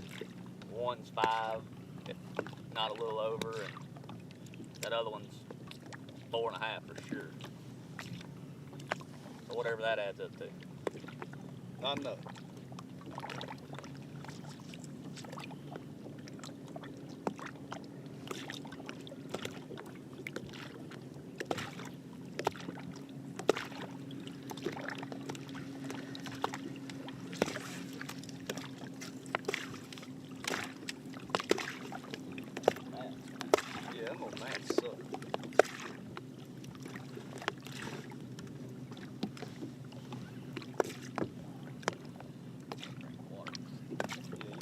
Better stay hydrated today.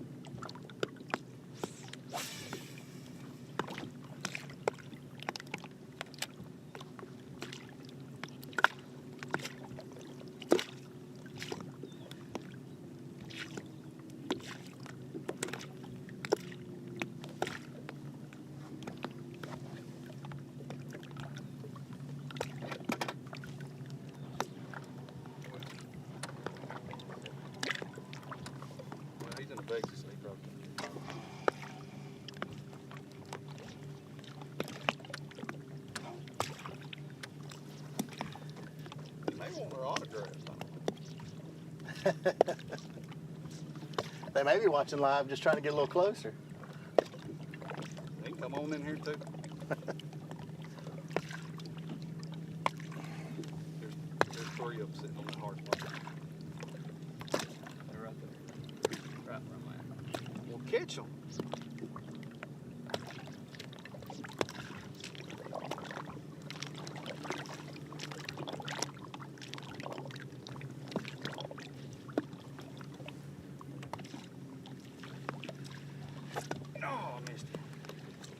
Spot, I think.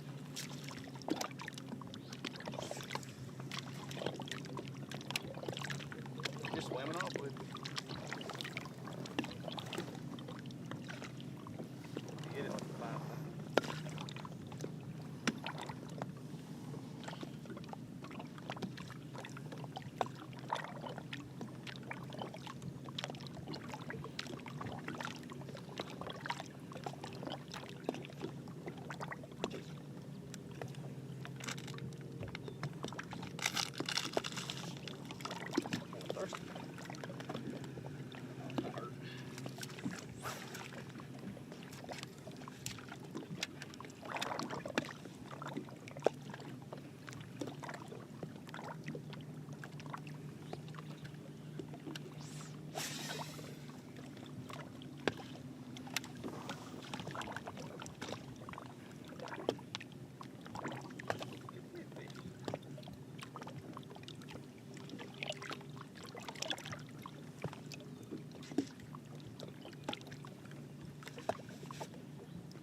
we need to sit down and try to grab.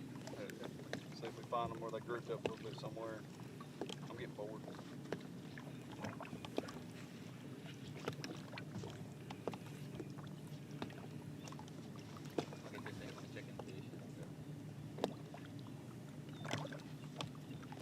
Like they keep showing up, but then the next rotation they're gone. They're just swimming.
Mr. Luke Duncan, I think he got away from Josh Butts.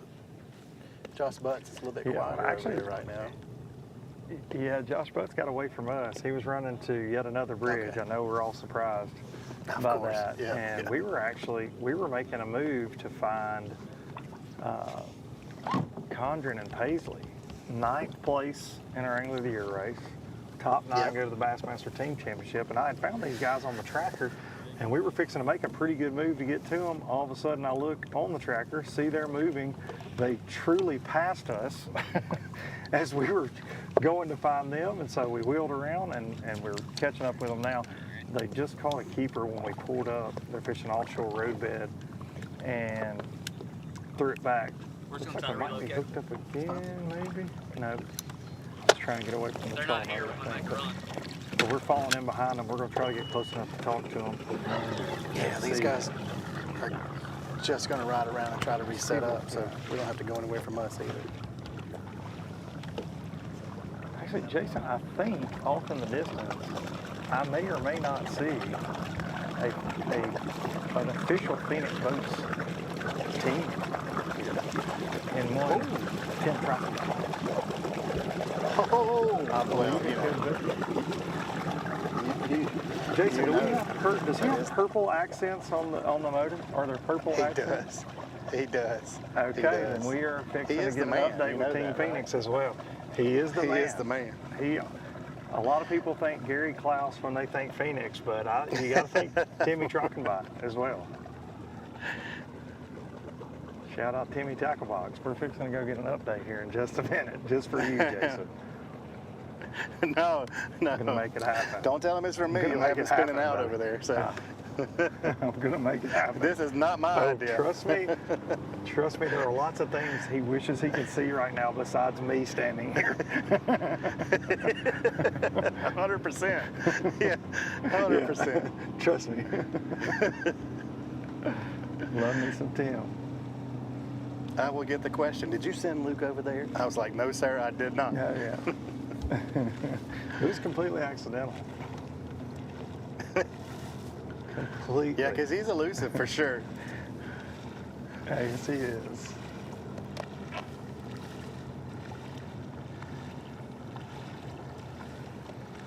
These guys are riding around trying to rescan this area.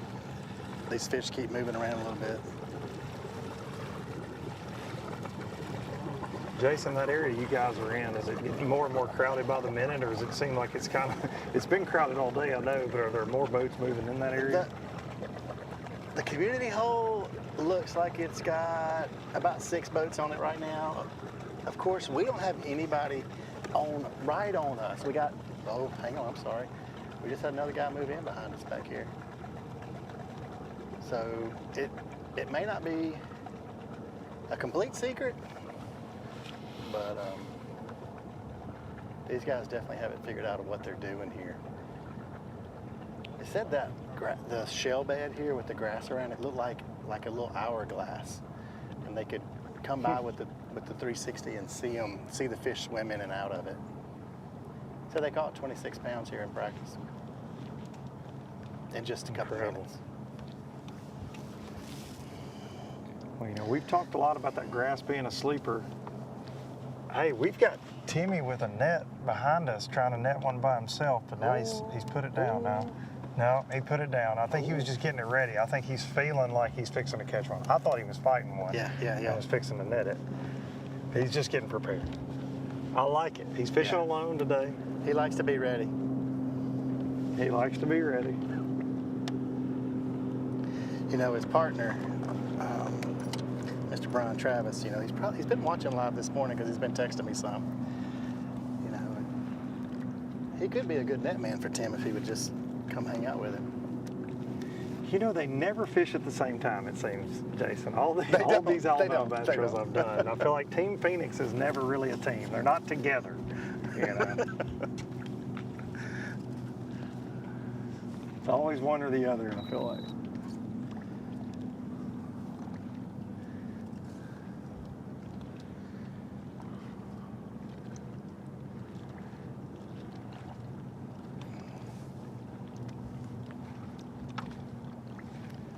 Former ABT Lake Guntersville champion, Mr. Darian Craig, is joining us. That's got Still a sounds ring pretty to it, good, man. doesn't it, Honestly, I didn't hear what you said. Could you repeat yourself, and then I didn't catch all that. No, we pulled up on boat number 152. We pulled up on boat number 152, Jay Jatwell, Steve Foltz, and immediately hooked up. We've made our way down. We're right near the 431 bridge now, and we've also got Gussie behind us, Luke, idling around. But they hooked up as soon as we sat down.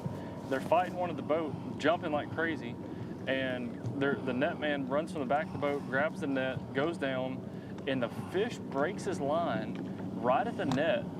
Buddy in the front, who's got him hooked up, smacks the net man right in the nostrils with his rod.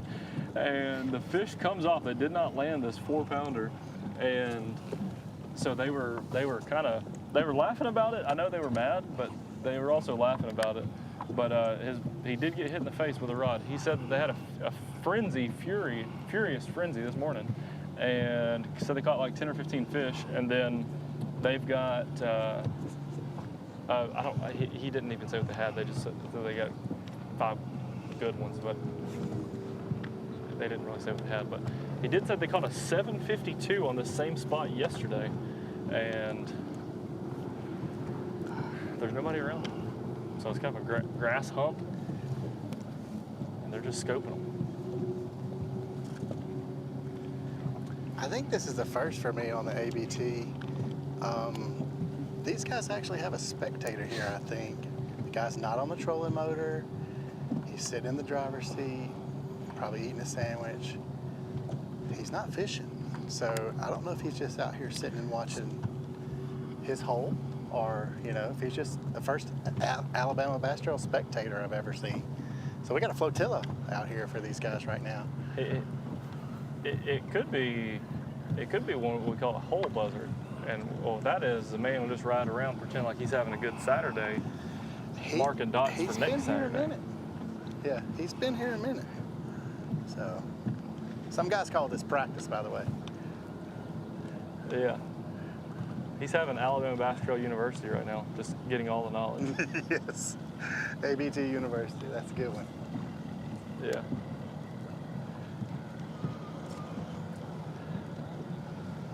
Guys, I'm gonna try to get an update from these boys. They're getting close enough for us to talk to now. As soon as this boat almost runs over us. Goodness gracious. That was close. A little close.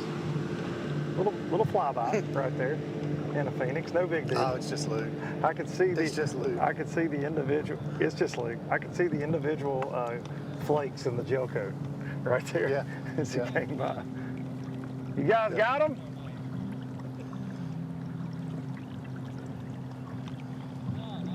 Not yet.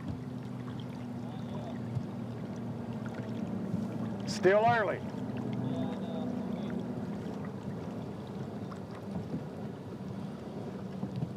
Spectators leaving here. I'll be talking about him on live.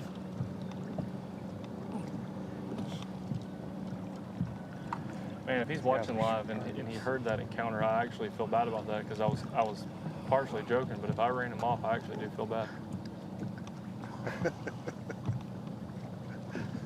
Sir, if you're watching, that was Luke Duncan that was saying those mean things, and I can't believe he'd do such a thing. That email address is Luke at. Yeah, Luke at southernboatingsupply.com. Yeah. Hey, I will say we stopped over, Luke, we were running down the lake. Luke, I got a story. We were running down the lake, and we were running from Seabold down towards where you're at. And on the right, man, I noticed this big pretty house and realized it was Boyd's house, Boyd Duckett. And there was a guy fishing his boat dock. We pulled up on him, and I saw pink off of the front of his boat, but it was not a ribbon. It was a little trolling motor, live scope indicator. There's like a little arrow type thing off the front of his trolling motor. It was pink. I pulled up on him. I thought he was fishing our tournament, but he was not fishing our tournament. But he said he had actually just caught his first fish of the day off of Boyd's boat dock. Fishing the OG boat. So he said he was just fishing the OG boat dock. He said he was fishing a club tournament and he had one fish, and I just told him good luck, and we came about our way.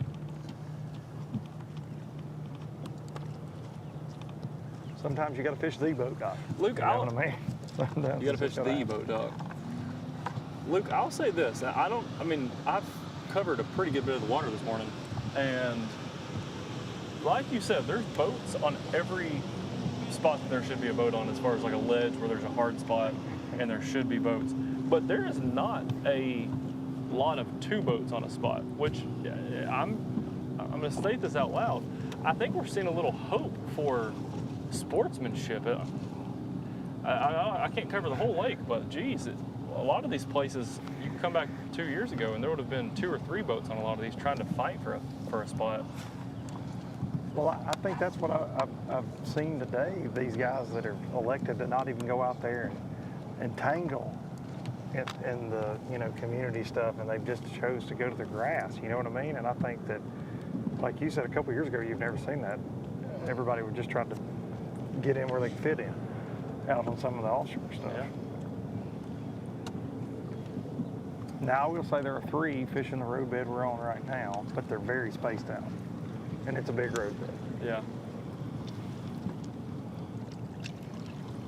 Guys, I think in the off season I'm going to work for a new ABT sponsor. In the off season, if you're a bug spray company and you'd like to sponsor us, and you can keep these Guntersville gnats from getting all over us, give us a shout, because the gnats have shown up here. I second that. In our area. I second that. I don't know that there's anything that keeps those things away. Oh. We get a little commission deal off if we sign a sponsor too. So. Oh yeah. Guaranteed. Little at least we get a can of bug spray if nothing else. Yeah. I can tell Kay's not next to her mic right now. Yeah. I'm pretty certain I won't be back next year. Like I'm oh, there she is. Because I want a clarification on this commission deal. I want a clarification on this commission situation. I want to know why you got called to the trailer this morning. Like you had a wake-up call and said, be here now. To y'all. Vigorously. I was like, I'm on the dock and working already. And then she checked on me. Then she checked on us like 3 minutes later. At first I was joking, but then she said, "Where are you?" I was like, oh boy, I've seen this before. Last time this happened to me, I got a belt whooping for cheating on Mr. Arnold's Algebra 2 class. Paul rung you up. Albert got Hey, there's a story. I can't tell this story. I cannot tell this story on live. But once upon a time, in my younger years, Kay very directly talked to me that way, and she was not joking, and I had actually messed up. Oh. And we haven't joked about that moment in a long time. I hope we don't, but Sounds like a lunchtime conversation. By K1s. Just as she was probably forgetting about that time.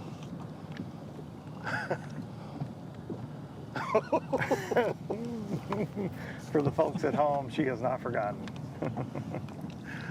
I can't hear her. I can't It's like hear a her probation comms. here. I'm imagining she's in our comms. Okay.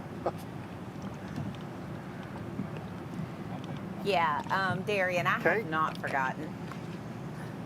Oh, she'll talk about it, Darian. I have not forgotten those conversations. You know, I started working with Darian when he was like 14, 15, 16 years old. I've known Darian a long time. Just a wee baby. And I consider him like one of my children. So Jake was here earlier. Jake will tell you that when I give a mama talk, I give a mama talk. And I happen to give Darian a couple of mama talks. But we still good. We still good. Still good. I learned my lesson, I'll say that. Kay, can you give I us, was embarrassed, and Kay, I learned my lesson, and we moved on. Can you give us just a little bit? Because I mean, Darian spent probably the first 2 hours alive just going over every detail of every bite he had when he won that tournament here that time. Can you give us some details on what that conversation was about? You don't have to get just super in depth, but I feel like we need to know. It's a cliffhanger at this point. Well, you know, this industry is quite large, but it is also quite small. And I just think as we grow up in this industry, we need to be more aware and well aware of the people that we deal with and understand that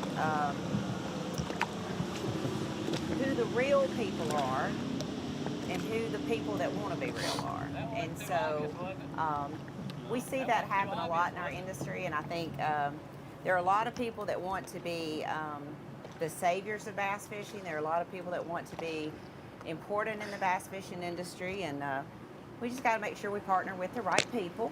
And so we've had a couple talks about that. Yeah. Yeah. I was hoping you were going to say that he wrecked your truck or something. Go ahead, there's Darian, another say story it. I that know she's what you want to say.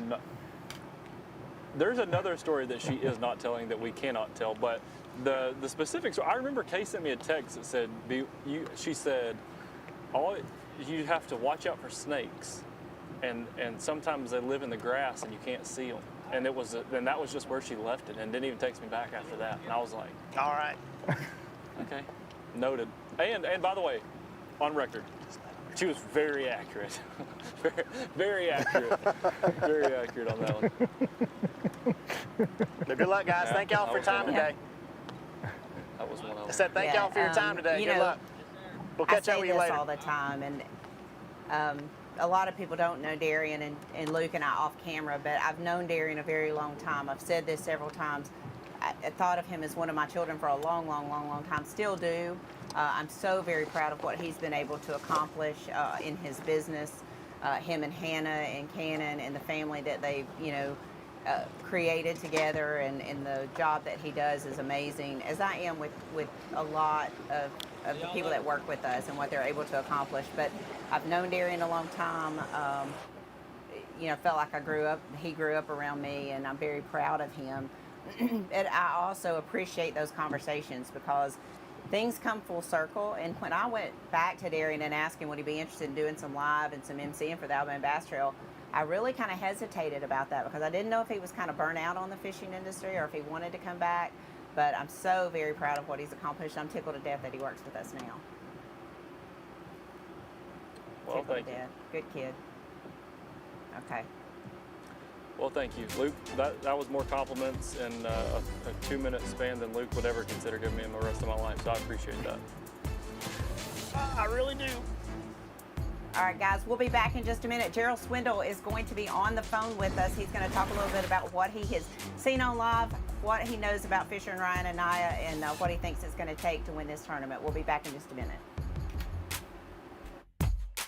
The Alabama Bass Trail, brought to you by Halo Fishing, Net Bait, Bait Fuel, Snag Proof.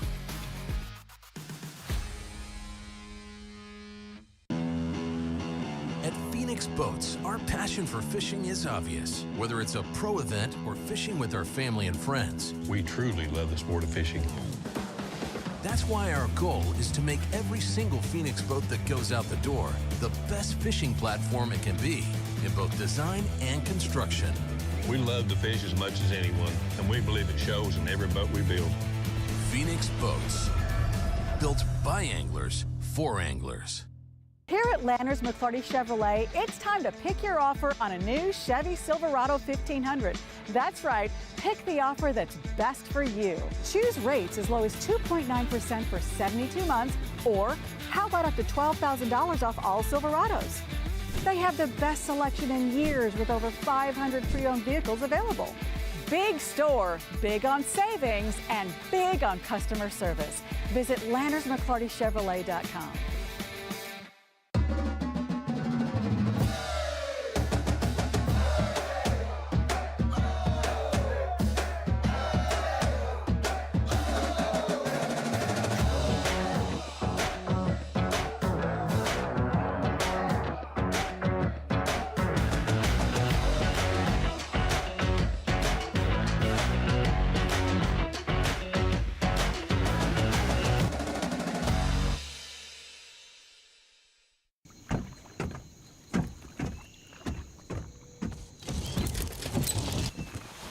Nobody wants to run out of power when they're on the water. There is a better way. Introducing the Charge Marine Power Management Station from PowerPole that does the work of 3 devices: a traditional battery charger, a charge on the run, and an emergency start system. PowerPole Charge. Let's go! Ooh, I love it. Let's go! I think we should get some more. Let's go! And she got it good too, T-boned it. Let's go! I love it. Cheers! Let's go. It's that time of year again. Have you been? Summer is officially back, and so are our fan favorite Jack's Chili Cheese Dogs. We start with 2 all-beef hot dogs made to order. Then we add our zesty home-style chili, shredded cheddar cheese, and freshly diced onions. A summer classic. Guys, we're gonna need a lot more chili cheese dogs. 2 chili cheese dogs with fries only at Jack's. I'm Amy Wall, and I'm all about the South. Welcome back to the Alabama Bass Trail on Lake Guntersville, stop number 5 of the North Division. 69,000 acres the guys are looking for, largemouth and spotted, and you might see a couple of smallmouth weighed in here at Lake Guntersville. We've seen it before, but guys, we're looking at the Lake Guntersville State Park, one of the beautiful state parks here in the state of Alabama, probably the crowning jewel of all of the state park system in Alabama. But we want to talk about bass fishing. I have got 2-time Angler of the Year, Bassmaster Elite Series Pro, Mr. Gerald Swindle on the phone. We're going to hold him up here to my microphone, and let's talk to him a little bit about Fisher Anaya, Ryan Anaya. You fished with these guys a long time. Talk a little bit about the maturity that you see in Fisher Anaya. Well, I think Darian texted me best. He texted me this morning and said it real clear. He said, Fisher has the swagger of an Elite Series angler like Van Dam at his age. He said, you know, he's very confident, he's very controlled. Fisher's way ahead of his time as far as his ability and what he can do. But make no bones about it, Daddy sitting in the back of that boat can really catch him. You know, Ryan's always been a great fisherman, a great outdoorsman, deer hunter. Ryan fished some of the Bass Opens with me, you know, back before his kids were born. So he kind of runs in that bloodline to be competitive, but he, you know, I think Fisher's one of them way out in front of his time, but he's got it going on. His confidence is where it needs to be. And that's the key at that age, is to get your confidence up, you know, and he's just showing out. I mean, just slap showing out. I'm glad he's wearing my, because he's showing out. Dude, we've seen him fish the Toyotas. We've seen him in the, you know, we've seen him fish BFLs in the Toyota series. He's done well in individual tournaments. then partnered with his dad, you know, it's a possibility they'll make that Bass Team Championship and be the first student team we've ever sent to the Bass Team Championship. That's pretty cool to be able to fish for a chance to go to the Bassmaster Classic. It is, you know, and what a great story to see a father and son at that age, you know, and Ryan's been like his coach, one of his mentors, you know, and father. And to be in the boat, watching your son excel at that level and competing with him. And then from watching him as a high school student, you know, he just won the high school national championship at Eufaula. So Ryan has sit in that passenger seat of that Phoenix and watched that kid become one of the top fishermen in Alabama, and very well could be, I would say within the next 5 years, noted as one of the top fishermen in the country. I don't doubt that at all. You and I talked off camera. You know what summertime fishing on Lake Guntersville can be. You know, one of our friends, we've talked about it this morning, Darian Craig, that's on live with us, caught 30.45. You were on stage and announced that tournament. You remember the exhilaration that took place there. And, you know, could we see a 30-pound bag today on Lake Guntersville? I don't think you'll see the Dirty 30 today, you know, just simply because of the fishing pressure and the amount of people that's on the water, and you can't work enough of the rotations. I feel like a 26 to 27 will be the peak of what you see. Due to the amount, you just can't get anywhere else. You know, if you leave a spot, you're going to run into traffic, you know. So I think Ryan and Fisher, you know, what do you think? They got 25 maybe. They're probably getting to the close 2%. I mean, you never want to rule out a Dirty 30, but when I've been out there this year, you really have to hustle to get on a spot. Now, if you could run a full rotation and do that headed by yourself, you might could bust a 30, but I think 26, 27 will be the peak, if not what they got to win. I want to talk to you about something else, and then I'll kind of let you go. On the Alabama Bass Trail, it is a one fish. You can only one dead fish, but it's still a 1 pound penalty. We announced on Wednesday we're going to let them go. We're going to let them come in at 12:30, 2 hours prior to the first flight being due in. If you've got 25, 26 pounds, what is Gerald Swindle doing today? Is he coming in, or is he staying out? He's coming to the scales at 12:30, and the reason why it's such a gamble with the water temperature heating, and if you caught him early, you're sitting on him all day, you're doing all you can, but is the risk, do you think you have a greater chance of pulling a 5.5 with a 7.5, or is the risk greater for one of the fish to be deceased by the end of the day? And that's what it comes down to. What is the risk worth the reward? And even applying the G gears and running everything right, and even using both live wells in a Phoenix, this temperature, catching them that deep, it's a high risk. So if it's me, I'm coming to the scales. I mean, we seen Darian do it when he had the 30, and you know, Fisher and Ryan always stay in our rental house when they're up, and they stayed in our camper last night because we had renters, and Fisher come over after they come in from dinner, and, you know, we know the rules. We're sitting there watching TV, and we're not talking much fishing at all. And he said, hey, dude, he told me, I said, what time you do in? And he said, like 3. And he looked at his dad, and he said, we get 25 or 26, so we're coming to the scales at 12:30. Like, he'd already made his mind up that if I can cross this weight threshold, I'm going to take my chances on coming in instead of having a chance. Because even with the 1 pound penalty and one dead fish, you can't weigh in another one. Right. So the risk is great at that time. Now, if at noon you only have 4 and they're all good ones and you need that other one, that's easy. You risk it. But where they're at, I think, for me, I would play it safe and be in at 12:30. You know, knowing Fisher and Ryan, and I know $15,000 first place, that's huge. Phoenix boat money, that's another $8,000, that's huge. But to me, this is something bigger than that for them. This is about just setting that path. I mean, he's had such a great year, and being able to solidify it against competition here and making it to that Bass Team Championship, you know, I think that's important to them. I think that's probably more important than the $23,000 at stake. Yes, and one dead fish could be dramatic. I mean, I've lost an Elite Series one ounce because of a dead fish. I made that comment to him, you know, a dead fish can beat you just as well as another 100 boats. Yeah. So it's like, and even in the temperature that the anglers doing everything they can, it's a risk. So the earlier they weigh them in, I think you're right. They're probably looking at what we have on the line, father, son, the legacy that he's trying to build. it's probably not worth the risk. I will really be shocked if they're not there at 12:30 to go ahead and put them on the scales. I would agree with you, Gerald. I know you've got a lot going on at home. I know you got a lot getting ready for the Elite Series down at Smith Lake and Coleman next week. I appreciate you taking time to be on with us this week and sit back. I know Trey is out there in Lake Eufaula, Oklahoma, doing work out there. Talk a little bit about what you've seen from him this morning. It's like I've been playing the stock market. I'm sitting at the hospital with my mom. I've got the phone against the window trying to get service. I'm trying to zoom in, try to get a Bass Live update. I'm trying to watch, the Alabama Bass Live.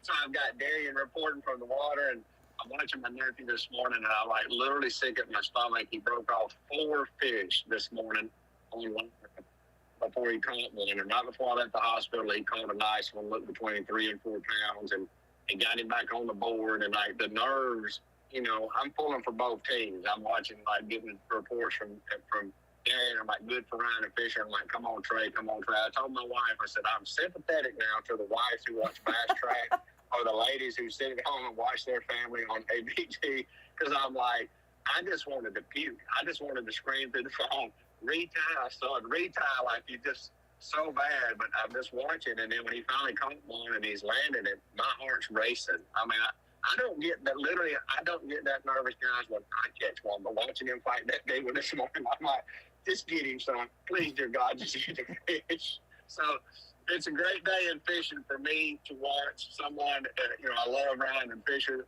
Fisher's been like a lost son to us, and I spent a lot of time on the water with him, and I grew up with his daddy, and I know how bad it was. And then to see my nephew, and then I sit and watch that, and I think how proud his dad would be if he was still living to watch him on TV have a chance to win. And it's a real good moment for me. It's one of the proud friend moments where you're like, yeah, look here, boys, these youngins is, because you put a lot of time and effort into this. Yep. Everybody does, and to see it, you've done it through your son playing baseball. There's times where you're just sitting there a proud mom. And that's I think, the pinnacle of when you do the work. Yeah. That's what you're looking for, is that one rewarding moment. Say, I'm proud of you, son. Great hit. I'm proud of you. I text Trey. I said, I'm proud of you, young bud. Keep it up. Keep it up. That's awesome. That's awesome. Well, I'm going to let you get back to watching a little bit of live. We're going to get back out of the water. I think Darian's on a new team. Gee, thanks for tuning in with us today. You got it, guys. Good luck to everybody at the ABT. Thank you. We pulled back up on the team, boat number 152. And I said, y'all got them? He said, no. So I don't know what that meant. But they didn't. Normally when you joke and say, nah, it's not good looking. But this is certainly kind of a community spot that's a really big area that a fish can get on in a bunch of different places. And just from knowing the lake really well, this is a spot where a bunch of fish get caught, but it's because a bunch of fish live here. They always come back, kind of in the middle of this lower end area. That there's a lot of creeks around us. A lot of tournaments get fish released around here. So this is a really good spot right in the main bend of the river. The entire lake kind of bends right here where these guys are. So fish can pull up easily. And there's 2 other boats back behind us. We haven't been able to get over to them yet. They are fishing solo, so that's kind of normally a sign that they're not fishing ABT. I know some guys are fishing solo today, but there's several club tournaments out here as well. One thing I will say about being down here, if we can, I don't know how well the camera's going to pick this up, but back behind us in the water, I don't know if it's going to really show well. Y'all see that eelgrass? Can it show? So that eelgrass, you can see how it's so broken up, and it's pull some in my hand. That. So that is not what's going on up the lake. Down here, there's a lot more boat traffic down here, but you can see all this eelgrass around us is really broken up and destroyed. So you can get a crankbait through that, and all these guys around us are all throwing crankbaits. But back there where y'all been hearing us talk all day about the eelgrass, it's still in 2, 3, 4, 5 foot long strands, and it's a mat that truly covers, miles of the river right down the top of the river ledge. So a lot of the areas up there, the wind is blowing and the current's blowing, and it kind of funnels all the grass to go straight down the river ledge. It doesn't blow all over the lake. It really just stays with the current, and it keeps it piled up. So where Fisher and Ryan are, and there's many, many boats all the way up to where Jason's at, fishing that same river ledge, y'all don't understand, but they can't make the cast they want to make. These guys are throwing a big crankbait, and these guys beside us, they're throwing it as far as you can cast and really winding a crankbait. They're not able to fish that same way up the lake right now because of how much eelgrass is up there. And so the guys that we're seeing up there are having to fish totally different than what they want to be, what they would want to be casting. You can't drag a big worm. You can't drag a big football jig because that eelgrass is in the way. And what happens is when you make a cast out over it, your line is laying on top of the water, and as you work your bait back, your line is laying on top of that grass. So every movement that you make, you're actually pushing that eelgrass down towards your bait. And so by the time you get your bait back, it'll have a pile of eelgrass. And another thing about eelgrass is you can't hardly rip your bait and break it once you've made that really long cast and there's so much of it on there. You can't hardly rip your bait hard enough to break it. And so you're constantly fighting it to the point that you just can't fish it. And what we've saw Fisher and Ryan doing, fishing very, not the way they would want to be fishing that spot that they're on. They're having to make really short casts and just let their bait fall straight through those canopies, which is not the standard way that they would want to be fishing that spot. It's crazy to have 25 pounds off of it, fishing it in an unorthodox type of way. So very crazy, but it is cool to see down here. The grass is way broken up. They're not in the river channel, so this is like kind of what's drifted in here. So I would imagine that has a lot to do with it too. But there's a lot more pontoon boats and ski boats all around this area as well. So that's certainly helping keep that grass broken up so that these guys can fish better.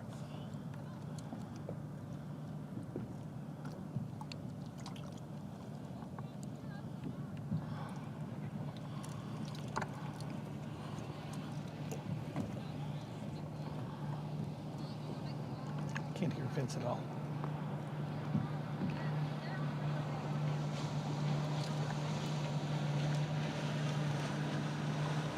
We're clear. You say we're clear?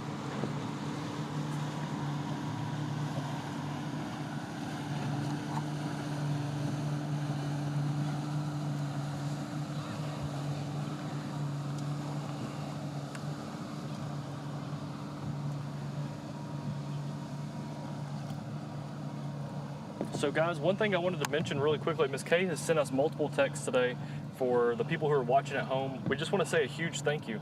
She said we have really good numbers today on Facebook, really good numbers today on YouTube. So we're at whatever platform you're watching on, we really appreciate it. If y'all want to comment the names of your angler, whoever you're watching for, we'll try our best to go get them. We've got roughly 50 minutes or so, I believe, left in the live show. We have trackers out on the lake so we can cover people, but if y'all got fishing questions you'd like us to try and ask some of these anglers, we'd love to answer some of your questions. And again, we just want to say thank you for honestly just watching and spending your Saturday morning with us. It is super hot out here, so if you're watching inside, I would honestly say you're lucky. But Jason, I'm gonna throw it over to you. We're gonna go make a little run. Honestly, before we make the run though, I'm gonna listen to what your fishing report is because I'm curious. All right, we caught up with Dennis Miller and Anthony Gray, guys. What kind of weight we got? 16 pounds. 16 pounds. How many spots y'all hit today? The first? Third one. Third spot.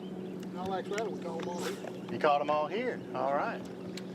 3 moves and we got some fish catches. So, how was practice?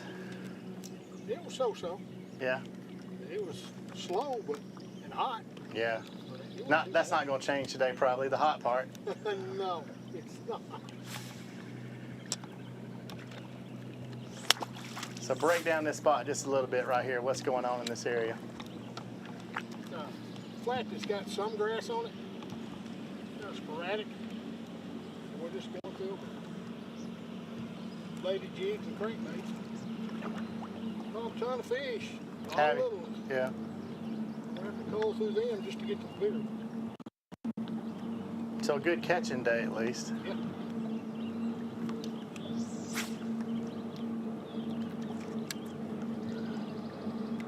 A lot of guys running around right now. Yes, yes.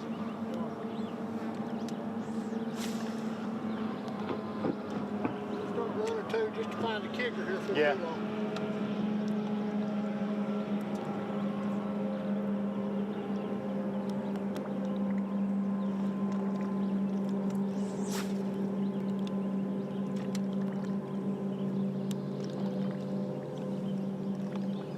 other two spots have any pressure on them? That's why I asked. Went by one of them this morning, there was 8 boats on it. Really?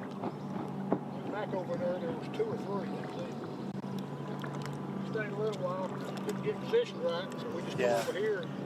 The best move we made today.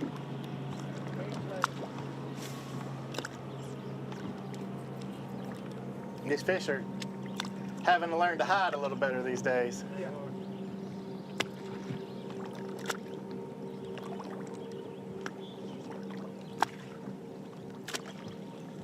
Believe it or not, he caught all 5 of them.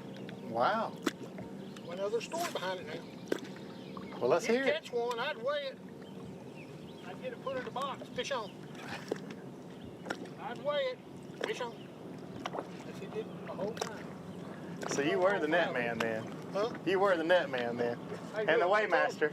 I told him, I said, you rack them, I'll stack them. I don't care.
Just a second, we got a fish catch here, it looks like.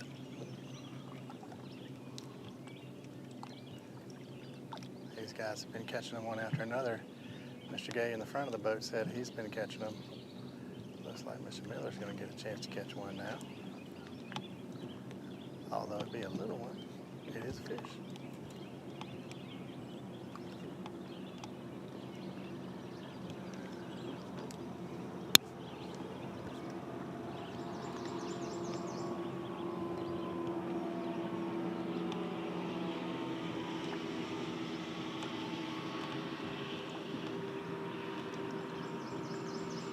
hung up in the net here. Hoping he'll just turn around and give us an idea of what it looks like.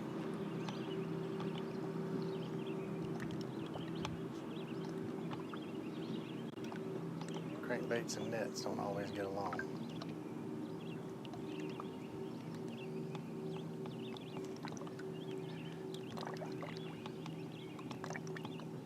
If we can get out of this situation without somebody getting hooked, it'll be a good thing. All right, we're out of that.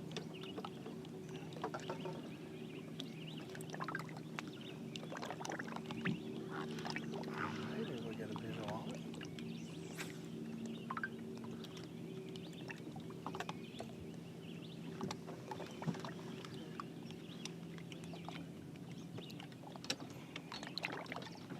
Well, Miss Kay, we've got some fish catching going on over here. We're going to move around and try to catch a couple other guys.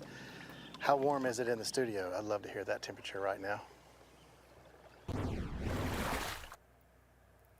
Actually, Jason, it is getting pretty warm. The air conditioner has not been on for a while since we've been on live, so it is getting a little warm inside the Alabama Bass Trail Live studio. I want to talk a little bit about the points race. This is the final stop of the Alabama Bass Trail North Division here at Lake Guntersville. Justin Bussey and Ben Webb have a 27-point lead over the two teams tied for second place, Craig Grubbs and Matt Ferguson, and Damian Willis and Tyler Kiker. As you've seen their weight, somewhere around that 22 to 24 pound range. Damian and Tyler reported they had around 21 pounds, so it's going to be really tight there. It doesn't look like they will overtake the points race as far as for the North Division. Talking about the 21-point difference, they need to finish 21st or higher to take over the overall Angler of the Year.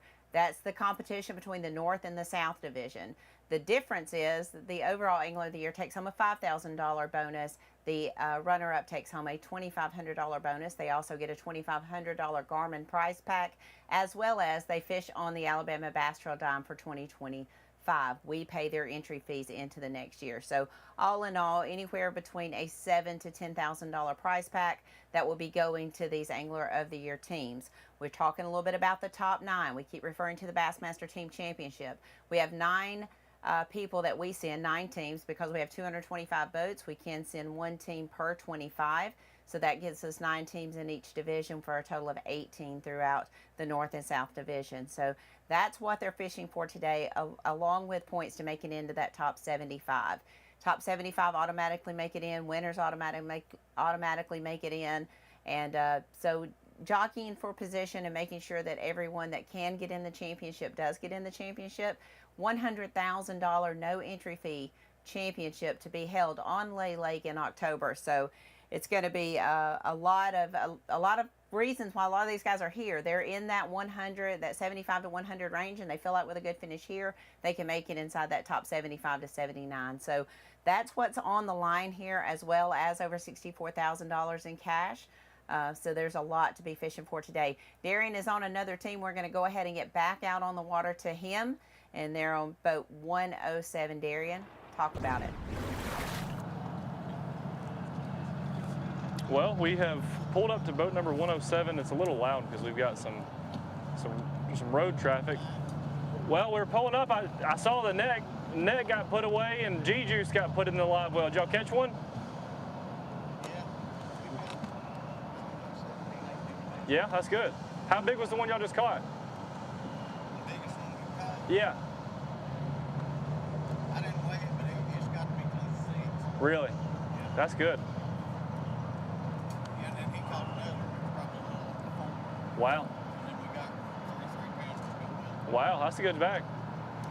And there's still a bunch of time left in the day, too. There's still a bunch of time left in the day, too. Oh, yeah. We got a bunch of good spots. We've only hit 2 good spots. Wow. So, we got some rain to do before we keep catching rain. No, I wouldn't either. Well, good luck, guys. I'm going to back up a little bit and give you your space, but I just wanted to come ask a couple questions. That's a pretty boat, by the way. That's a pretty boat, by the way. Phoenix shout out once again. Chrome decals. Okay, yeah. So there's a little bit of loud traffic. He couldn't hear me very well, and oh, fish on right here.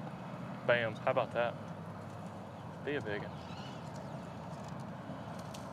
Jumper, little one.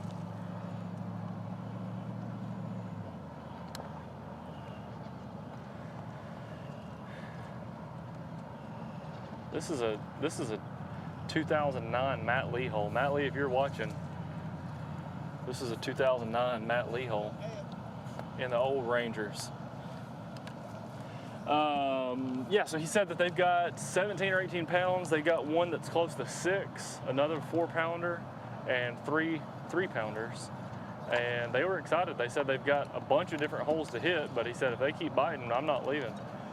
So, I mean, that's a really good bag. Obviously, it's not in the winning weight category, but, you know, I don't know where these guys are sitting in the points, but 18 pounds is a really good start. And especially, it's not even 10 o'clock yet. There's still a ton of day left, and the fish are still biting. So that's got to be really optimistic for them.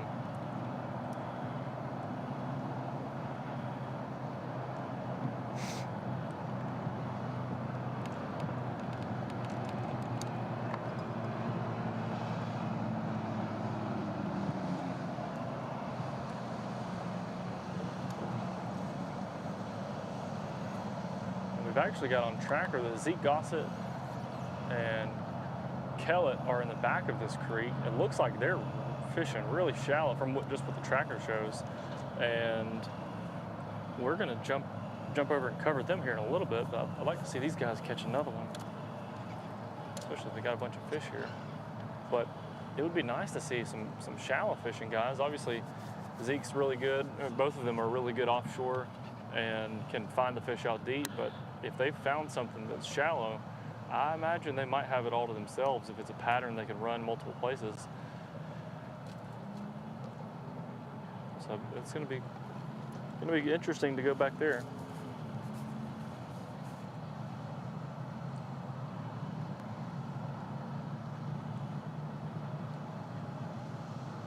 Well, just got a text from Kay confirming what I was just saying, but she said that she got a text, says they got 2 for 6 pounds shallow. So honestly, they may not want us back there with them, because I know that is not near the standard that they hold themselves to. They hold themselves to the winning standard. They just win tournaments and just keep winning them. And by the way, if y'all are wondering, it is very awkward to pull up on a team that expects to be catching them, but they're not yet catching them for the day. That is an awkward encounter. I had that happen with Scott Canterbury at the Weiss tournament a little bit ago. And I just went up and asked him, "Man, Scott, how you doing, man?" He said, "Oh, we just lost a 6-pounder in the grass." I was like, huh. Kind of feel like I put my foot in my mouth.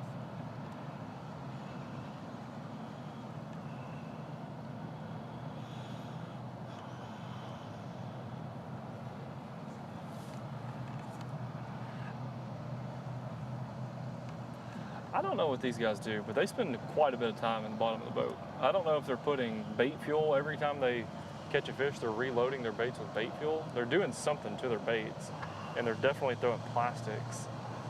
I just can't tell what they're doing. I don't think they're retying every time. They could be retying. They're fishing the road beds. There's a lot of rocks, and I'm sure their line's getting all nicked up.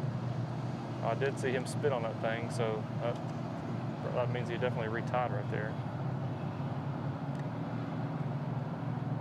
If they're retying this much every single time, they have a lot more, you know, what do you call that? They're trained, I don't know what you want to say. They're well seasoned, much more than I would be. I'd be just sending it and then hope you don't break off, but then you probably do break off.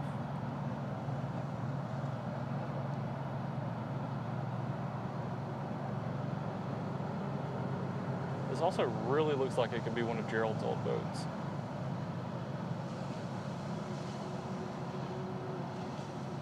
I don't know that, but it really has a lot of swindle look to me.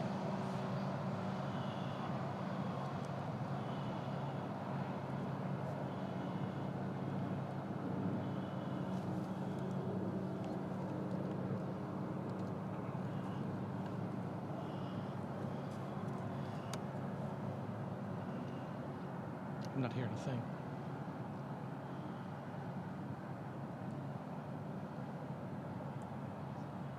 set the hook again.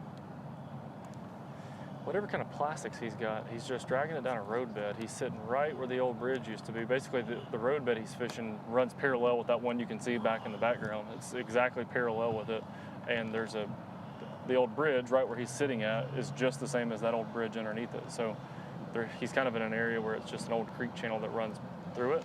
And the creek channel runs right under where his boat is, straight under that bridge that you can see back in the background. And that's the bridge that Randy Howell won the Bassmaster Classic on.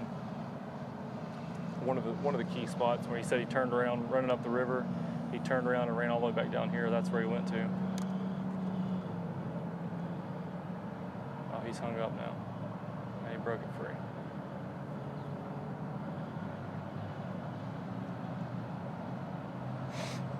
He's probably going to retie.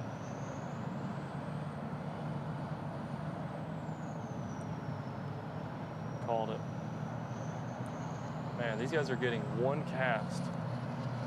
I guess the guy in the back has probably broke off so many times or had to retie that I guess he's re-spooling his reels. I really don't know what the guy in the back on the passenger seat's doing, but I would imagine he's re-spooling a reel because he's been down for quite some time. We can get a little bit closer now. We've kind of backed off of him. Spin us to the right. That graph is so big you can almost see his waypoints from right here. All right. I don't know if that's a swindle boat or not, but if it's not one of Gerald's old boats, Gerald inspired that purchase, I guarantee it.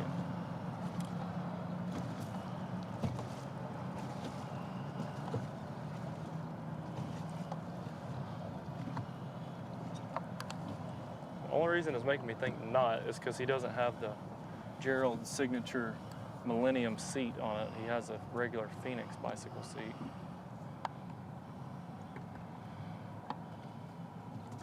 And if anybody back in the studio can hear me, I'm not hearing any comms, so I don't know if Luke and Jason are on and talking and I just can't hear them.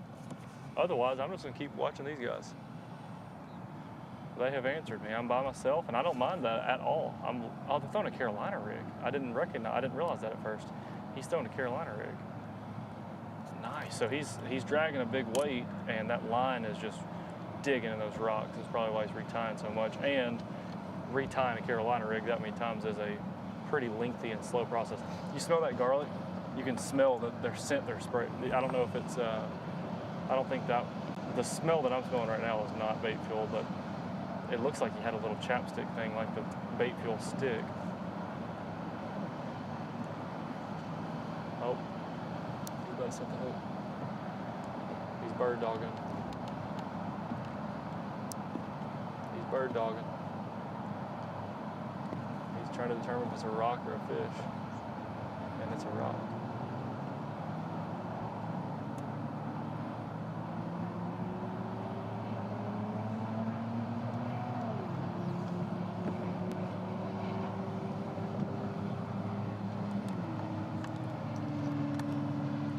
Miss a lot of fish doing what he's doing. Dragging a Carolina rig on a roadbed, you miss a lot because those rocks with that Carolina rig, you can feel every one of them. It's so sensitive, but a lot of times you'll get a bite in the middle of all that and you just pull it right out of his mouth. I don't know if that's what just happened or not, but he bird dogged him like he had a bite. But oh yeah, he's throwing the old ball and chain.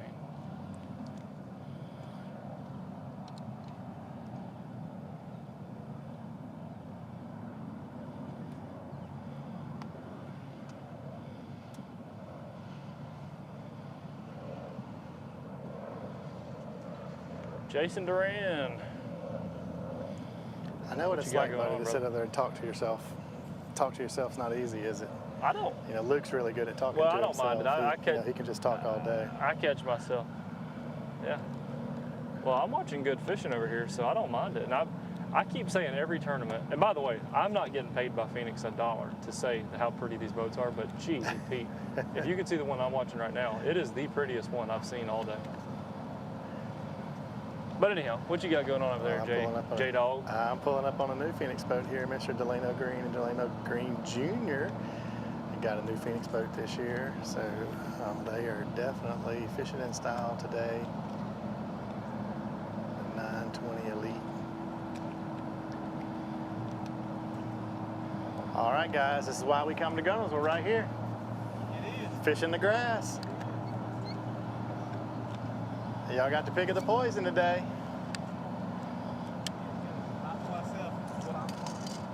How's it going? I see a lot of grass on the deck. That's either a sign that a lot of fish have come into the boat, or y'all just making a salad. What's the deal? Got a few fish to boat. You do? Good deal. What kind of weight we looking at? 19 or 20 probably. Really? Sitting on 19 or 20 pounds over here. Mr. Green Squared. Come into it for the day. I believe we can get 2 more. 2 more? The right bites will be pretty close. We won't be there since Yeah. we'll take a upper 20s, but we'll be ready Yeah. to go up there. Guys have been saying that 19 pounds is check range, though, you know. Some guys are just looking for a payday today, and some guys like you guys are looking for a win. Yeah, we wouldn't come in this one all for a paycheck. Not at all. Yeah. And we ain't gonna fish that way. We're gonna flip to the bell ring. Yep. It's beautiful right here, I'll tell you that. Yeah, we because you know you don't catch them like that early. No. It's like it's up to day, right? Yes, you got bonuses right now. Yeah, every one of them. Yeah. Yep. I agree. Like I said.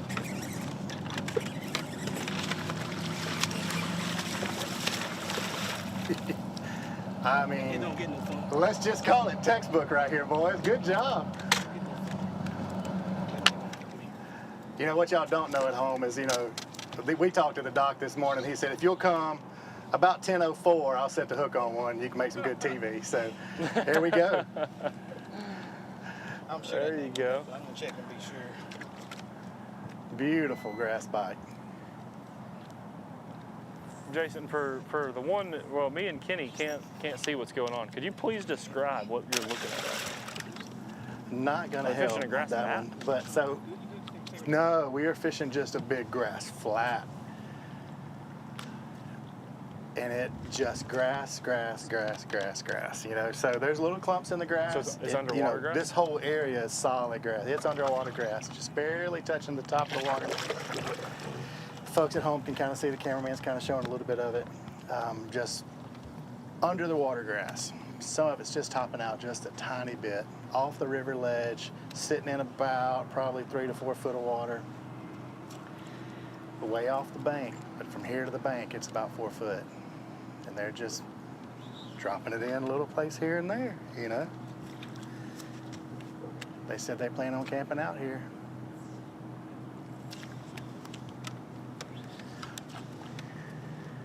Well, Luke went and got lunch and got an oil change and fueled up the truck, and now he's back. Well, Darren, I went and put our name in at City Harbor for a table for later. You're welcome. Thank you. Good job. Thank me for that later. It's getting a little crowded for the brunch crowd. No, we've been running around, man. We've been trying to chase down another one of our teams in that top 9 in the AOY race. And we have caught up with boat 37, Alan Barrett, Tyler Caldwell, currently 8th. And when I saw where they were on the tracker, and Jason, I've been hearing you for the last little bit with the greens there, it sounds like they're fishing some grass as well.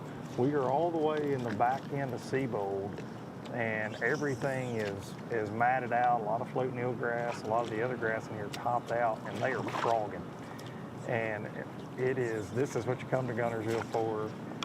And they've got a limit in the boat. They didn't give us a weight, and I'm having to yell a long ways at them.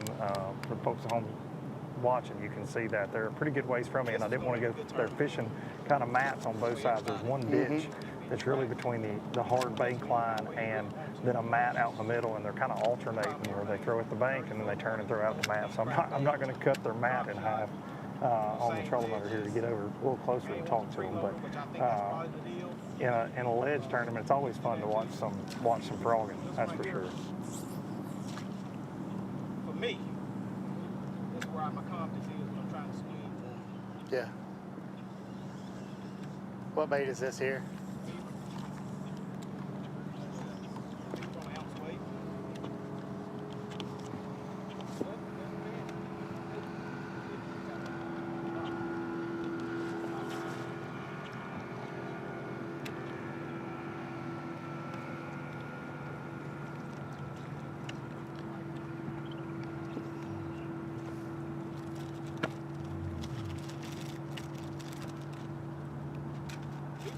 over the years too, though. I take props.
Jason, are you on main lake grass right there where you're at?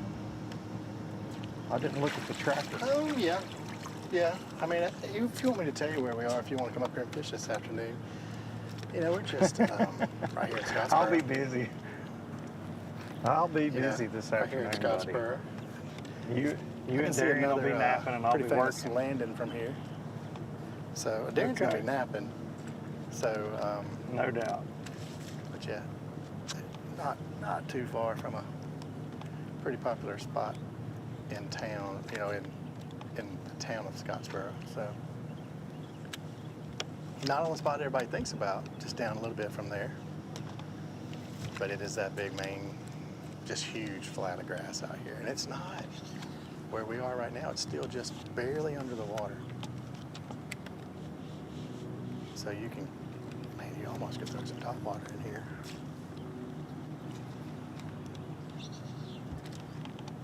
But they're just flipping it. Sitting on That's what we're pounds.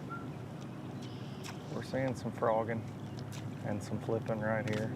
And they, with Barrett and Colville, they said they have a limit. We're not sure how much they have, but they told us they got 5.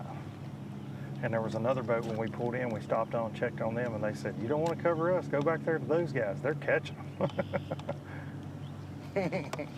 That's a decoy, by the way. They must have put on a show at some point. Yeah, normally it is, yeah, for sure.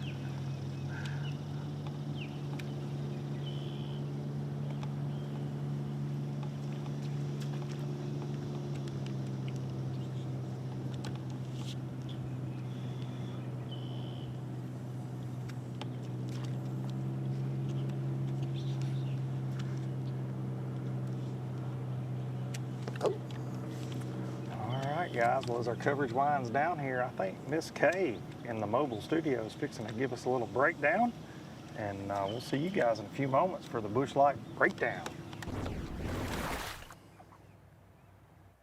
All right, guys, welcome back inside the Alabama Bass Trail Live studio. We're here at Lake Guntersville for the 5th and final stop of the regular season Alabama Bass Trail North. This is where it all goes down. This is where the points race ends. This is where we find out who is crowned Angler of the Year. Will they be the overall Angler of the Year? Who makes it inside the top 75 to make it to the championship? And who goes on to the Bass Team Championship? Here are your current points leaders. You can see the differences there in the points. Ryan Anaya, Fisher Anaya, they are currently sitting at almost 100 points. I think 99 points out of the lead. And the way you're seeing the weight stack up, you're really not going to see a 99-point jump, but can they stay inside that top 9 to fish that tournament in December for the Bassmaster Team Championship? I think that's the goal. I certainly think a win here is the goal, but I know that they do want to make that Bass Team Championship, certainly make the no entry fee $100,000 Alabama Bass Trail Championship down on Lay Lake. These are your top 10. This is how it sets up. There will be a lot of jockeying for position as the day goes on. There's still a lot of bass fishing left to be done. Again, the scales will open at 12:30. You will see fish come across the stage then. At Eufaula, the team that won came in at 12:30. I think you're going to see that you're going to have a lot of the big contenders come in early today to avoid those dead fish penalties. We're going to take a short break. When we come back, we're going to do the Bush Light breakdown, break down the lake, break down the techniques that we saw today, and what we think it's going to take to win this event. Y'all stay tuned.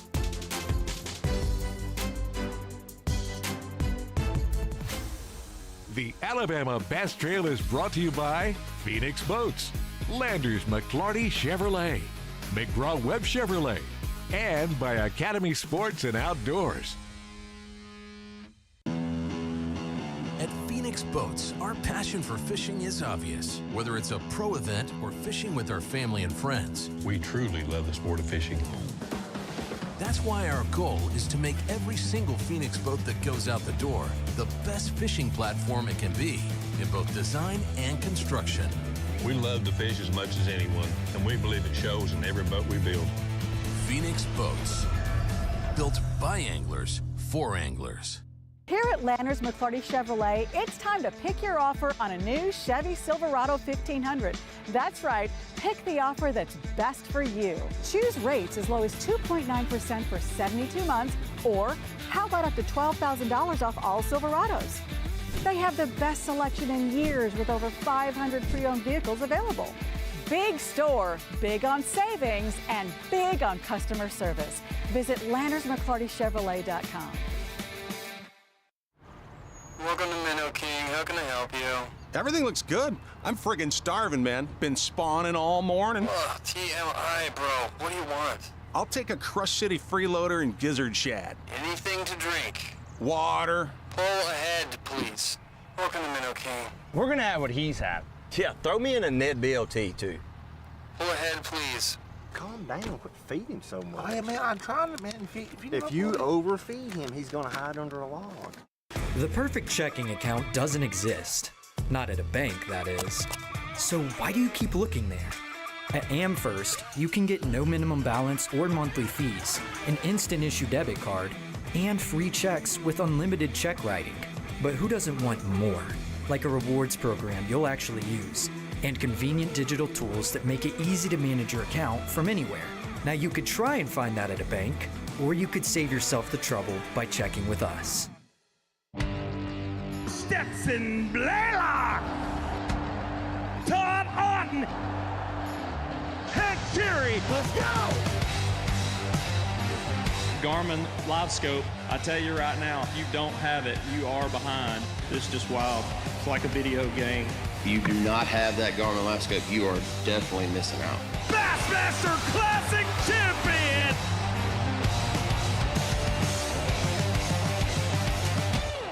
It's that time of year again. Have you been? Summer is officially back, and so are our fan favorite Jack's Chili Cheese Dogs. We start with 2 all-beef hot dogs made to order. Then we add our zesty home-style chili, shredded cheddar cheese, and freshly diced onions. A summer classic. Guys, we're gonna need a lot more chili cheese dogs. 2 chili cheese dogs with fries only at Jack's. I'm Amy Wall, and I'm all about the South. Welcome back to the Alabama Bass Trail Stop number 5, Lake Guntersville AOY tournament, end of the year, all the things. It is what it is, and we are excited to be here. I do want to give a huge shout out to the Marshall County Tourism and Sports for having us this week, to the Lake Guntersville State Park for being our host. They've gone above and beyond and out of their way to make sure that our tournament took place in a great location. Everything is immaculate here at the state park, and we certainly appreciate that. Thank our anglers for staying local. I saw a lot of them eating out at dinner last night and appreciate that. So we're going to go ahead and get started with the bush light breakdown of Lake Guntersville. We'll start off with Jason. Jason, you got to see the leaders in the AOY race. Talk a little bit about their day and what you saw out on the lake. Yeah, it's been a fantastic day for us on chasing the AOY leaders this morning straight out of takeoff. We went right up north on the lake and just stopped at a spot, and you know, they kind of wanted to hit a couple spots on the way. They kind of cruised by a group of anglers over there fishing, cruised by another group of anglers over there fishing.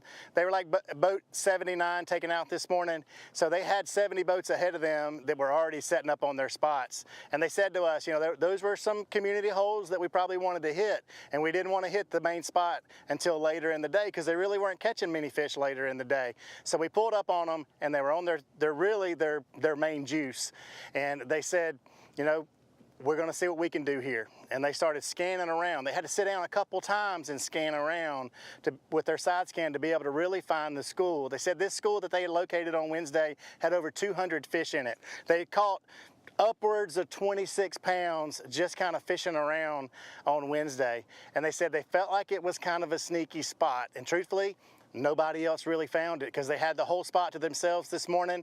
And if you watched live this morning, you watched them put on a clinic. They quickly went to work and caught 2 3s pretty close together. Then they caught a 4, and then they caught the kicker. They caught a 6-pounder. And then since then, we watched them upgrade, and they began to cull those smaller 3s. And when we left them, they were sitting on probably 2 4s, a 5, a 6. You know, so they're pushing that 23 pounds. By their numbers, you know, I bet they're pushing a little close more to the 24 or 25 range. And then we jumped around a little bit and got on a couple other teams. Nobody really notable to talk about until we got on Delano Green and junior and senior. And just like Cockwork here just a few seconds ago, if you're watching, senior hooks up and really lays into one. They're sitting on about 20 pounds right now. The one they caught wasn't able to help them upgrade any. And, you know, they're just fishing a major grass flat right here that's well known on the lake, where the other 2 teams are just kind of fishing off the edge, fishing on a big school, and just, you know, kind of running through a little bit of a, you know, what we call a shell bed, you know, and they just putting their baits to work and really making it happen. So we finally made it here. You know, it's been a great season. Thank you guys for tuning in all year long, all season long. You know, this is stop number 5 here. We've got a championship to do, and we've also got another ABT 100 later in the year. But I do want to say thank you for tuning in all season long and watching us. And, you know, it's not over yet. The weigh-in's going to happen right here this afternoon on live. So, Darian, I know you were having a little trouble getting on live with us here to get your shot set up. Are you there, buddy? Are you there? You're already taking a biscuit and a break. Well, look, buddy, we got the. I'm so close to another broken egg. I can smell it right now. They got bacon warmed up for me. Obviously the start of the morning for us was jumping on with Fisher and Ryan and Naya, and I've talked about it multiple times. Obviously, Fisher and Ryan have spent a ton of time on the lake. You heard Gerald talking about it earlier.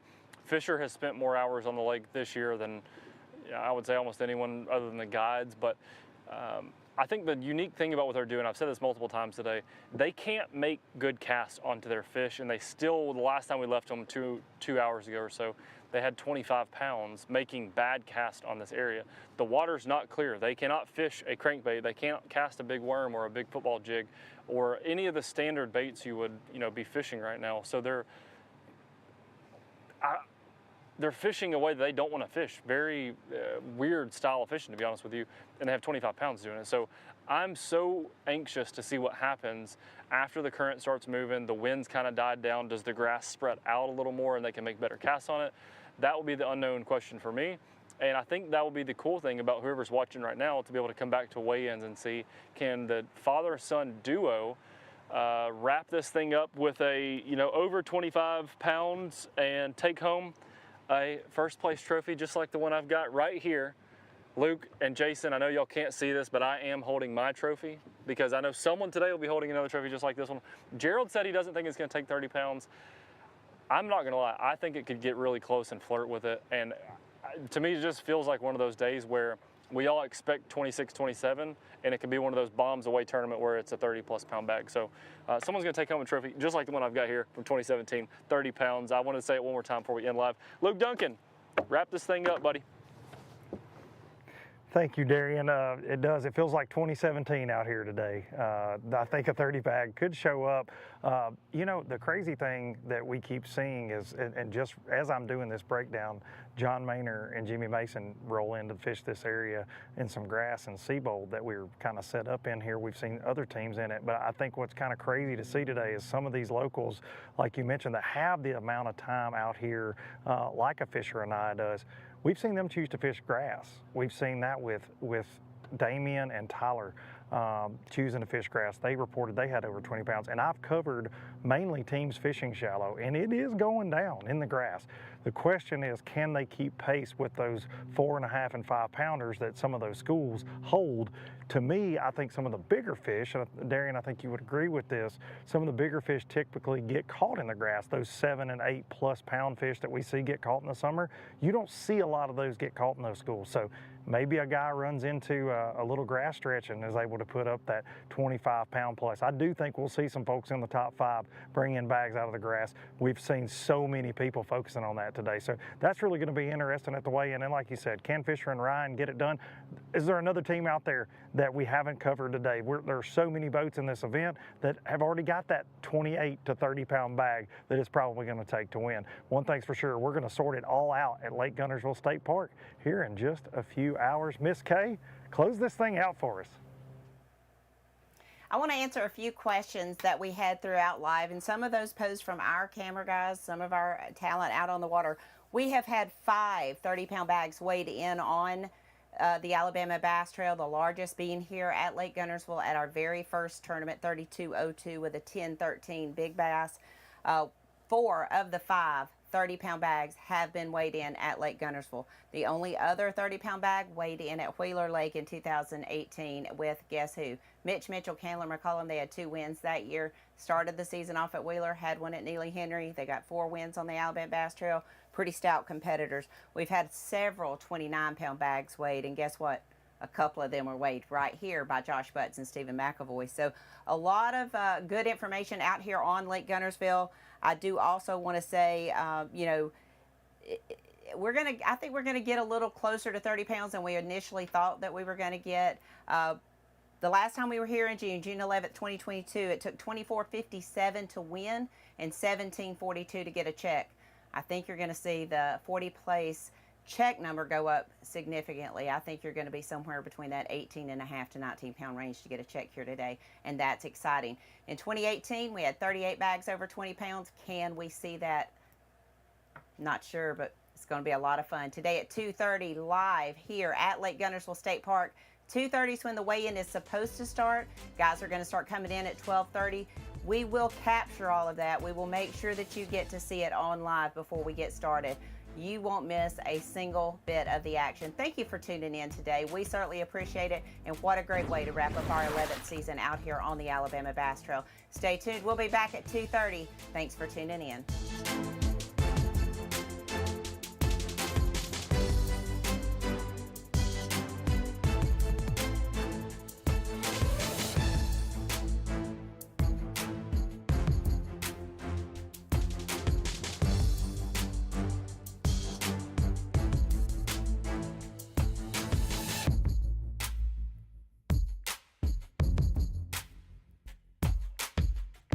This live coverage of the Alabama Bass Trail has been presented by AmFirst Credit Union and sponsored by Phoenix Boats, Landers McClarty Chevrolet, McGraw-Webb Chevrolet, Jax, Garmin, Rapala, VMC, Crush City, Pro Guide Batteries, Mountain Dew, TH Marine, American Baitworks, and Sweet Home Alabama.